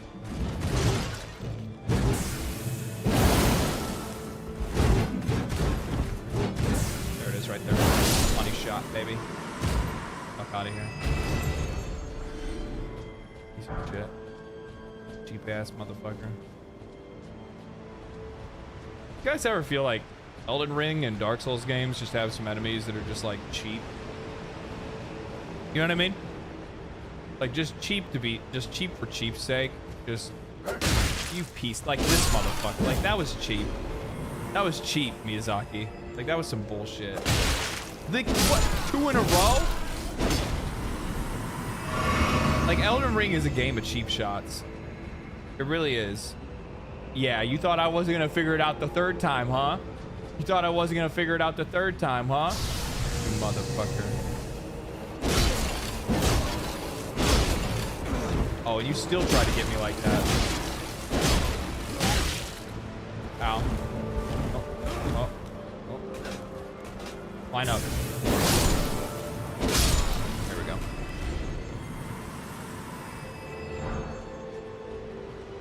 Cheap ass game. Cheap ass bullshit ass game. Get out of here. Let me get my blue water item. It was string. It was literally somebody's booty string. That's what that was. Disgusting.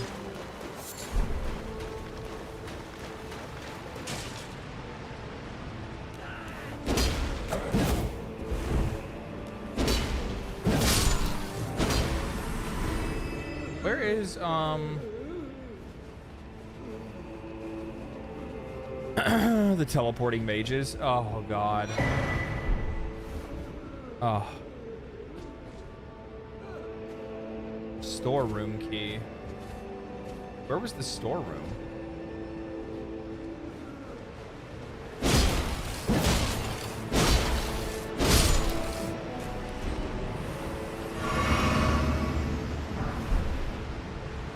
Was the storeroom the place that I was by earlier? I don't remember.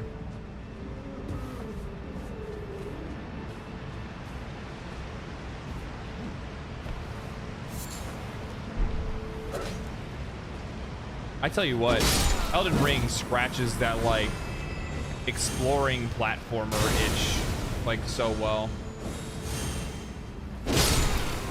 There's so many little nooks and crannies and things like that for you to look around. I fucking love it so much.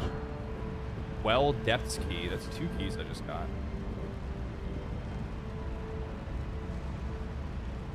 Sir? Sir? Por favor?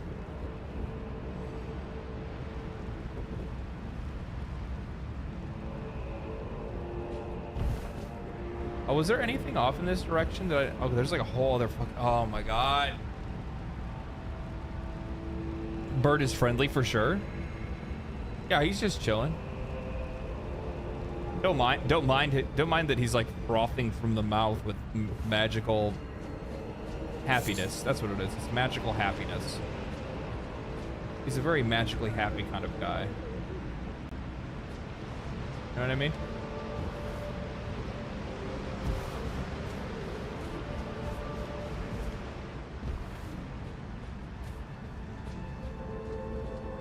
You know what's really funny for those of you that have watched me play Warframe?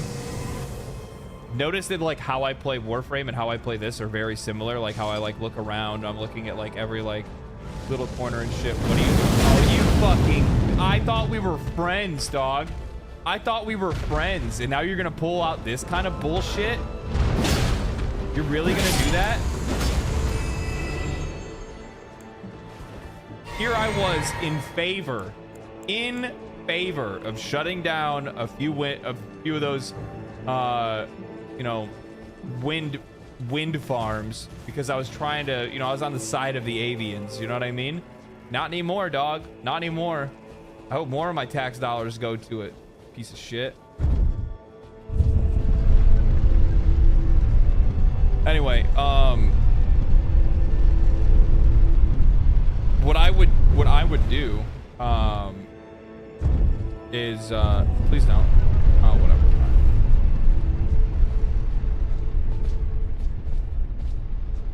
What I do in games frequently is I look around.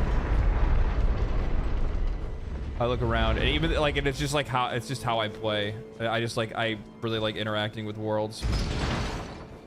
So I often end up being like the furthest behind when I'm playing Warframe because like people are like fucking forever ahead of me, and I'm still like looking at vases and breaking stuff and things like that. And yeah. Where the fuck did you come from? Get the fuck out of here. Out of curiosity, were you planning on playing Final Fantasy XIV's expansion? Yeah. Yeah, I'm gonna, I'm probably gonna do like a little, I'll probably do like a story catch-up stream next week.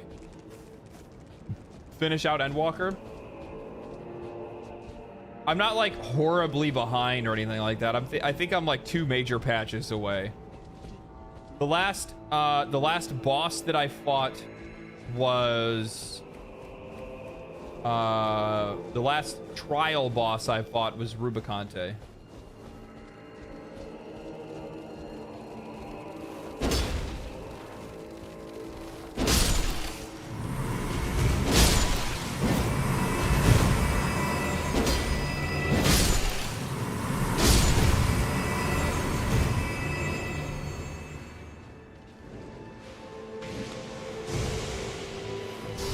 You guys are on some bullshit.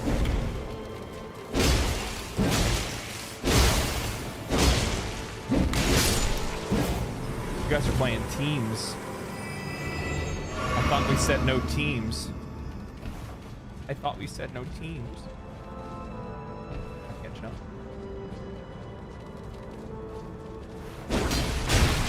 Ow, that hurt. Oh, that was instant poison.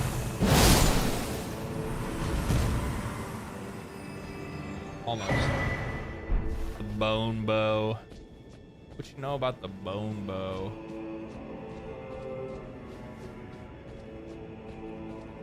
That's all that was in here? Okay. I do wish Warframe rewarded you with more cool stuff from exploring more often.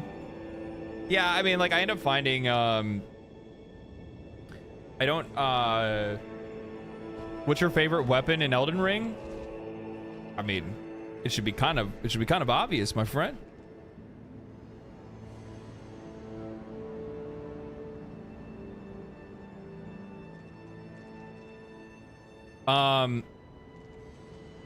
Yeah, I kind of wish it did a little bit too. I mean, it kind of does. Like, I end up finding like Ayatan tiers and Ayatan statues and stuff like that when I'm actually like paying attention and looking around. But yeah, I totally see what you're saying. But Warframe's a game about speed and not exploration, right? That's just kind of the name of the game.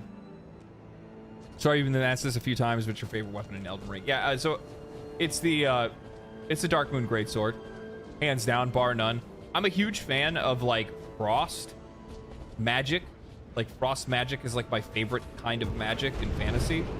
If I have the opportunity to be a frost mage, I almost always am. Because I like the idea of like slowing enemies down and stuff like that and freezing them solid. And then I also like heavy weapons. So it's like the best of both worlds, right? Like I get a heavy weapon and I also get to be a frost mage at the same time. It's like the ultimate power fantasy for me. It's fucking great. Like a mage that wields a greatsword is like the coolest fucking idea ever. Oi! Oi!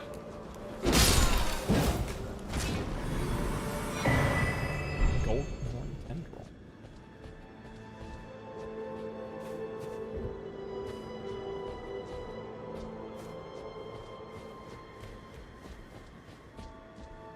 Someone give this man Frost Prime.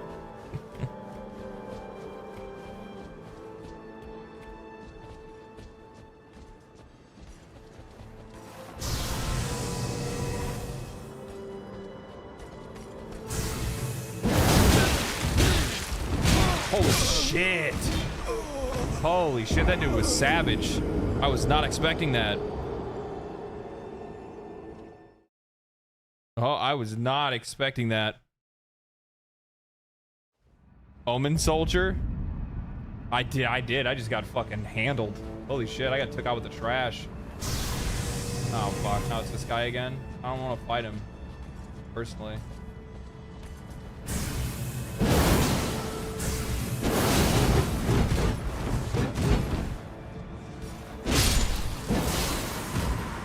I guess it wasn't that bad. We figured out the combo. We figured out the combo breaker. Where am I going again? Oh, we kind of figured out that we don't need to go this way, right? There was nothing over. Oh no, there is something over here. There's a big old gate. Do you want to come down and party? No, you don't want to fuck with me. What is off in that direction? I don't know if I want to go that way. I need to go get my souls. I feel like I'm going the right direction for now.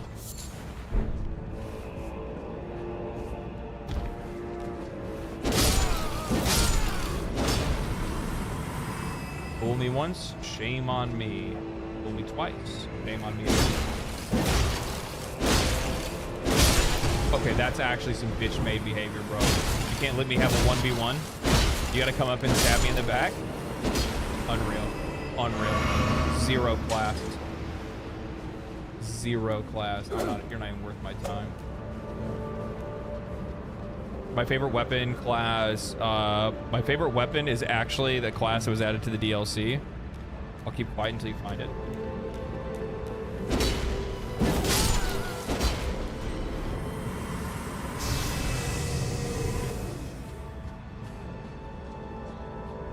Ew.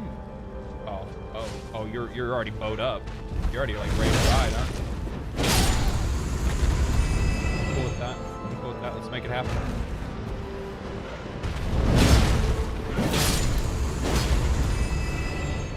Nice hat. Thank you. I like it too. I don't wear it for buffs. I wear it for beauty.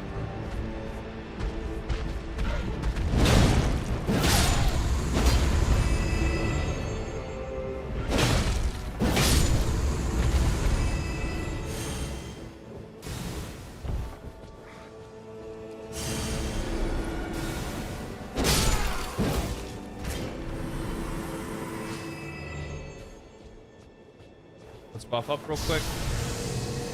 Heal up. Wait for this guy to come swinging.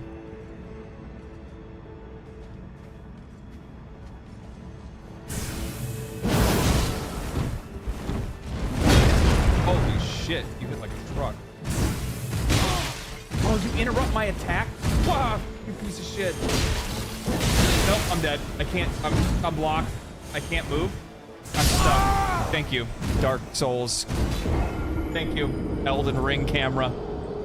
Just couldn't go anywhere. Body blocked between the enemy and a bad camera. Talking about clipping fashion with a hat and sword. Okay, look, this is not a fucking fashion game, all right? There's nothing I can do about the hat clipping to the sword. As much as I would like to be able to do something about it.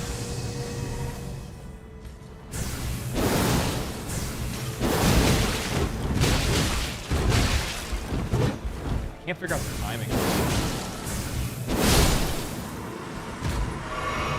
Like, I feel like I'm tapping my dodge at the right time, and I'm not. I'm not.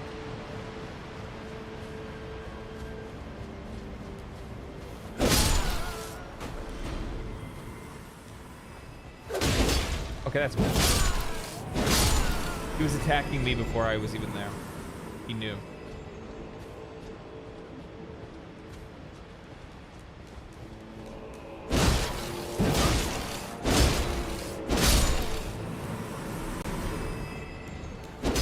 Oh.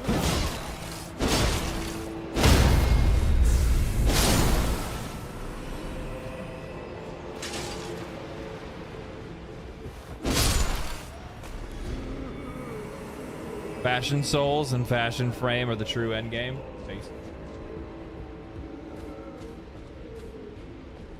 The problem is that like I could switch out with this hat, like now you have me fucking feeling bad about my hat. This one doesn't look as cool.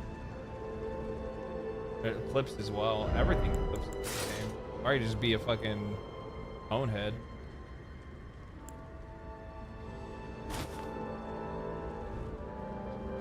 That doesn't look as cool.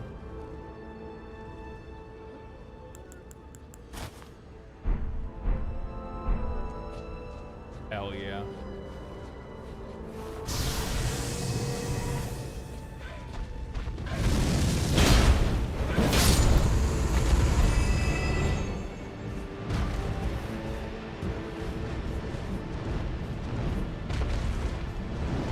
Are you happy you made me self-aware? Oh shit.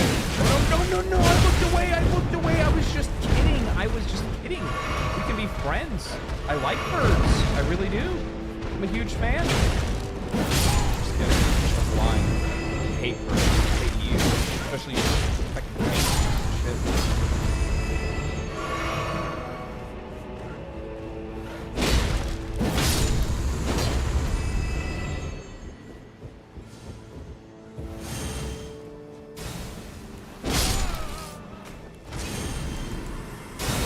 Doing that. Stop it. Whoever's doing that. Stop it. I don't know who you are. I don't know what your name is. I don't want to learn.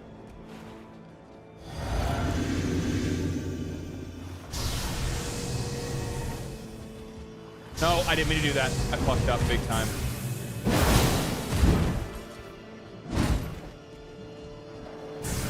I got me with the fucking stomp. I got hit with that. I need a side roll. Okay. Need to actually dodge at all though. That would probably help. That would probably help a lot actually. I stepped into the thing. I stepped forward. My attack made me step forward. I thought I was good. Hey, love your stream. I love you.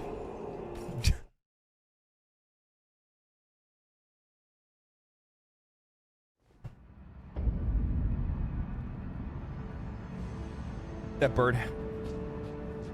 Bird 3 has relatives. Well, I'll make sure to thin that herd out the best I can. How about that?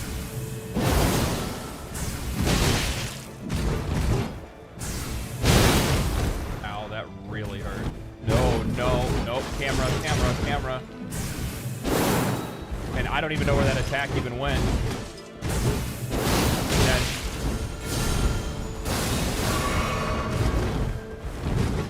Why don't you kill your boys? Huh? I saw you hit them and they didn't die. I think that's bullshit. I think that's unrealistic.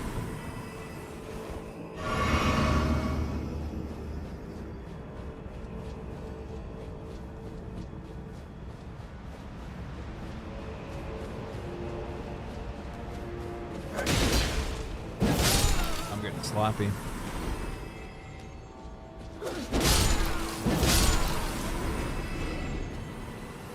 What happened to cool hat? Ask fucking chat. Somebody judged me for my hat clipping.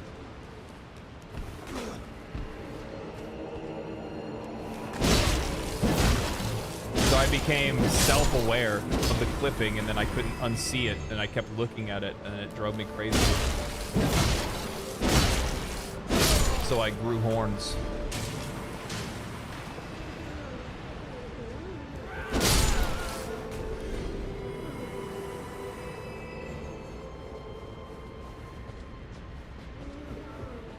They definitely can hit each other. I know they can. I don't know why he didn't, actually. Forget about the one up top. That's what caught me by surprise. Come on, Bubby. Come on, Bubbies. Come on, hop. No, none of that shit. None of that. Get that noise out of here.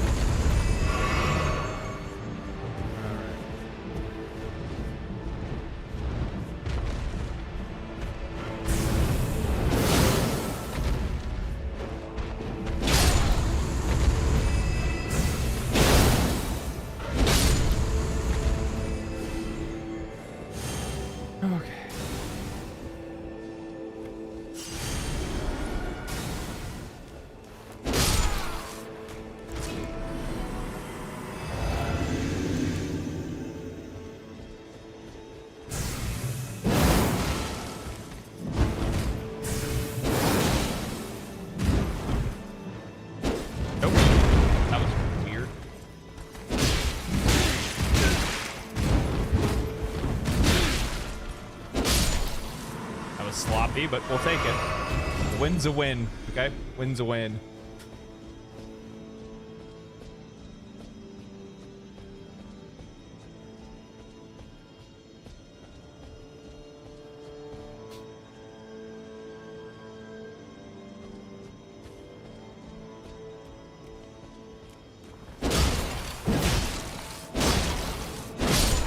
Dude, what are you doing? You can't just kill random people? And that's what I'm gonna do. Look at this guy.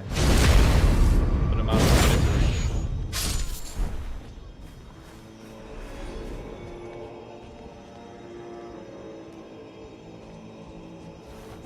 What?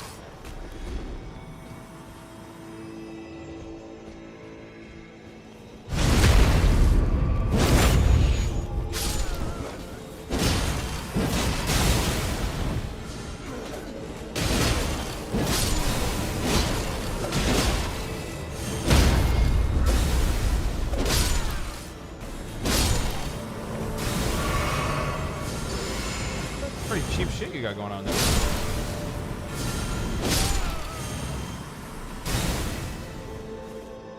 Is this? Ooh, more spirit ashes. Let's go check this way first. I feel like that's the direction I'm supposed to progress. What does this say? No precious item ahead, therefore be wary of regret. Be wary of left.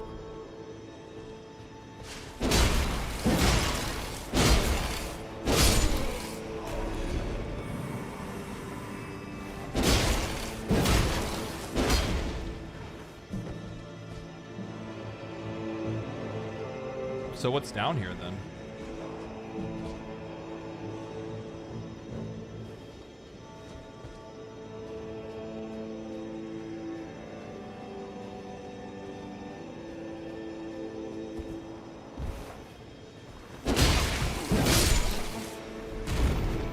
insectoids.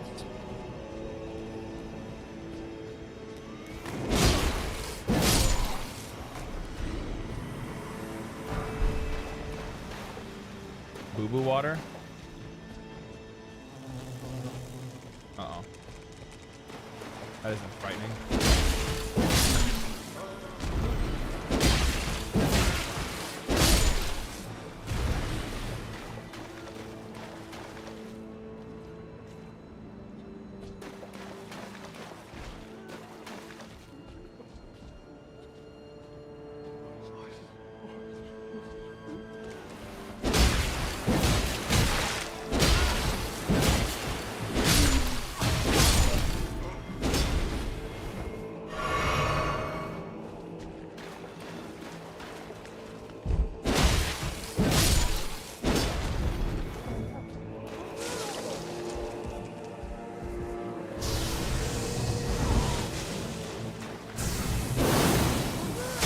I think that's kind of bullshit. I'm just gonna say it out. I'm just gonna say it out loud because I know everybody's thinking it. Everybody saw it, and we all thought the same thing.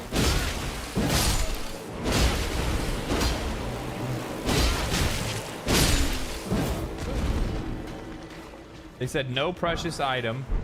Be wary of regret. The best item that was down here. Yeah. Okay. That's it. Oh yeah, this was actually completely fucking pointless. No like hidden wall, maybe? No. They weren't lying. They weren't lying. Trust it. You gotta make sure you're trust the writing on the wall or the floor in the case of this game. I mean, I got XP, right? I can actually level up when I get to another grace. That'll be kind of nice. That'll be kind of nice. Another W sign, yeah. Hope you like bugs. Yeah.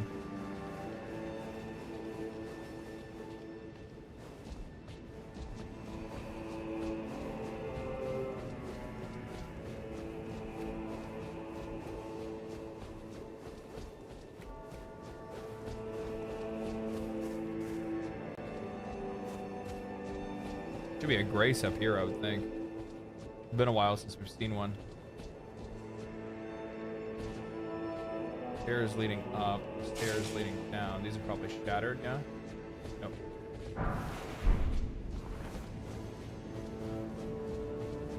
Somber 1. Oh, I was like, why are they giving us Somber? I'm like, oh, because there's all new weapons that they've added to this one and named weapons as well. Fuck me.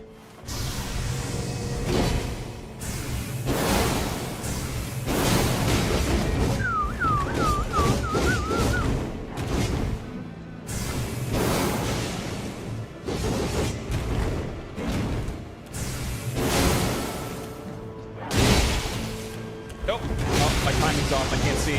Fucking walls. Probably shouldn't have gone for that, but okay. Whew. God damn, those things make me so nervous. Oh, my heart rate popped up a little bit there.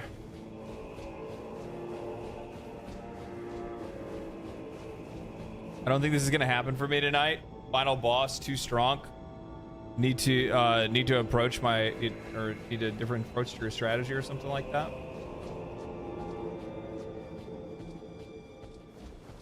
Yeah, sometimes you gotta have to rethink it. The only problem is that like sometimes I'll rethink too hard, and I'll try to like overcompensate and then go and like there's a couple times where I'd like just changed my build entirely. I'm like, I'm going dex scaling. Maybe that's what it is. I need faster weapons, and it's like more times than not it was just patience. It was just patience.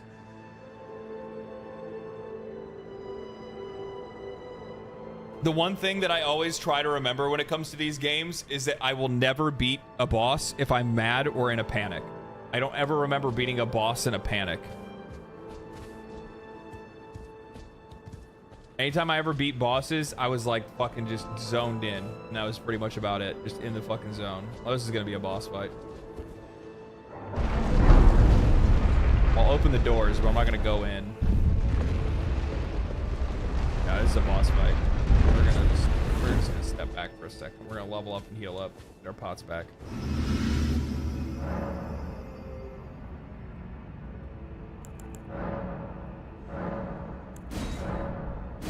enough.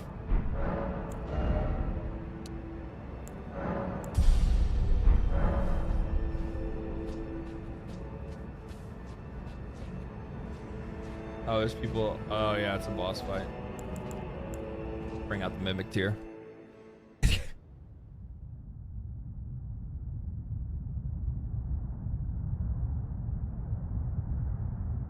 O horn-decked beast from higher sphere delivered, take root inside the tower's sculpted keepers, and perched within, we beg of thee, rise.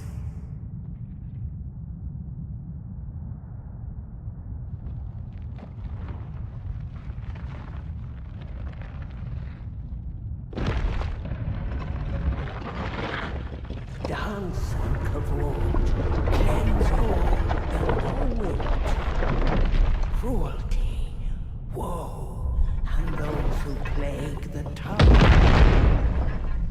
Cleanse away the strumpet's vile agony.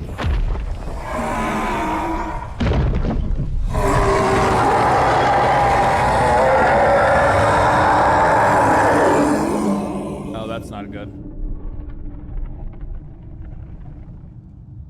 Oh god.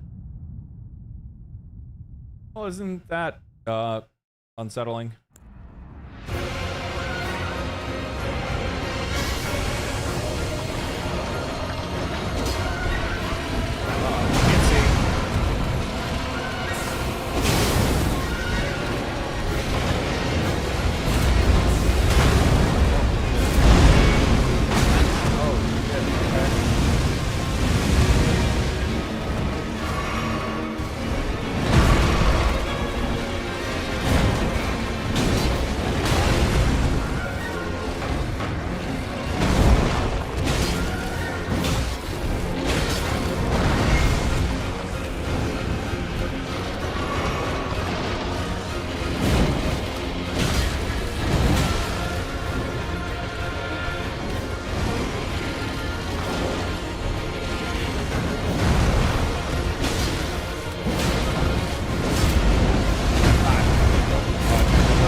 You liked cats? Yeah, yeah.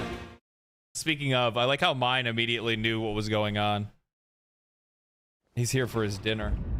Like that one ate me.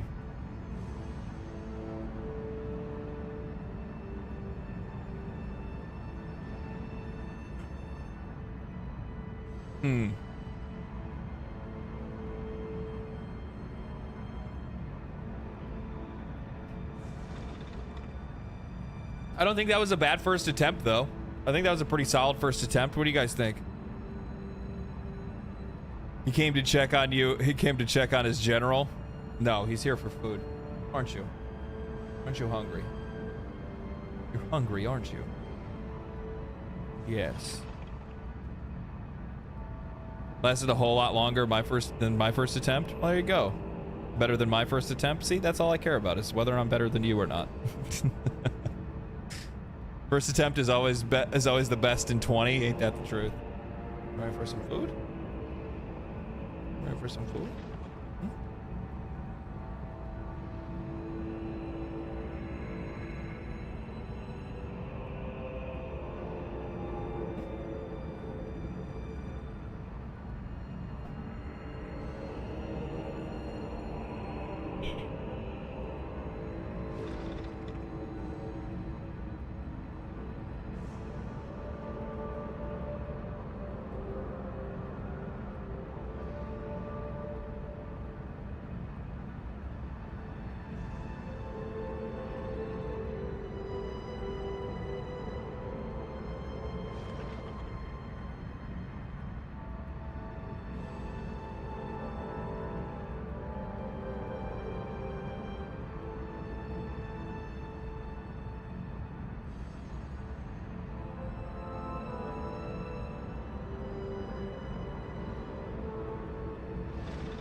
Okay. All right. Try this again.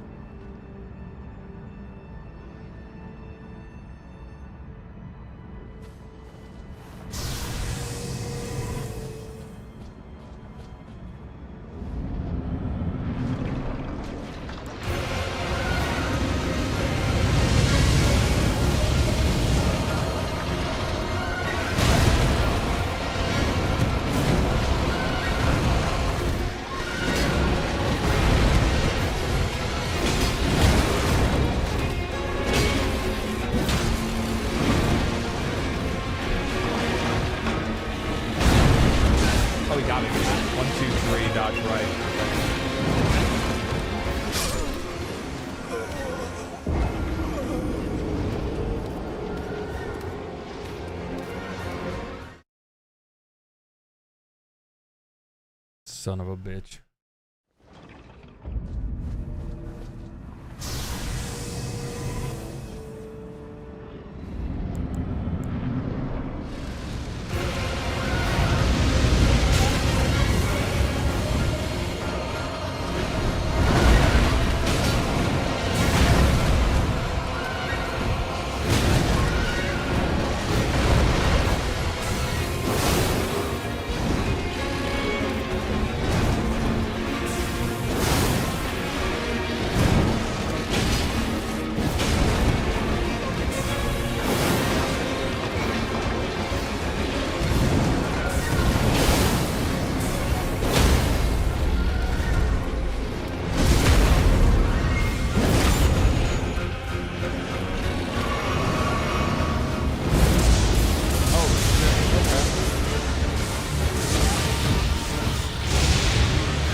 Expecting all that.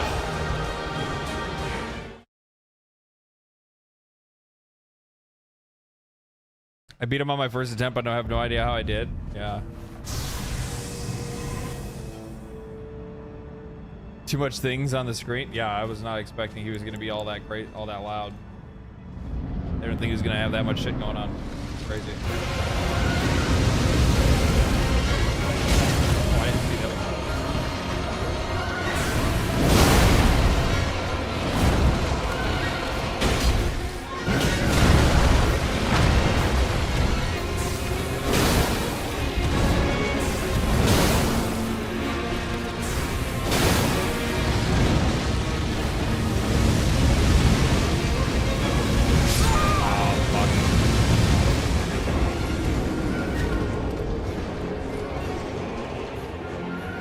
I might wait to use the Wondrous Physic when he goes into lightning mode. That might be the better thing for me to try to do.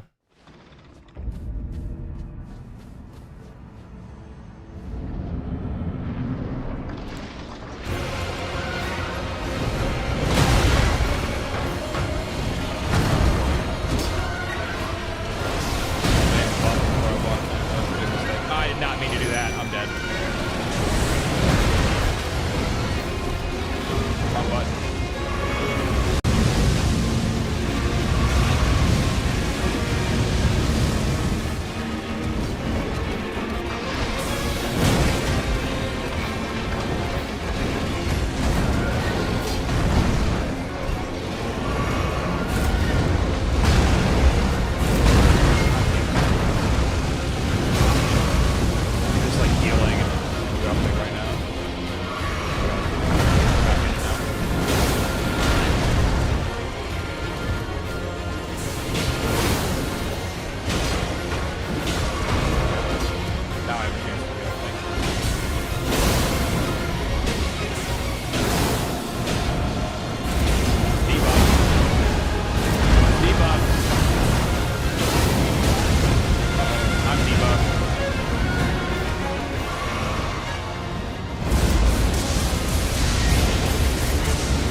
the lightning breath, you would have to for the lightning breath, you would have to what? You have to dodge roll that, or do you have to be underneath them and walk around it, I wonder?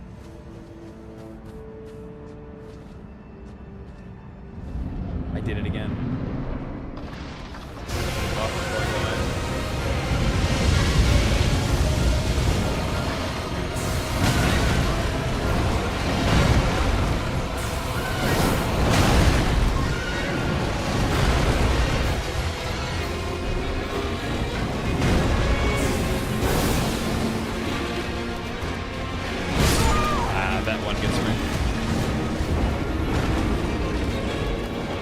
Jump when breathing, roll when bite.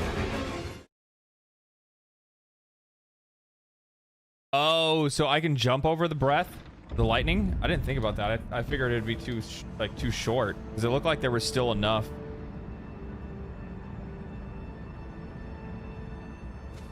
Huh, okay.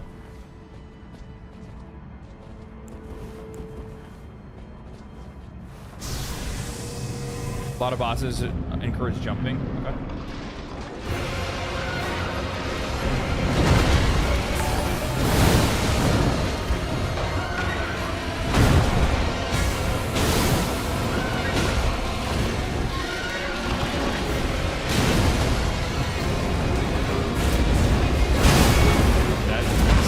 Yeah, I can't see anything.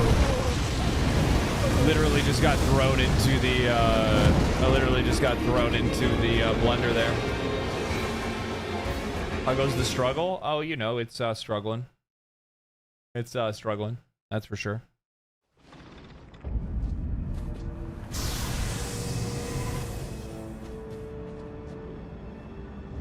Wallbanged? Yeah, I know. Now I know what it feels like to be a monster in Monster Hunter World. I turned too quick.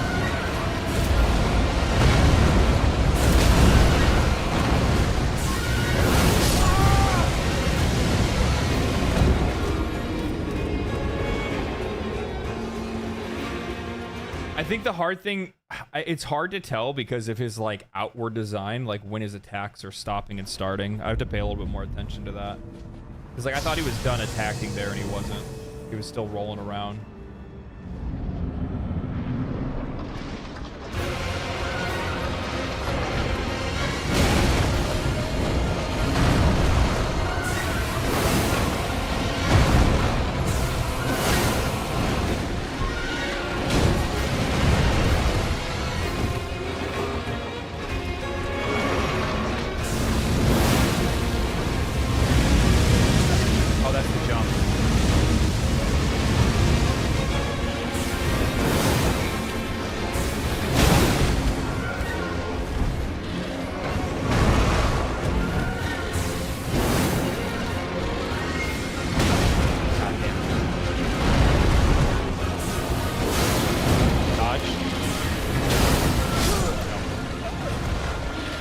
I think you might consider respec as well. In the DLC, a lot of bosses have very individual approach. I don't necessarily think I believe that.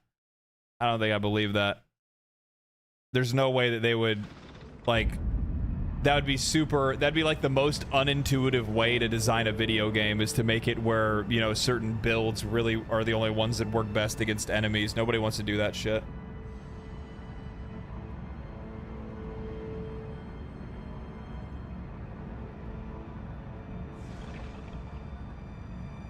Be careful, this guy's more like Alatreon than you think. That doesn't make me feel better. That doesn't make me feel better.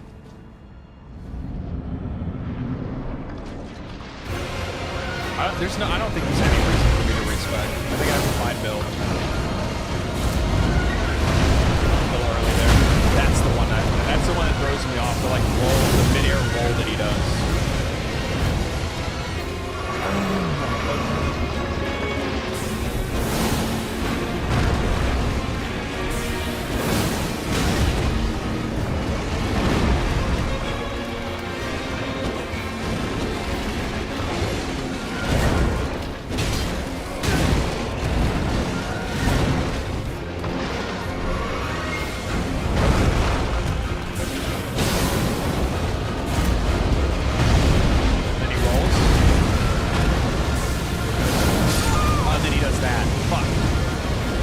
Damn. So he like dives in, rolls, spins up, and then spins around.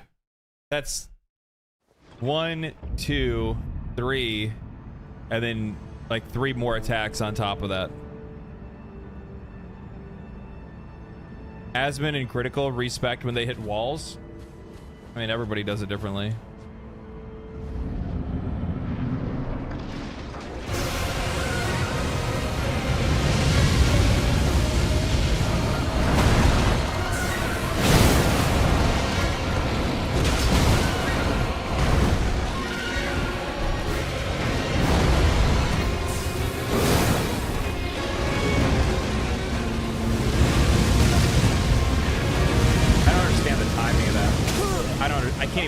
Tell because the camera whips my fucking camera around. They're so fucking annoying.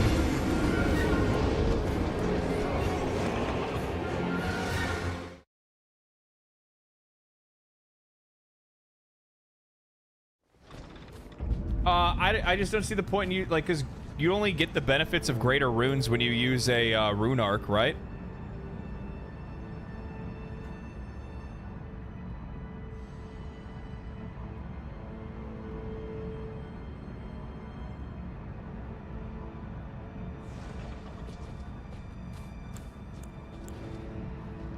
Yeah, so I don't see the point. Like, rune arcs are cool, but the problem is that my issue with rune arcs is that they,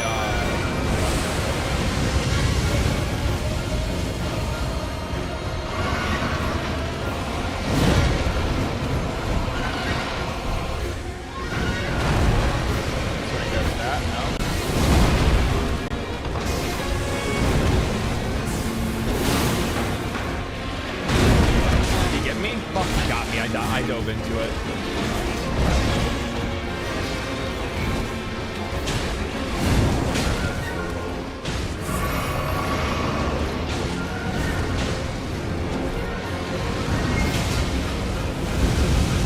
Try this. Nope, missed it.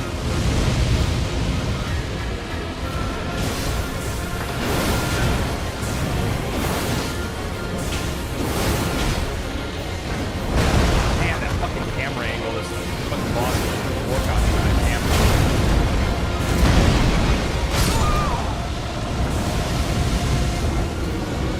Does the boss heal when you do? It looked like it did there.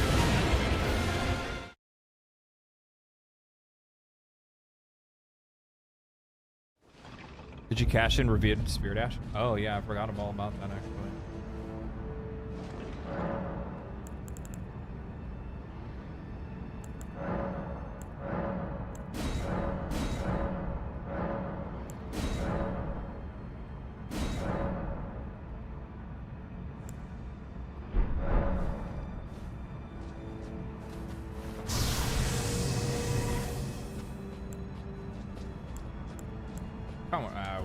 I'm practicing it anyway.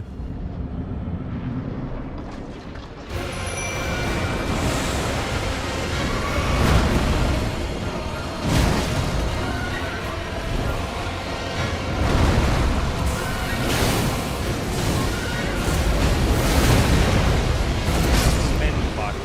That's what it is. Okay.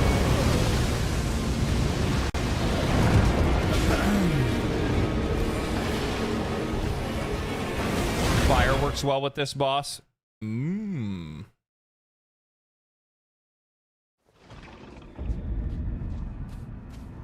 beast totally did heal off of my flask. You are right. Yeah, it did. I don't know why.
My friend said it was easier without lock-on. I would probably guarantee it probably is, to be honest.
No, kitty cat, please stay off the desk. This is not the time for you to be jumping around up here. Otherwise, I will not be able to see, my friend.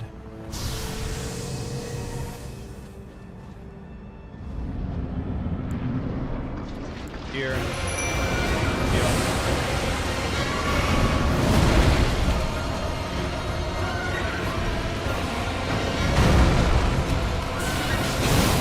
can't see. You're sitting right in front of me. Oh, please, homie. Please, little guy. Just move slightly. I can see half of the screen right now.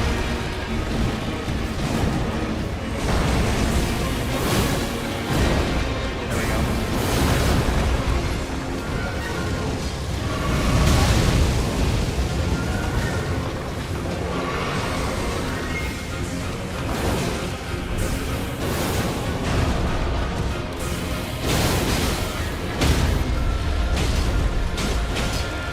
Do the fucking attack.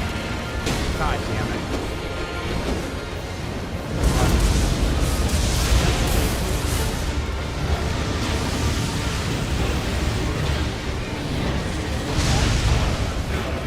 No. I didn't power up.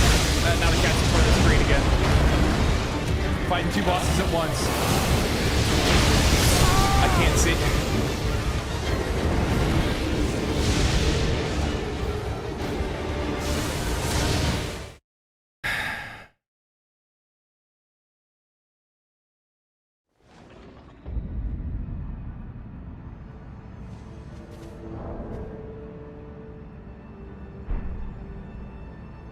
Yeah, progress, yeah.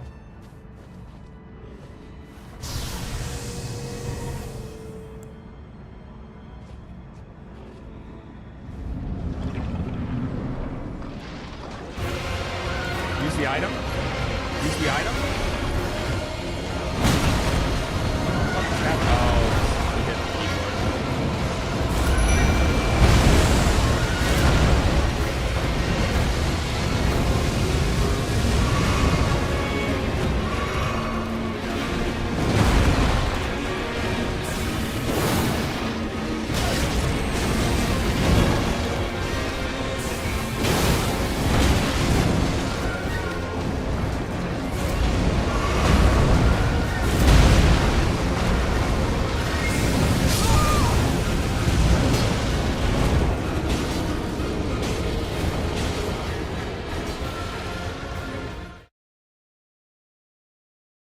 Also, a reminder to put things off of your spell bar that you don't want to use. Yeah, I mean, I don't really, the only thing I have on there is just, the only thing that I'm not going to use would be,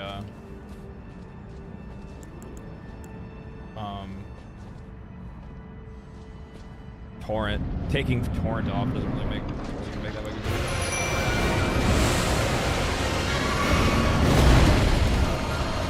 I should have buffed before I came in.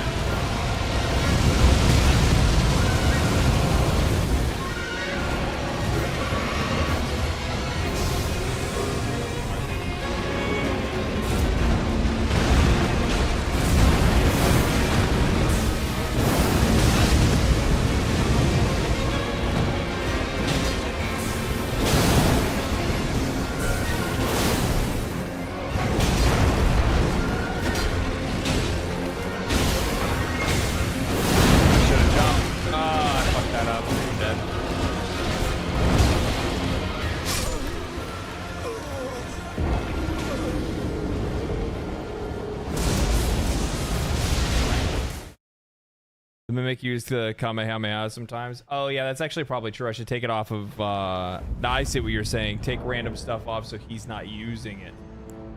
That makes a lot of sense, actually. Honestly, the fucking spell probably helped pull aggro for a second, which helped there, but yeah, I see what you're saying. I'm gonna take the spells off because I'm not using spells to begin with.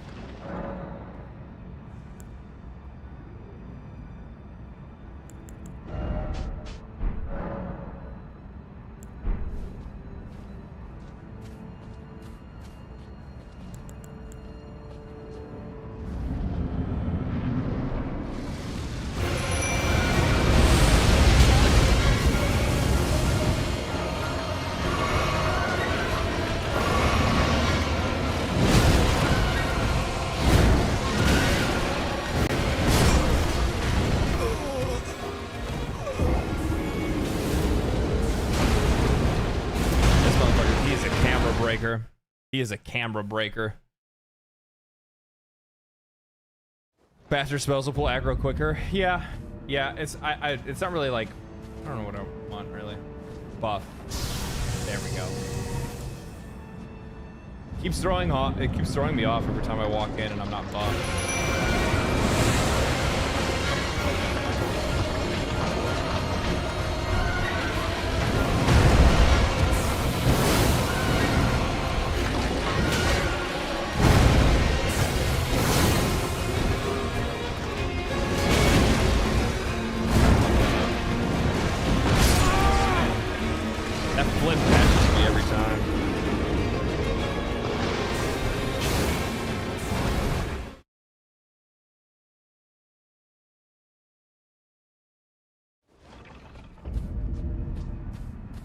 Oh, there's an NPC? Who's the NPC? Oh, it's the chick from the beginning. Yeah, we'll bring her in.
back to your bullshit.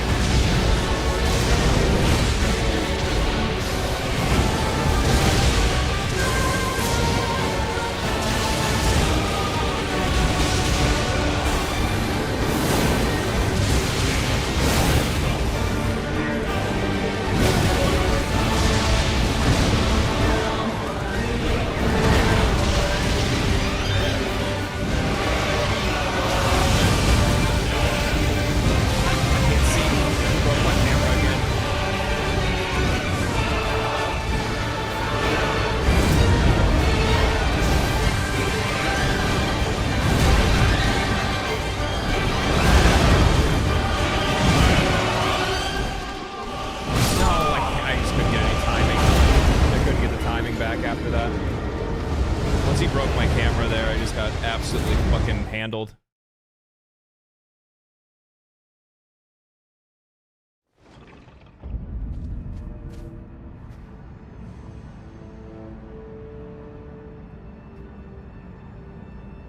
You plus Freya plus Mimic kind of broken. Am I out? I didn't use Mimic there. I only used her.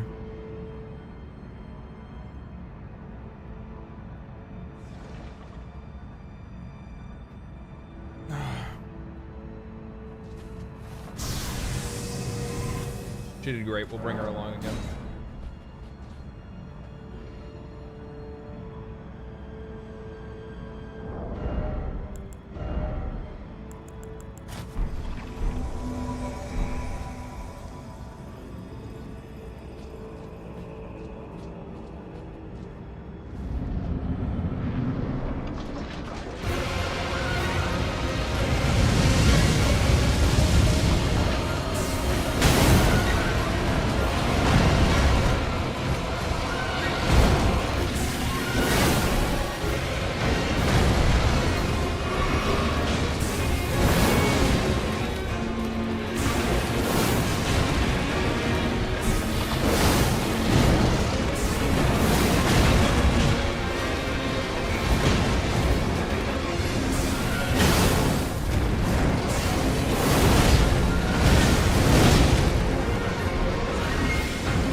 This? Yeah, I'll get it. It'll happen eventually. NPC summons add HP to the boss, but spirit ashes don't. Is that how it works? I have no idea. I felt like I was killing her faster with the NPC than I did with the spirit ash. Or sorry, with the NPC. Yeah.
Hi. Can I help you?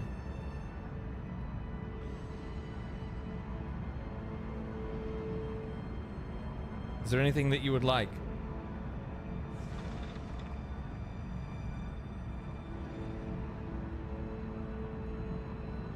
Defending its brethren? Yeah. Yeah. Oh, well, like, it's great because, like, if I ever, like, sit at the if I ever sit at the couch and eat, or couch and eat, if I ever sit at the couch and watch TV, he'll sit in front of, like, it's almost like he knows what I'm watching anime, because he'll sit right in front of the subtitles. And if it's not anime and he realizes that I can keep watching with him sitting there, then what he'll do is he'll instead go, oh, okay, well then maybe I'll just stretch and I'll put my paws on the top of the TV, and you know, how do you feel about the TV rocking a little bit? Why are you biting me? What is your problem?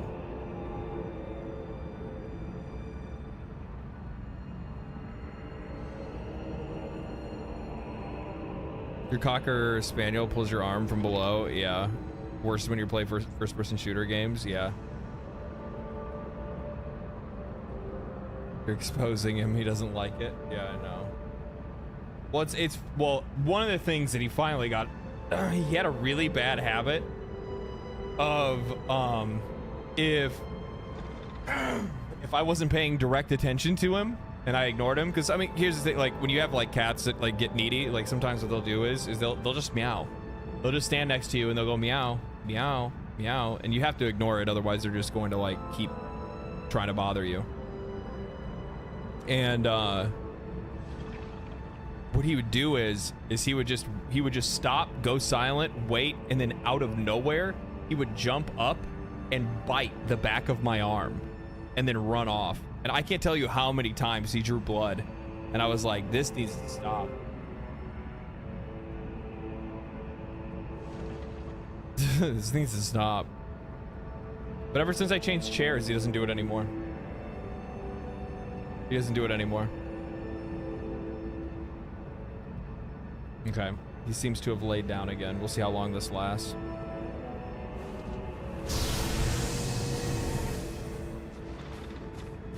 He was literally like, I just need a couple of pets and then I will be good. Has he claimed the other chair as his own? No, actually the other chair sits, do you know what's crazy is that like, I thought that my other chair was like the most comfortable chair in the world. I'm like, it's such a good chair. It's such a good chair. It's not like, and then one day I saw a really good deal on a Herman Miller and I was like, you know what? All right, let's give it a shot.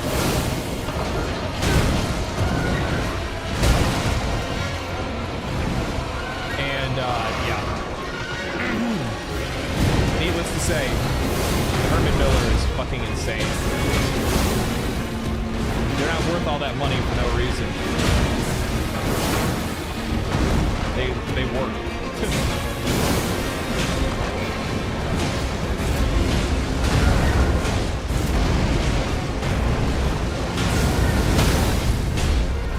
Oh no, she's gonna knock it out of its spot. Yep.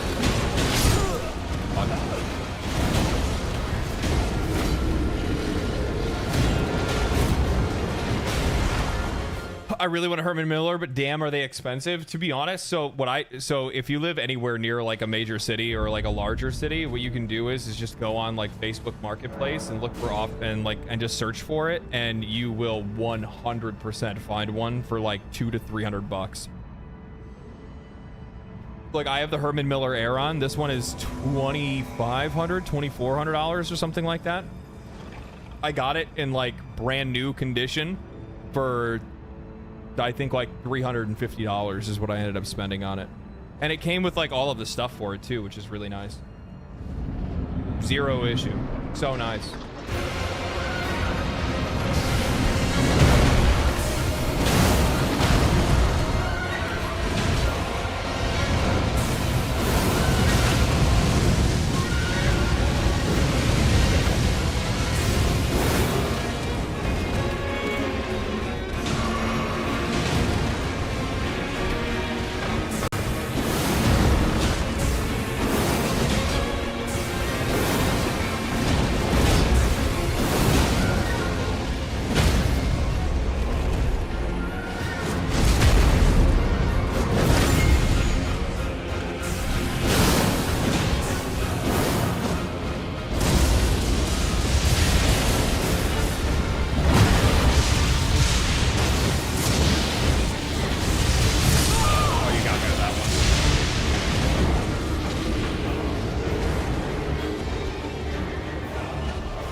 That's a good shout.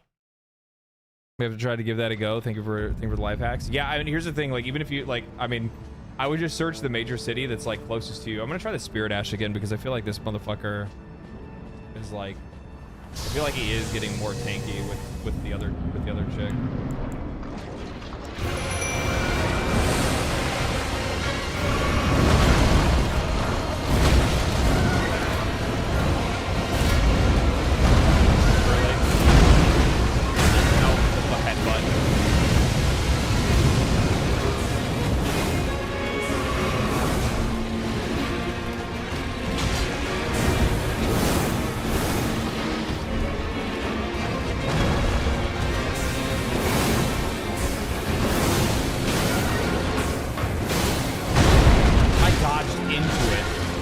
sucks. My dad, yeah, but maybe I might be able to get away. There it is. See him heal.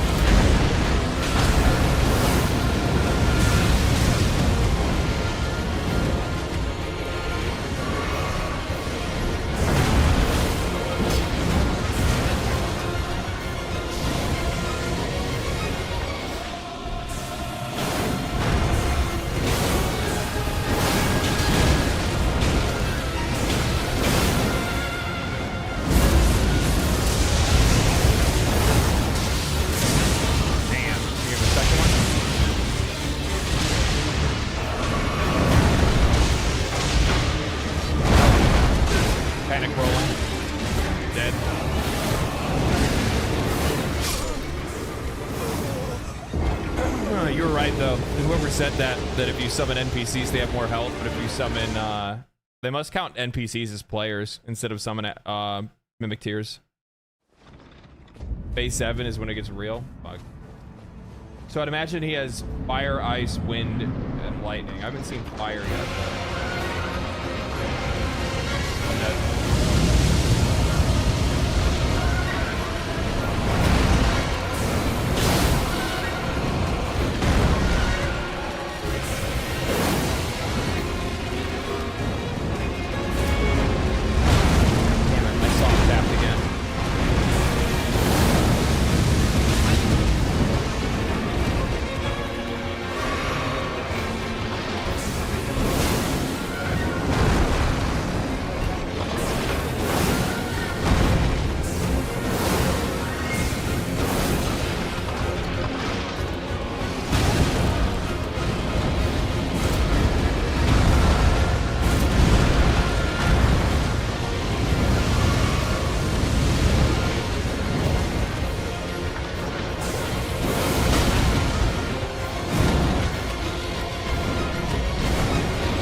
A lot of like distractions that they throw your way. Put short cast spells on the mimic for it to take aggro. Yeah, it's probably not a bad idea.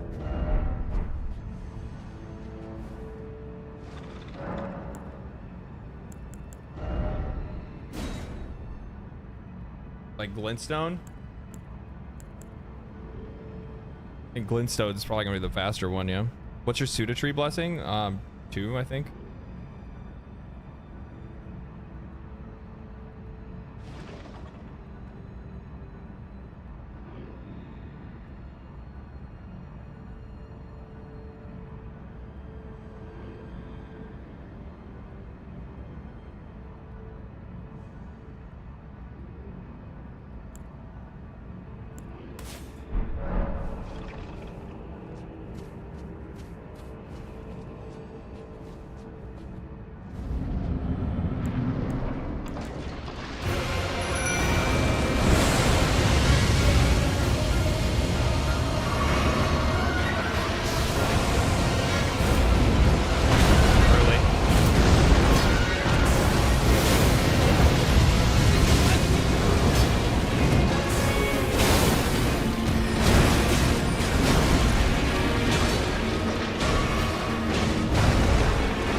both Freya and Mimic. I don't want it to turn into a fucking army versus one. I think I got it with just 2.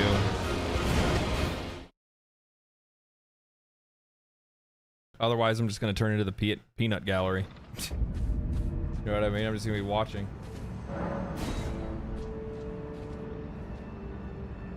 The lion was angry at you? He was angry at me.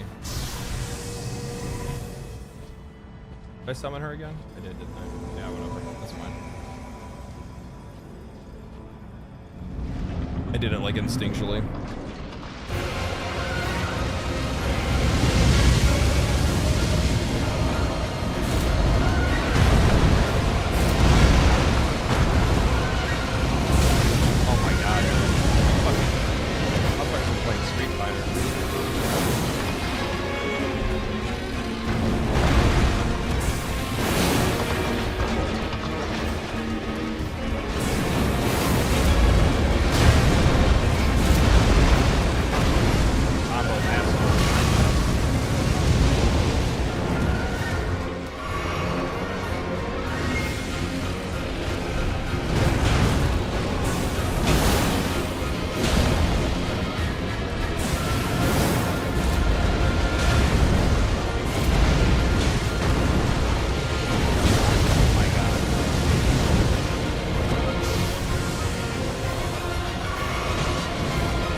Gets me every time. Every time, man. It's the like dive, and then he rolls in a ball, and I can't figure out the timing of when he like pops it. Like when he like actually does the attack. It's so slow. Camera's 50% of the challenge. Like, sometimes it feels like 100% of the challenge.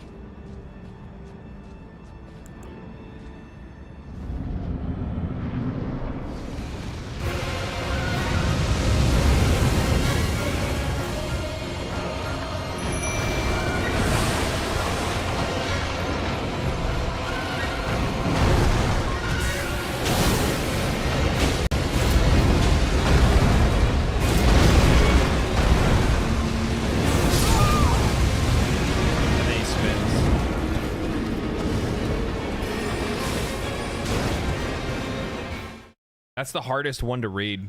If I can get the read on that, I pretty much have this fight.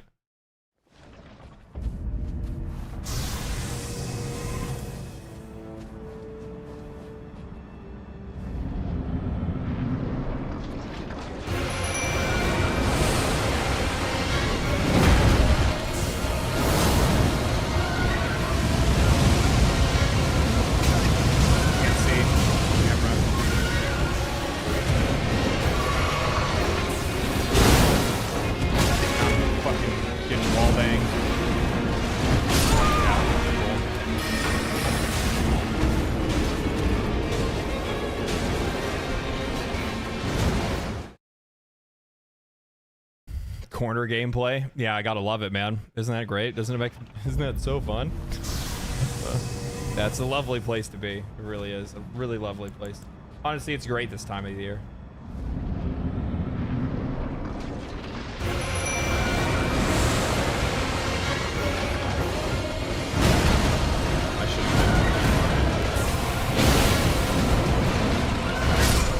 inside of him. That was weird. I just get like pushing around. Can always explore and come back. I've kind of already explored enough though, I think. Like I've been through all of this. I've looked all the way over through here. I've explored all of this, most of this. I didn't go out here because that's where that fucking fire dude was, so I didn't want to try to fight him. I guess I haven't been down this way, and I haven't been up over here. I don't think, to be honest with you, like the thing is that like I realize, like there's probably another like blessing I could go and get, but I don't think a blessing is really gonna do anything right here, right at this moment. You know what I mean? Like sure, it'll let me do a little bit more damage and avoid a little bit more damage, but I don't think that's gonna make a massive difference over over this. Plus on top of that, like I've already had it down to like 25% health a couple times.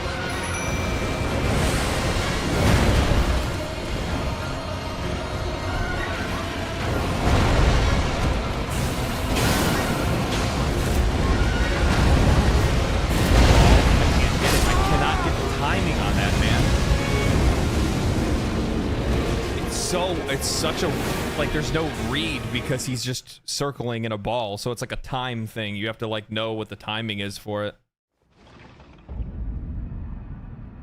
I mean there's no difference to be made when I'm dying to something like that though. That's the point that I'm trying to make.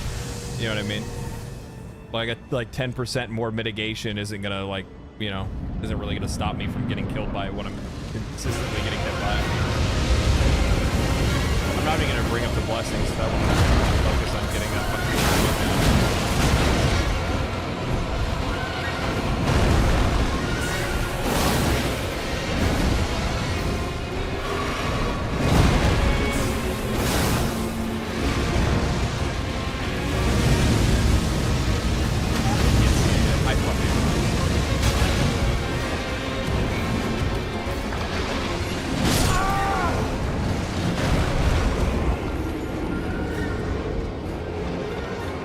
The northeast has another hard boss. No point. Go north if you choose to explore. Oh, okay.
What do you want?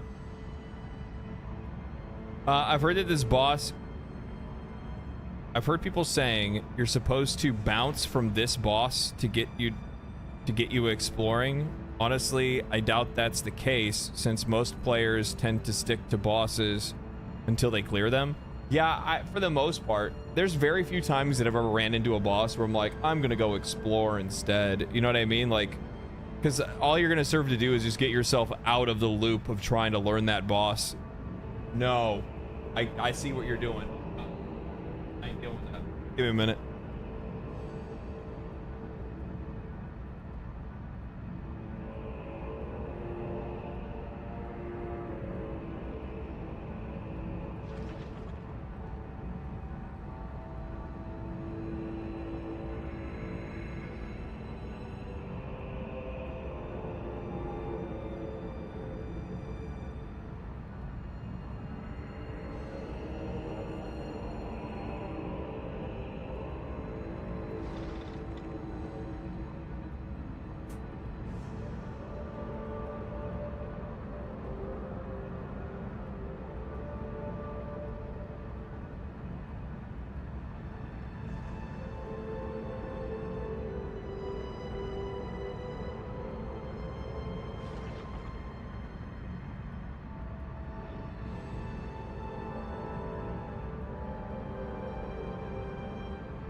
Okay, I'm back.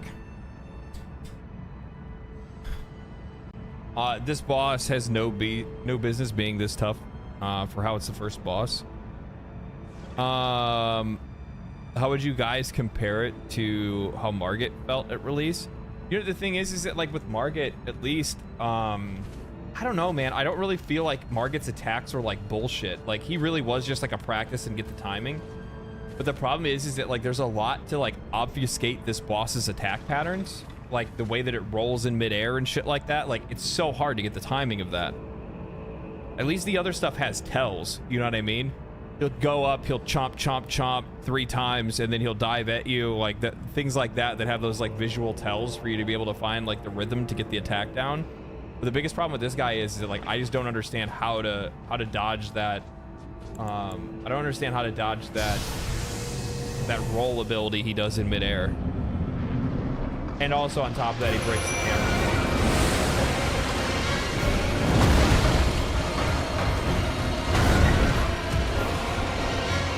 Me to do that. What is that? Yeah, I can't see it. I can't, like, I literally cannot see it. For a half hour or more, I get hit by that same attack every fucking time. I ended up coming back to this boss in the mid game. Really? Yeah, Margit didn't destroy my camera every 5 seconds. I think that's the thing that's really like frustrating. I don't really like it when games do that. When they make bosses that they know like break the shit out of the camera.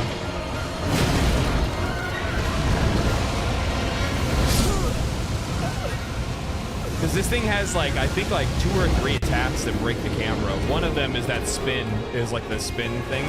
Unless you're far enough away from him, but like nobody's gonna be like that far away from him unless you're like a spellcaster or somebody that uses like bows and shit.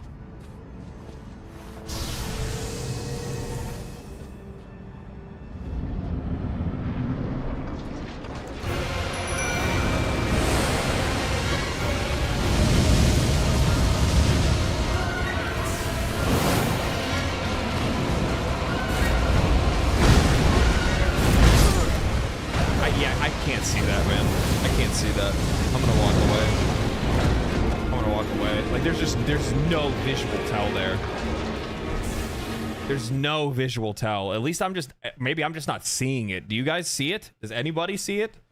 Like, I don't fucking understand. I can't see like when his attack is gonna come.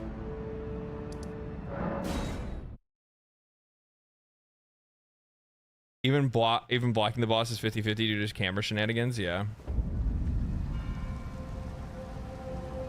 Use Bloodhound Step, but how am I gonna use Bloodhound Step when I'm using it doesn't work with the weapon I'm using, unless I'm gonna go like change my build to a dex build just to use that, you know what I mean? I don't really think that sounds like a good idea.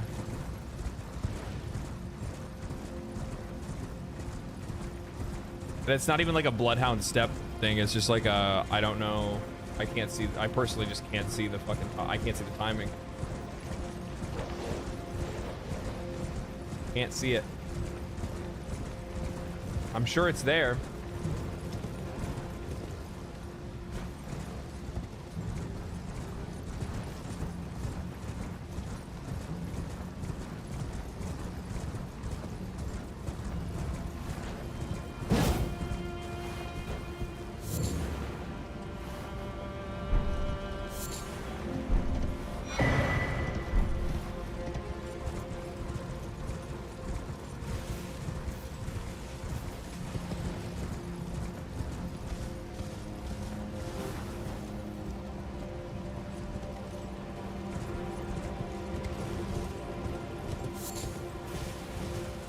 I feel like I don't see most attacks in Souls games, but I don't have a developed sixth sense for bullshittery when bullshittery is about to occur. Yeah, I feel you there.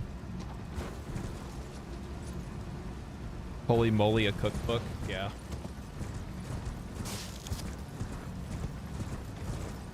Yeah, that's a dex build. Yeah, Bloodhound Fang is, or Bloodhound Step, which is on Bloodhound Fang, is part of a dex build. I'm playing Ant using Is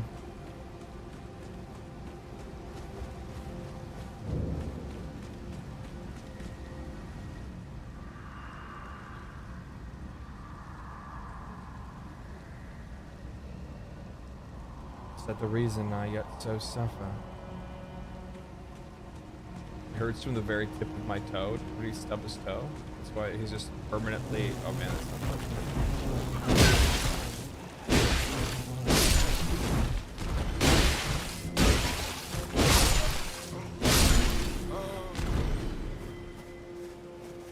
Wouldn't that suck? Just to be in like permanent toe stubbed? Stepped on a Lego? Yeah, just damned to a life of feeling like you just stepped on a Lego? That sounds terrible.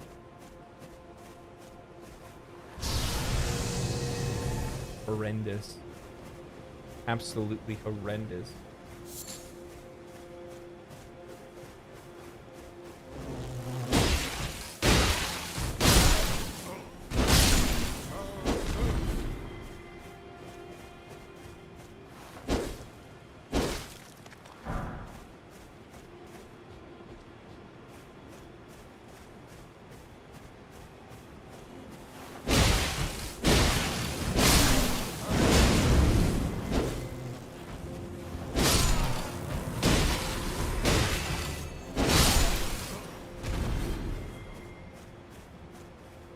He buffed them? Is that what he did?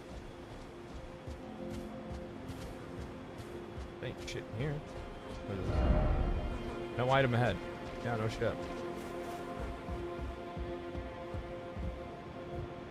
Did you read the new balance notes? Or what? For Elden Ring? No, I haven't seen it. Why? What did they do?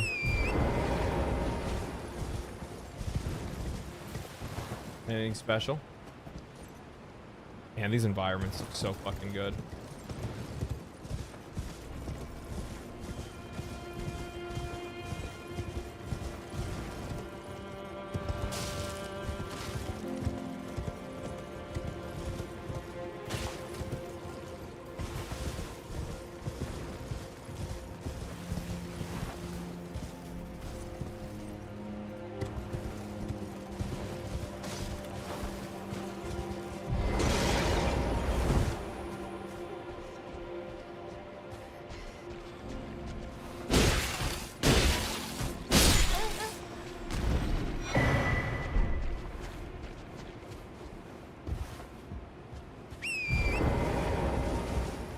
They balance some of the end game a little bit. Oh. I think they only balance, from what I heard from some people that were talking about it earlier, they'd only really balance some of the bosses at the end of the game, not really not really at the beginning of the game. I think the only other major change that I'd seen that somebody mentioned was that they like increased the potency of like the first couple of Skidoo tree blessings.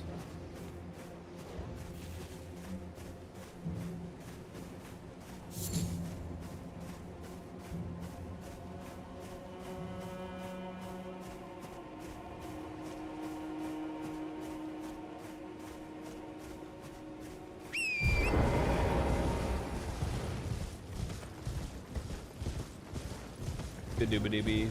Oh shit.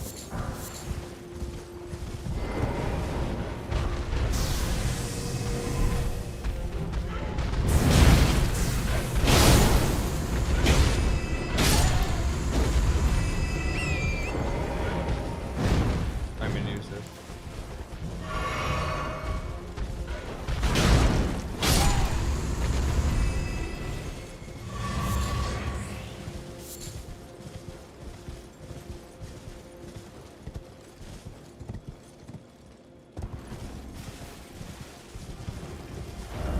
See.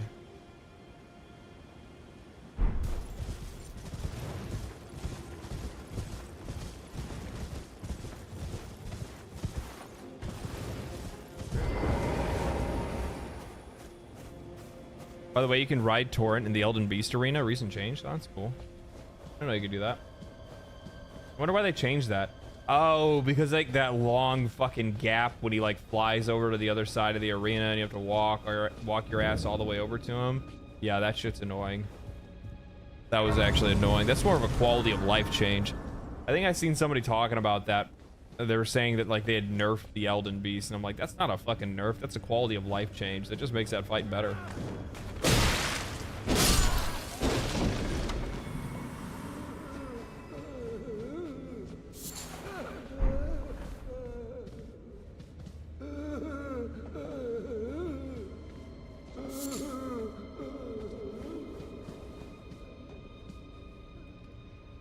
Pretty cool.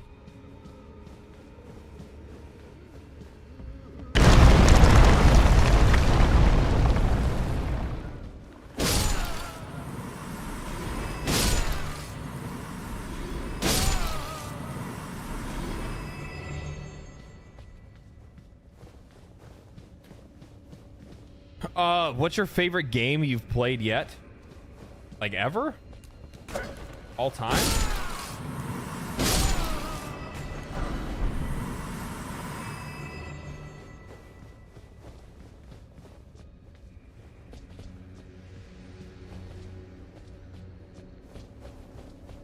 Probably Terraria. I mean, it's the one game that I literally never have any issue going back and playing just because I feel like it.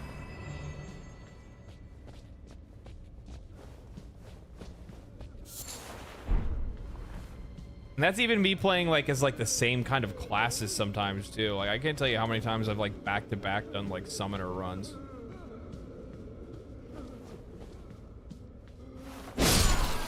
And was like completely fine with it.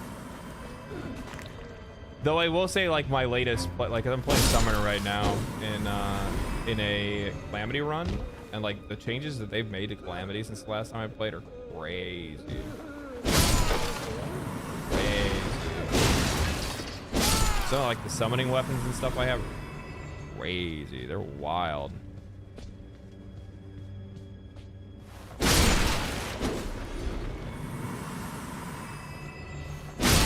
On a similar topic, favorite game ever. What's your favorite movie ever?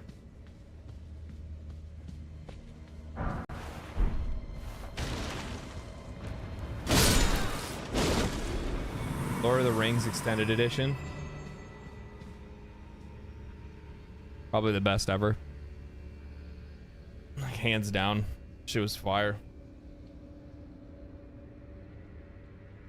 It's a cinematic masterpiece that still until this day makes most CGI look like garbage.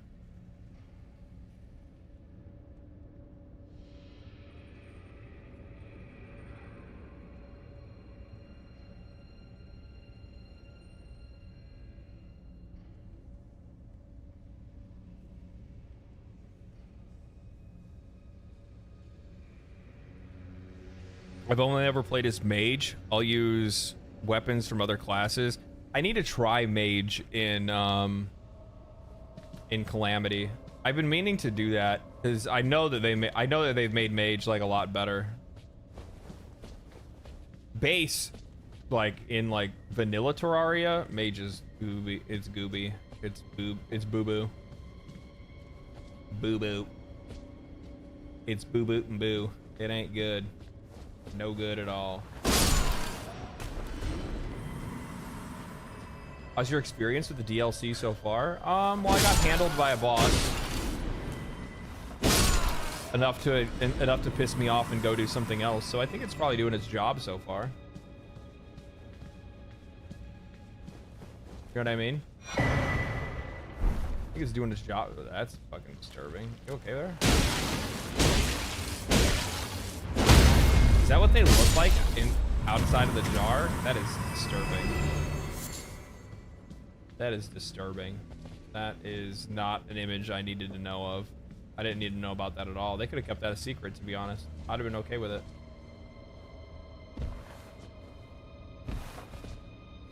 You know what I mean?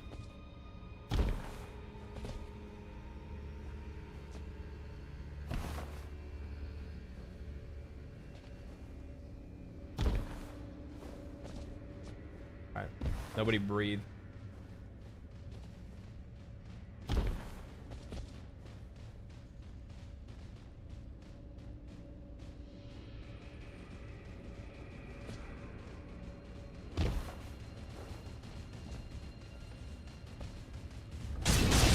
Oh, hi. Give me a second. Let me just get some light on you guys real quick.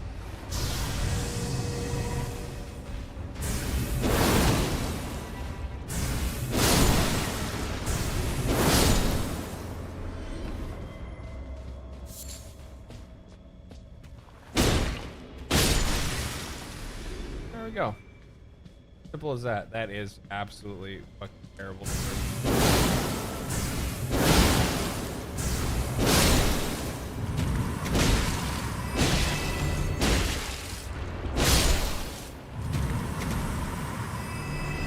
Forbidden Jam, yeah, I know.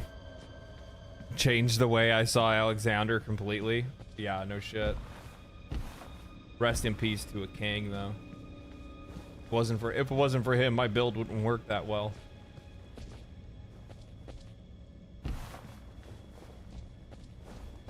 What's this? Be wary of something incredible. Champion ahead.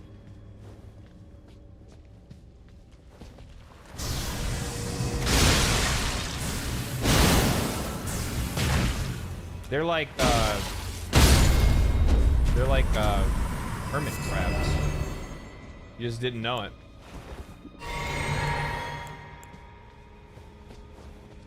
Just didn't know it.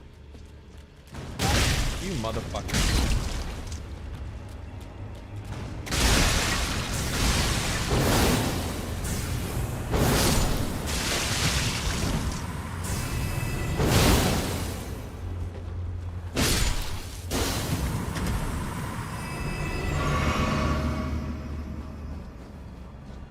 Crab ahead, yeah. Didn't expect a crab. Ah! That's funny. I want to go home. Crap ahead.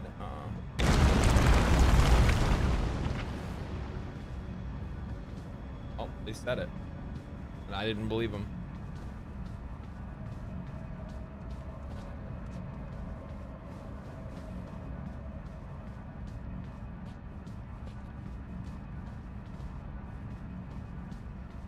So many jars and you don't know which one's a danger jar.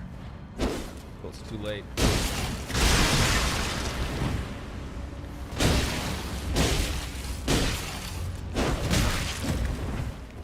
What a weird attack. Oh, that is frightening. That was terrifying. What are you doing now? Sir?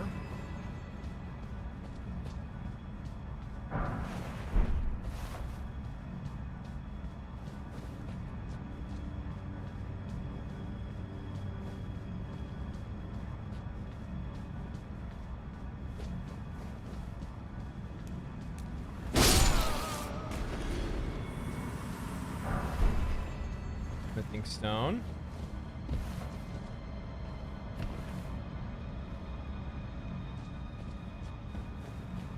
It's over here.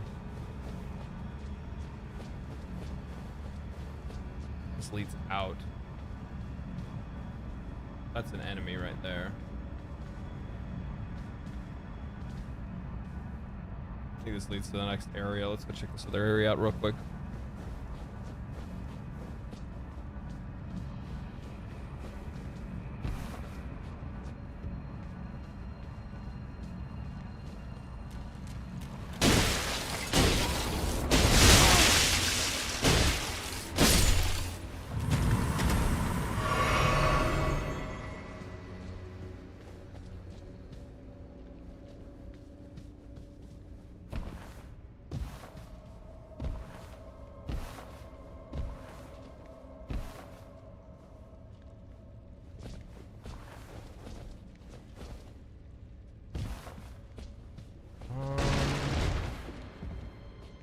How do I get up there?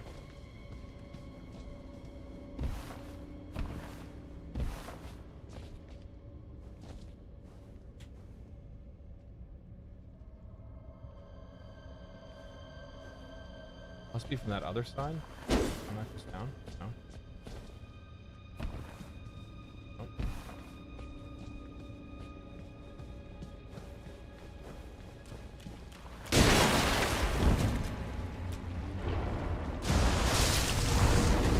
That is so bad. The depravity and twisted thoughts that these guys have to be able to come up with some of these monster designs. Crazy to me. Damn it.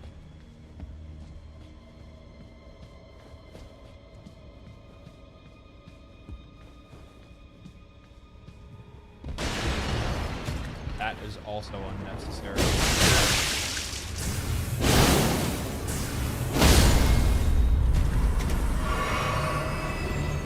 That was very unnecessary. Hop out of that jar like that. That was fucked up. That wasn't worth it.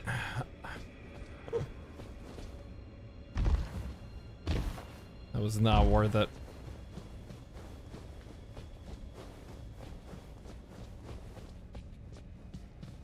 This room has some great items. I suggest you grab them. There's nothing I even got really. What, cracked pot? I don't remember what those do.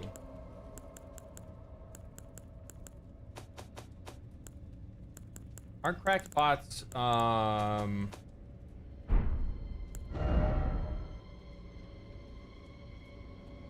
container required for crafting hefty cracked pot items.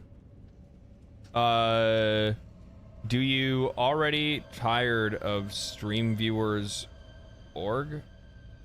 Real viewers fireworks. They are now giving a free package to streamers.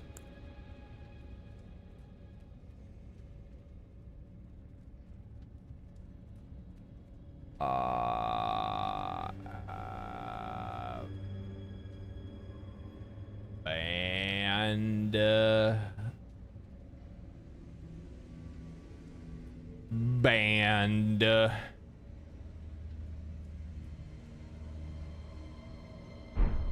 That shit's so weird, dude. Beat me? Yeah. It's just I hate like bot advertisers. Like botting views is like the most useless thing you could possibly do. Like, don't get me wrong, like, I mean, if you can make it believable, sure, it might work. I mean, like, if it's gonna work anywhere, it's gonna work on Twitch, but I just don't see the point in it. Especially because the thing is that, like, you have to get comfortable. Like, what? No. Oh, I'm so much happier that's what you did. I thought you were gonna throw me off.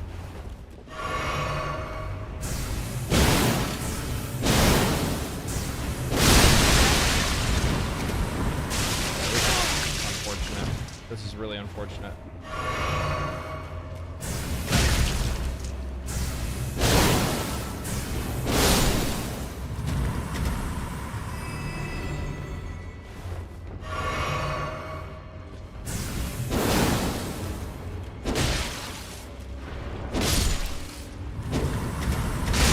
Ooh, you got fucking juke, son.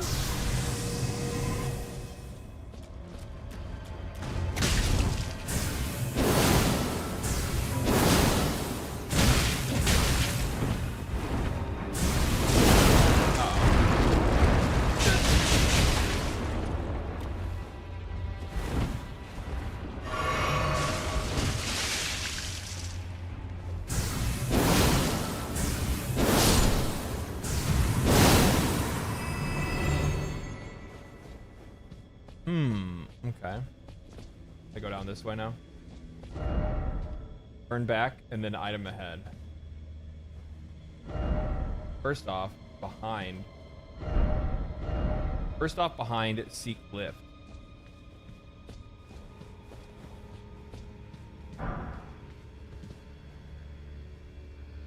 Ew.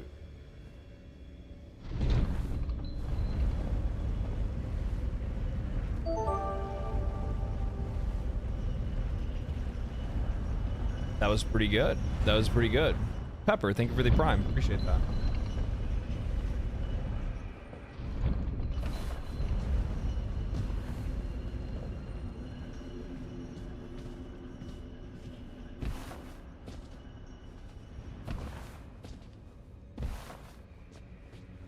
Is this where I started?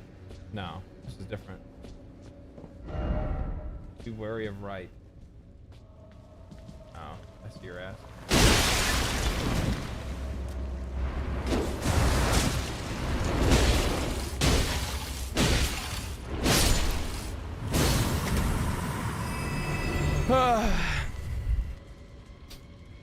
I feel awkward only seeing messages from me on YouTube, but I'm the only one talking, so I can't do anything about it.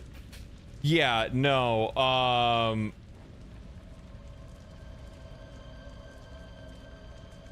yeah. I don't really have anything to say about that. I'm actually kind of surprised. I figured more people would be interested in seeing Elden Ring, to be honest.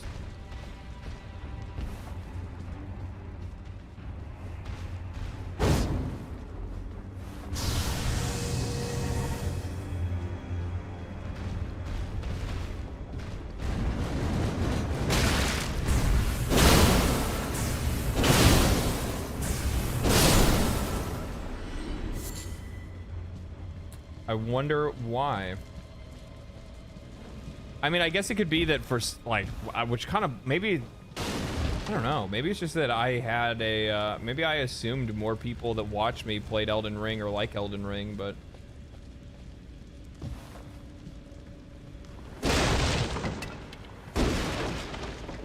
Which is kind of surprising to me because it's such a, it's a very popular game.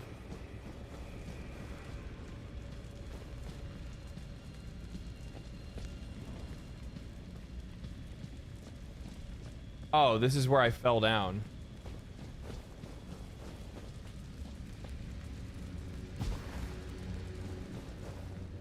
Okay, so there's nothing over here other than leading me back to where I was?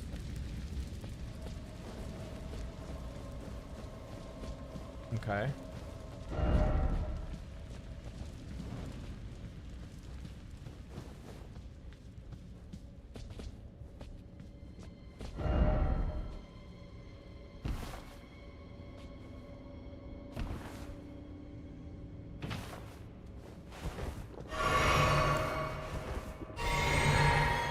I feel like I talk so much that I generally skip over your comments. I mean, I kind of pick and choose. It kind of depends on like what's relevant to the conversation. I don't like read every single thing people say for the most part, but I try to make sure that I keep everybody included if I can. I think most people watch people like XQC and Kai finish already. I guess, yeah. Yeah, probably.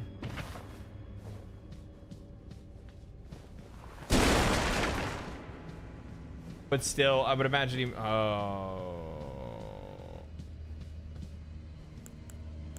Going in without any potions. It's gonna be interesting. I don't even know what even attacked me.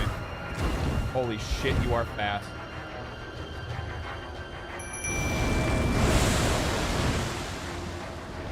Demi-human swordmaster Anze.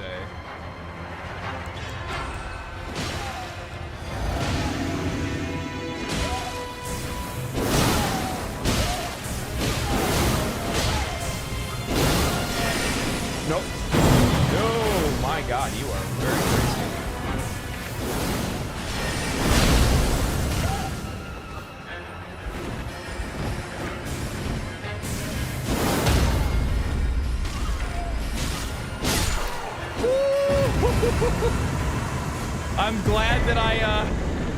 I'm glad that I fucking summoned my mimic. Half health mimic summon might be the ballsiest thing I've seen. The confidence. Hey, look, I had two choices. Either go in, walk into something where I only had half. Okay, I'm gonna walk you through this. I only had half health. Chances are, if I got hit by anything, I was gonna die regardless. So I was better off just summoning something rather than do anything else. You know what I mean? Like, otherwise I'd have been fucked. I didn't have any heals, so it worked out though. That worked out.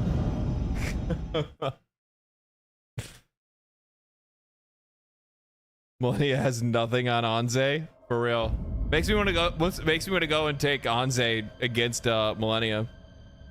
Let them duke it out, see who wins.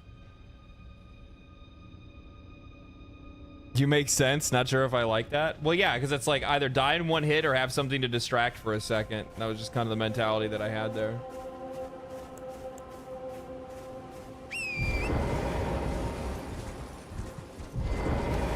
Was there a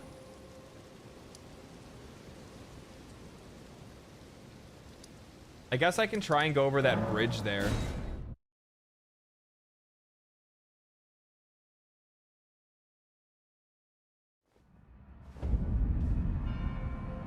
Well played is all I have to say. You made a split-second decision and it chose correctly. Yeah. Seems like it. It's what I call cinema.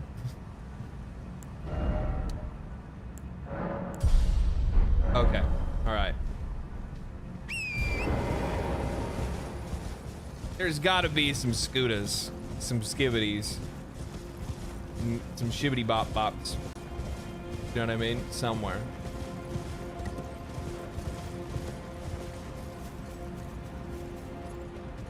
It's not over there. Have I been there? You can't. I think that's on the other side of the ravine, right?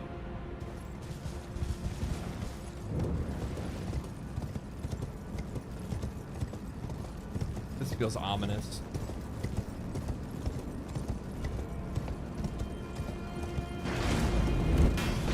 Of course.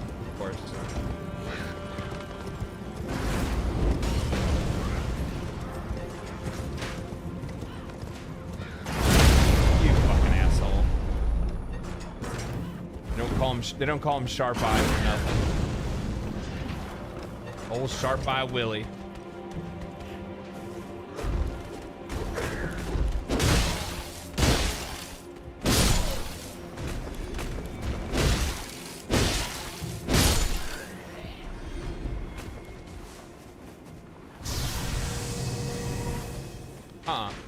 What is this bullshit you guys got going on?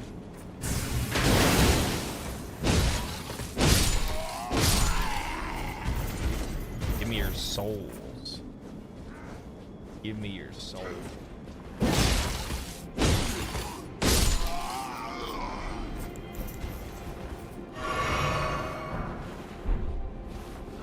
Go next. You get for just watching your boys get fucking wrecked, dog. You didn't even participate. You didn't even deign to give them a chance. I was correct. Bro lined up the one shot for real. He was like, "This is my last chance." Fucking 8 Miles started running through his mind. You only get, oh, son of a bitch. You only get one shot. Uh-oh. Those guys are very dangerous. Let's buff up real quick. Oh, I see what you're doing. You guys are just buffers, huh? Bell ring. Uh-oh. I'm getting surrounded. I'm on fire.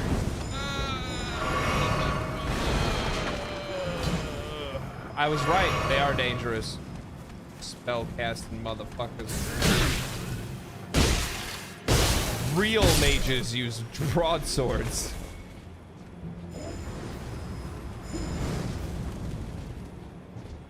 I'm about to walk myself off a cliff. Good thing I turned around for a second. Come on, bitch.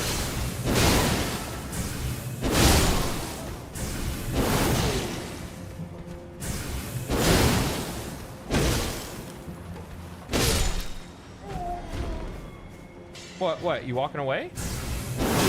Trying to tell me you don't want any of this smoke? Where are you going?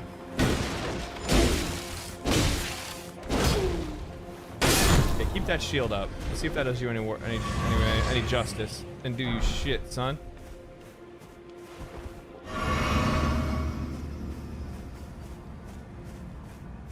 I'd say perfume is more akin to alchemy. Yeah, that is true, I guess so. The only worse thing than a mage is an alchemist.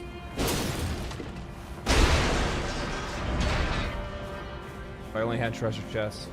True.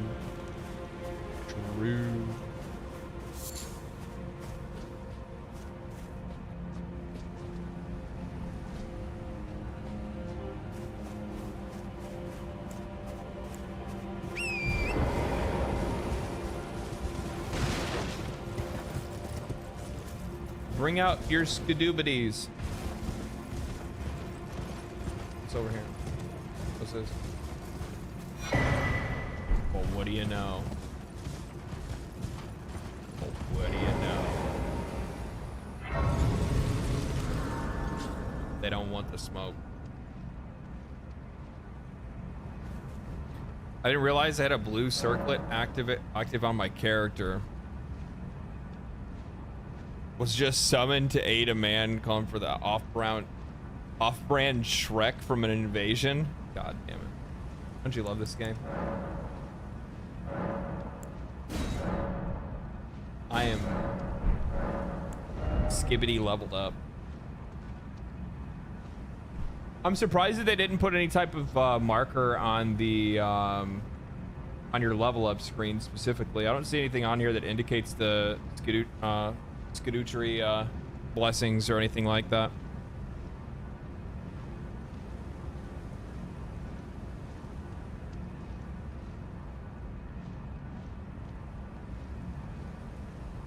Kind of surprised by that.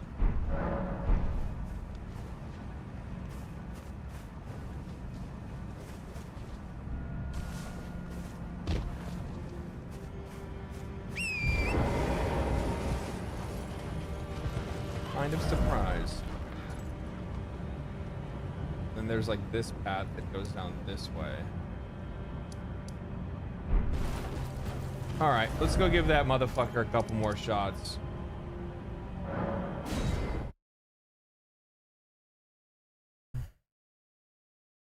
Let's go give him a couple more shots. We took a break. We collected our thoughts. We're coming back. Stronger than ever before.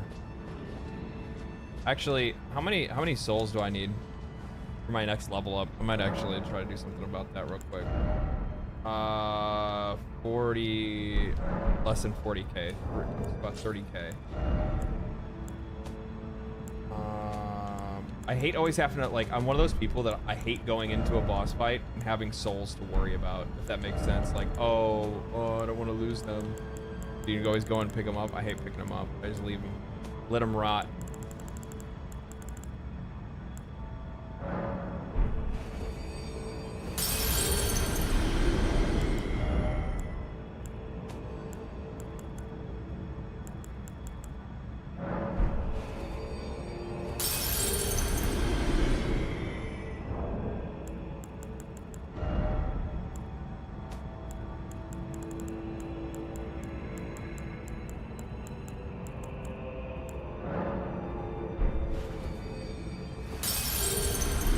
At what level did you start the DLC?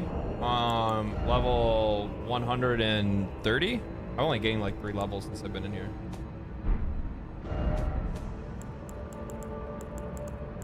There were some folks that told me I started a little early. That most people that joined in were like 150 when they came into the DLC. Just kind of like, yeah, whatever. One thing I started doing was before major fights, putting as many runes as I could into my stash so I could keep them safe. Putting runes into your stash? I didn't start the DLC at level 200. Good lord. Yeah, I don't think level, I don't know if level matters really all that much. Isn't it, it's supposed to scale to you, right? So we're soft cap on health and we're soft cap on int. I don't know what I want to put points into. I don't know which direction I want to go in. Either more health or more damage. I feel like more damage is probably going to be more useful.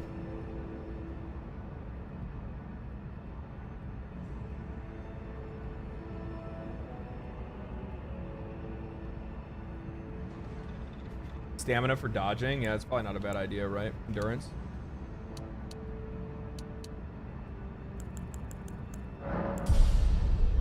We can pump some endurance. I don't think there's anything wrong with that.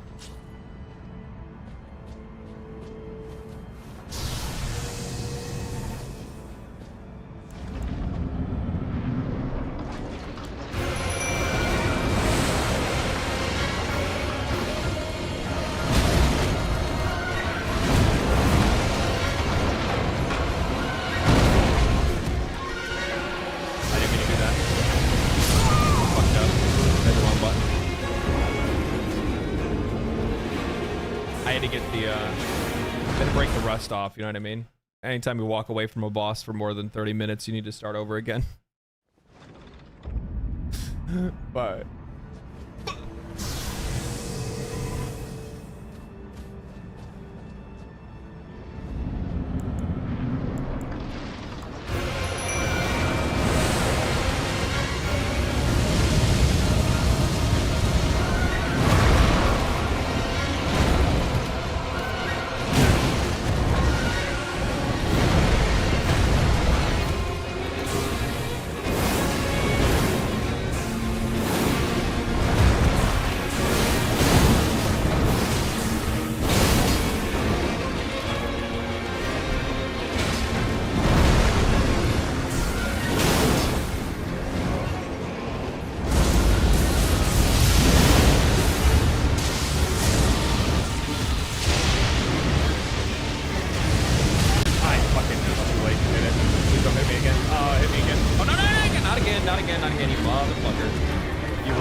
that wind's a motherfucker.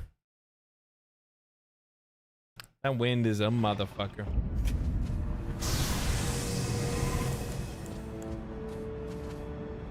The fragments matter a lot more than levels you come in with.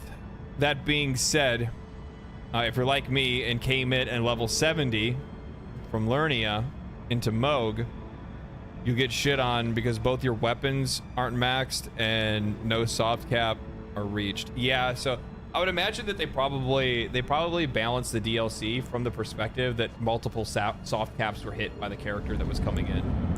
I mean, that's what I would have assumed. I'd be like, if you're coming in to play the DLC, you have played some Elden Ring.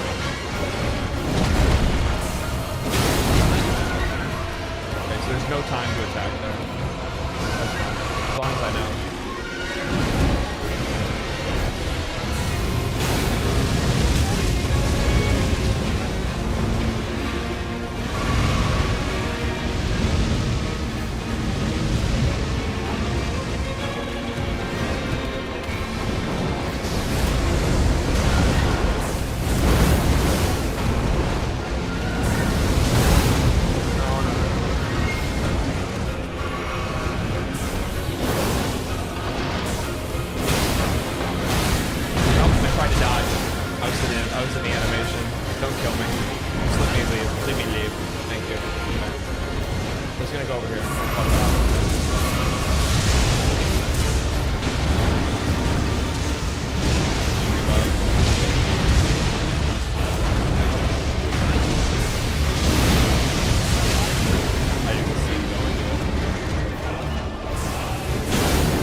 Game.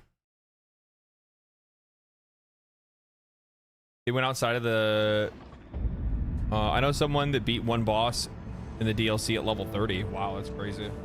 I mean, there's people that are gonna beat this at fucking soul level 1, right? You're like, there's going to be people that are gonna beat it. Like, there are psychos that are out there. There are actual crazy people. You know what I mean?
It'll be interesting. It'll be an interesting time when people's hitless speedrun DLCs. Yeah, it's gonna be fucking, it's wild.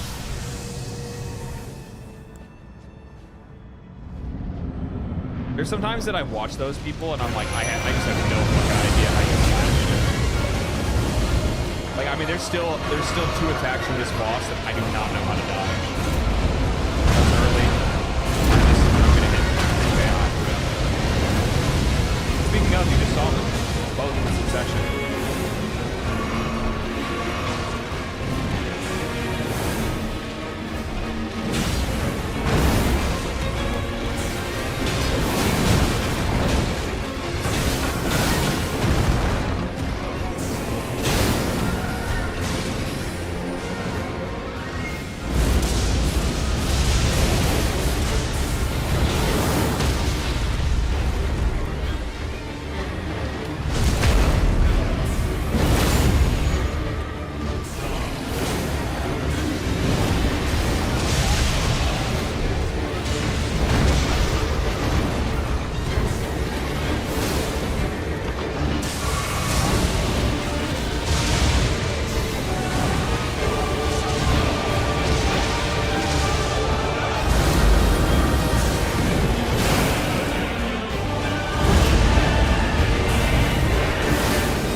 we go! God damn. I don't even know how it happened, to be honest with you. I don't even know. I don't even know. I did dodge one of the fucking balls that time, or like one of those like little wrap-up things that he did. Hell yeah, baby. Hell yeah. There we go. Finally. Oh god, that feels so much better. It was one of those things where like every single time I did it, I was like, bro, it's not like I'm having like, it's not like, there's a difference, because you'll see when I get to a boss that I genuinely do not know how to beat, right? And that's when like real frustration will come out and I'll be like, I just don't know how to beat this, right? But like this one, it wasn't really like pissing me off. It was just like I was sitting here and I'm like, I just keep getting hit by this one attack and I can't understand why. And to be honest, I still to this point do not know how I was getting hit by that attack. I have no idea. I guess I'll have to figure out on New Game Plus. You know, I'll have to figure out on New Game Plus. Hey man, thank you for the 100 bits. Appreciate that. Thank you so much. Hell yeah, baby. Hell yeah.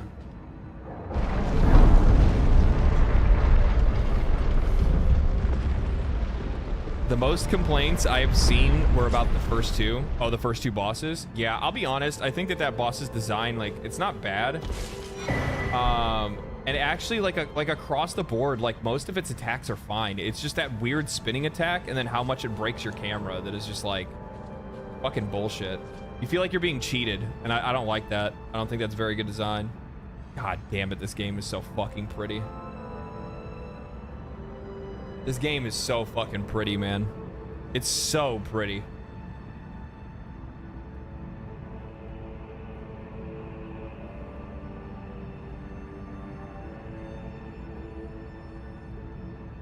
I look dumb as shit in this hat.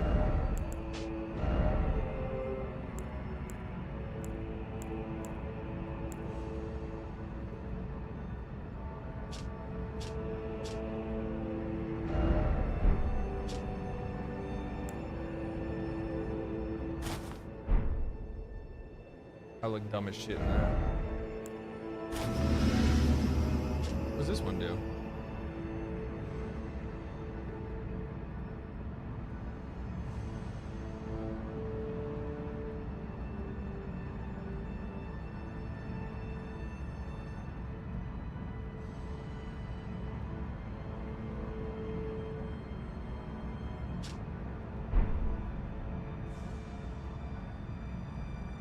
I don't know what it did. It gave me like a buff or a debuff, maybe? I'm not really too sure. Looked fucking good, though.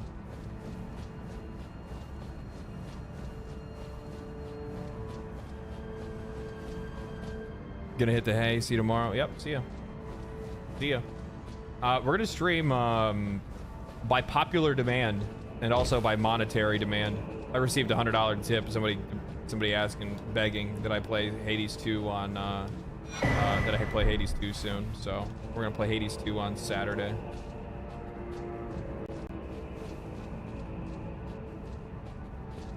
Can you buy my favor? Yeah, you can buy my favor.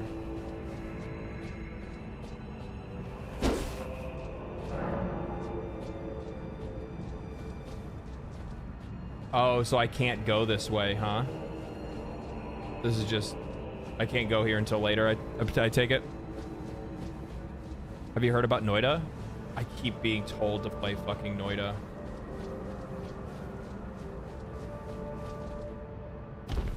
Especially as somebody that likes roguelikes and Terraria. Pay to win stream easy. That's what I'm fucking talking about, man. Yeah, the best part is like them thinking I don't like. Well, it's not they don't think I don't want to. Like how could I not want to play fucking Hades 2? How could I not want to? I love playing those games.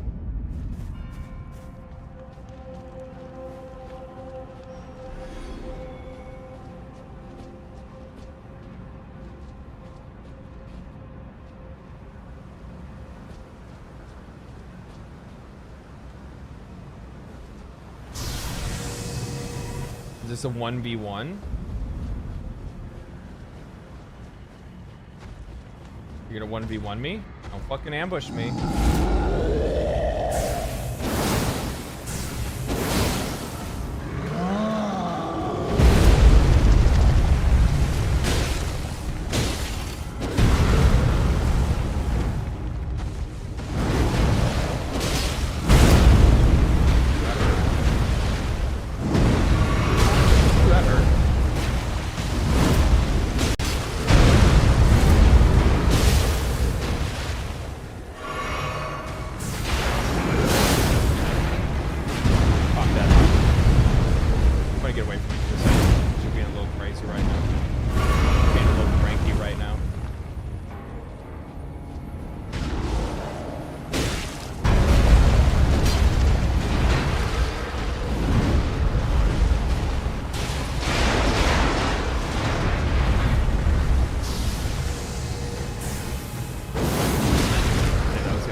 Really? What a dick.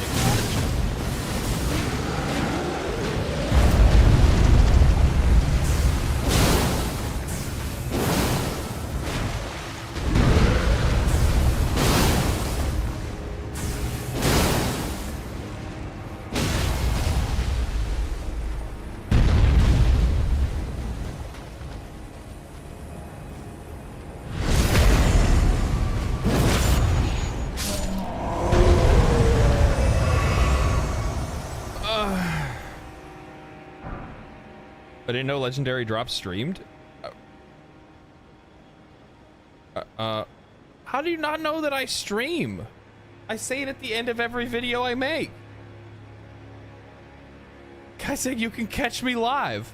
At the very end of every video, I say you can catch me live on Twitch. I really like the journalist video. It's nice to have a silent majority spoken for. Thanks, dude. No problem, man. Glad you enjoyed it. Did you ever play Tales of Arise? Yes. Narratively, not as good as, I mean, like, I'm personally, like, how do I want to say this? What the fuck? That's a bitch bait shit. I'll show you what a spell sword looks like. Okay.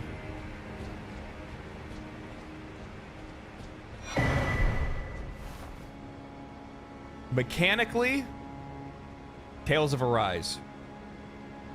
Narratively, Tales of Berseria. Characters, Tales of Vesperia. Best of all time, Tales of Symphonia. But also kind of Vesperia.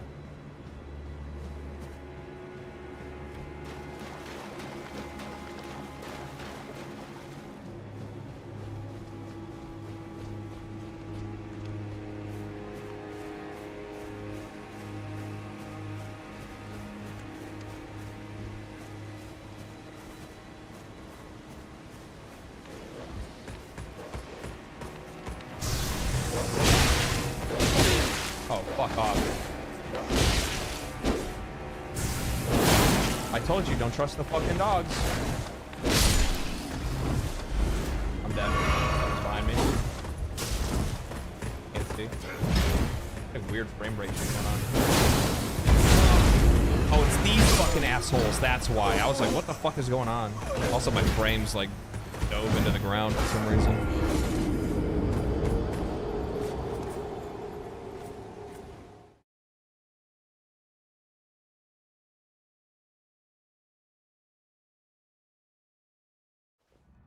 I really should watch into the end for creators I appreciate. It's good for the algorithm. Yeah.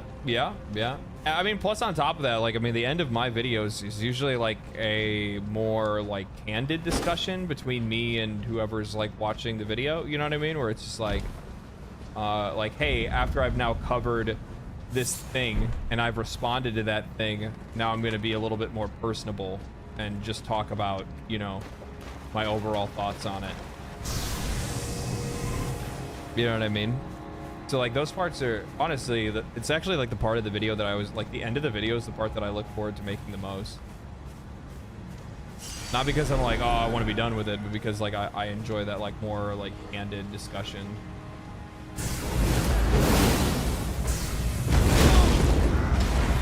That is very odd.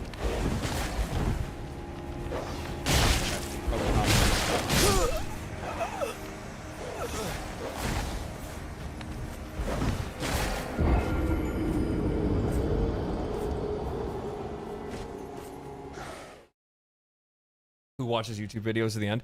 You know what? The guy that makes sure that he puts the like, comment, subscribe, all that shit at the end of the video, rather than like interrupting you guys, or like interrupting your viewing experience in the middle of the video and being like, you know, this is what I'm talking about when I'm getting upset about these things that I'm upset about in the industry. And then all of a sudden I'm like, by the way, I just want to thank all my channel members out there and subscribers. And if you guys wouldn't mind, like, subscribe, and share the video with others. And if you don't, well, then I hope you fucking die.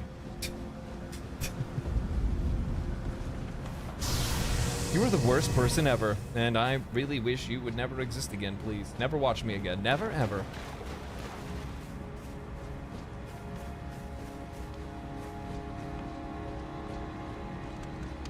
Dies of cringe.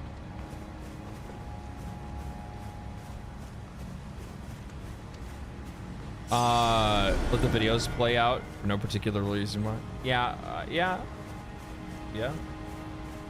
To be honest, when you make Warframe, made the Warframe ultimatum, the ultimate video, you should interrupt multiple times at key points to subscribe. Yeah, no shit. Come on, bitch. I know your tricks now, son. I know your tricks now, son.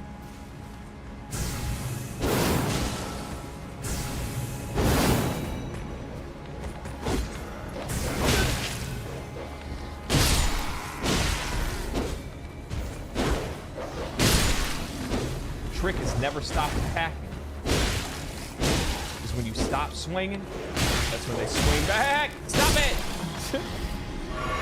That's when they swing back. The reason why I put like my stuff at the end of the video instead is mostly because like with 90% of the things that I do in videos in general, I do it because like when I see other people do it, I don't like it, and that's the reason why I don't do it. You know what I mean? Because I'm like, okay, all right, dude, like get to the point. Especially when people like start videos with it. That's like the stuff that I do. Like, please don't do that. Please don't. Where they're like intro in, they're like, hey, this is what we're going to be talking about today, and hey, just a reminder, like, subscribe, share the video, and it's like, I don't even know if I'm gonna like it. I don't even know if I'm gonna like it. What do you mean? Just like when you have to skip an entire video until they go to the actual point of the subject. Yeah, that's why I try to I have like a meta that I've created for myself when it comes to videos, which is introduce in a way that tells you what it's actually about and what the point of this video is, but also build intrigue so you'll still want to keep watching. Talk about and build on whatever the subject is. Respond to it. Talk about the next part, respond to it, talk about the next part, respond to it, and do it that way.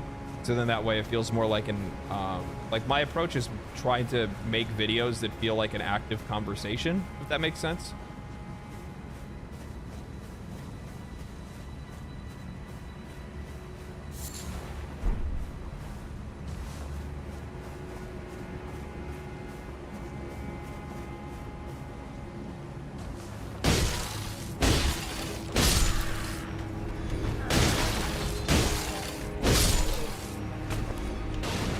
Actually, you know what the funny thing is that I've really only told this to a couple of people. It's not like it's a secret or anything like that. It's just a conversation I really don't have very often. But one of the things that I do in videos is, or like how I make my videos is initially, like, people make videos for whatever reason, right? They get motivated to make videos for, you know, I don't know, like because they want to do it as a fun hobby or whatever it might be. I was somebody that like really didn't watch like a lot of YouTube. I watched a decent amount, but not too much. And I remember when I first started watching Twitch live, and I would watch Asmongold, and I would sit there and think to myself, like, some of these guys would explain topics and discuss things, and I still think this, by the way, it still happens. It's the reason why I make videos in the first place, is that I'd watch him react to stuff, and I'd be like, this would be a much cooler and interesting conversation if people weren't so fucking like blinded by their own biases and 90% of the time are like misrepresenting subjects entirely because they're so dedicated to like whatever that topic is. You know what I mean? Like they lean so hard in one direction, whether that's, you know, being in love with the topic or hating the topic or, you know, hating a group of people or being or being for a group of people, whatever it might be, right? So, and it used to frustrate the shit out of me, and it would be like, it was funny because I was like, I wish this dude would react to like good content, because I'm like, this content he watches is garbage. So then I started making videos. I started making videos with that in mind. And the funny thing is that like I never shared my videos to Asmongold or even knew the guy or anything like that. It's just by making videos, eventually one of my videos was watched by him, and then it was just funny to see that kind of mentality and that strategy come full circle, where it was like, finally, now some good fucking content. Now some good fucking content.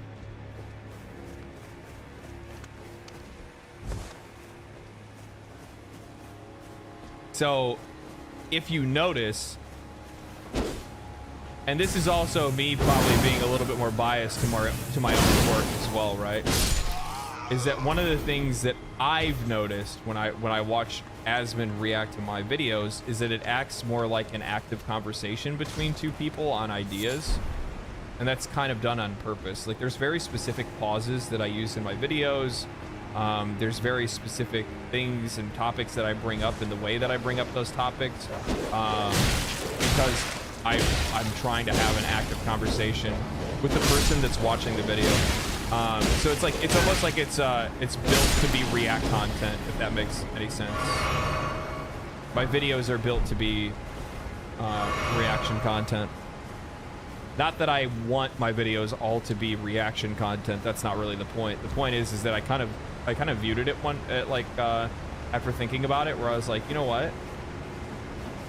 That would probably be more engaging for the viewer if I gave them like time to like digest the things and the topics that I'm talking about. That's basically the idea of it. So it's a back and forth. So like I will say something and bring up an idea, and then the viewer has the opportunity to like absorb it for a second and think about what I've said, come up with their own opinion, whether agree or disagree, and then continue to watch. And I got that idea from watching reaction content. That's where that all came from. Whether or not I execute on that the way that I hope I am is a completely different story.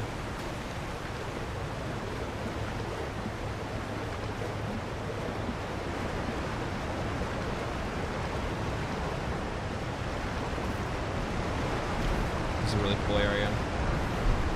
Where should I go? I'm gonna go up here and check first before I go anywhere else. Because I feel like going underneath the waterfall is probably where I need to go.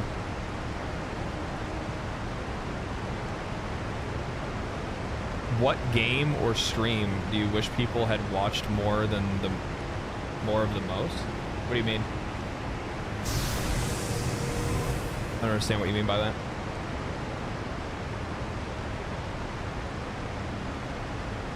Bro made content he wanted to see and succeeded. Yep. That was the idea. The success part, not necessarily, that wasn't the idea. I didn't know I was going to be able to do this full time. It was just a hobby. I still don't know if I can really do it full time, to be honest. We'll see. I said I'll give it a year. After I got laid off, I was like, fuck it, let's give it a shot. I can always go back to construction. It's not that big of a deal.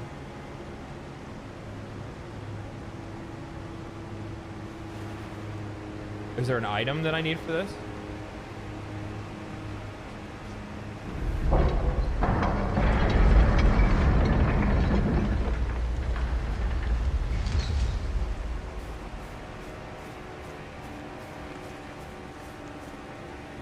Oh.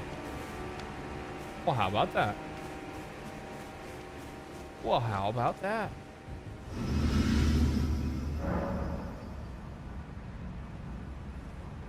What have you done that you think people have slept on as far as your videos? I wouldn't say necessarily slept on. Like, the thing is that it's not like it's not the viewer's fault that they didn't watch it, because that kind of makes it sound like it'd be the viewer's fault that they didn't watch it.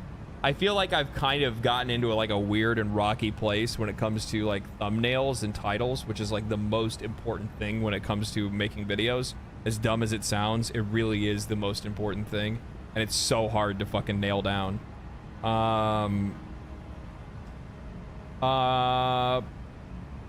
Is there anything that I'm like, man, I'm surprised more people didn't watch it and it sucks that they didn't?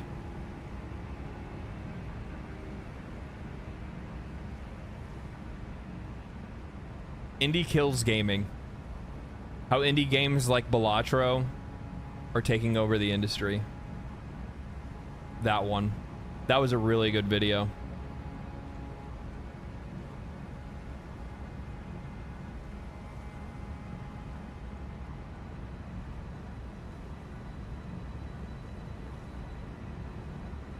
That was a really good video. But it only ever got like 17,000 views or something like that, and then YouTube threw it into the garbage.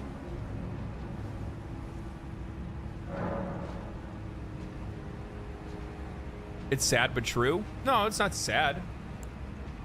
It's not sad. It's just the way that things work. Our attention is drawn to things that we're interested in. If I'm not making it interesting enough, that's my fault for not doing that.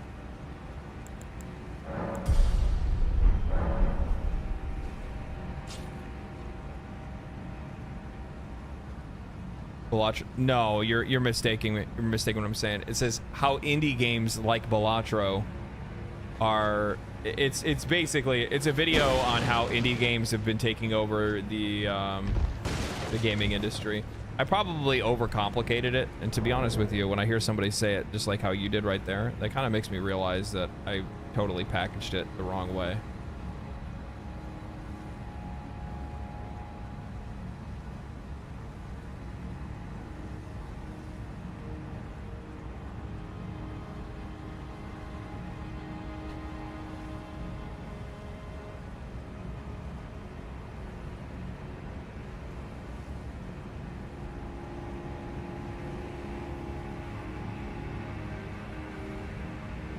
I changed that video's name to Why Indie is Taking Over Gaming. It's probably much more simple and easy to understand.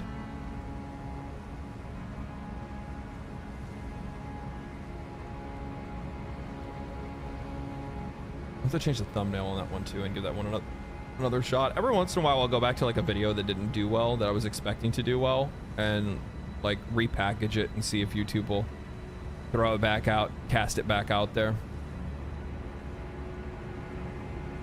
I guess it'll always boil down to having a good hook. Yeah, the hook is super important. If you don't have a good hook, people don't watch. Simple as that.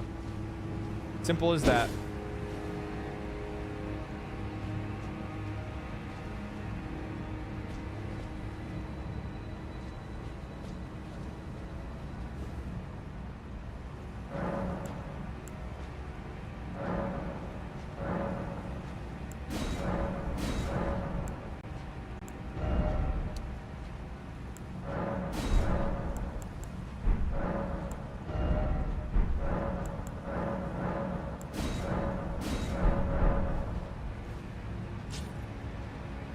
Oh man.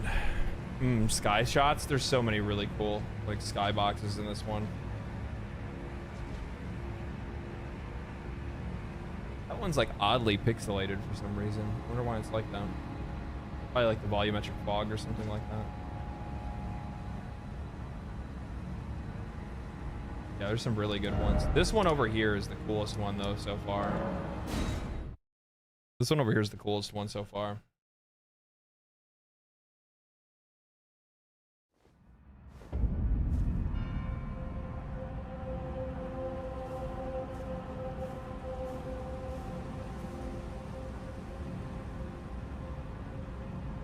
Hey, that just looks so damn good.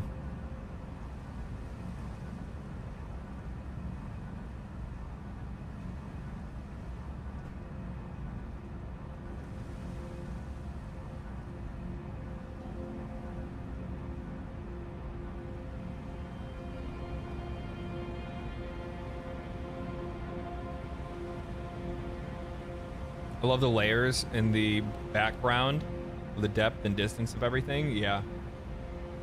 Yeah, it's a really good point.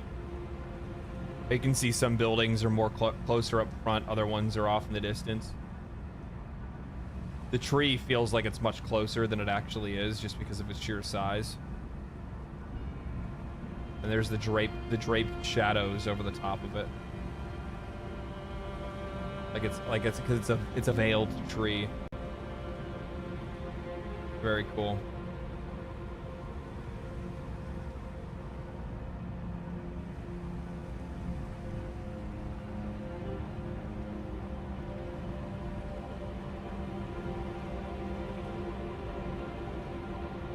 Very cool.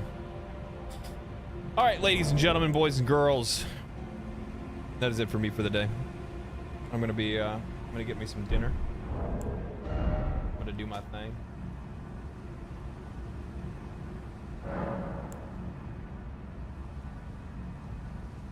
Give me some dinner and do my thing. Tomorrow I'm working on a video. Day after that I'll be back to streaming, and then we will we'll do our thing.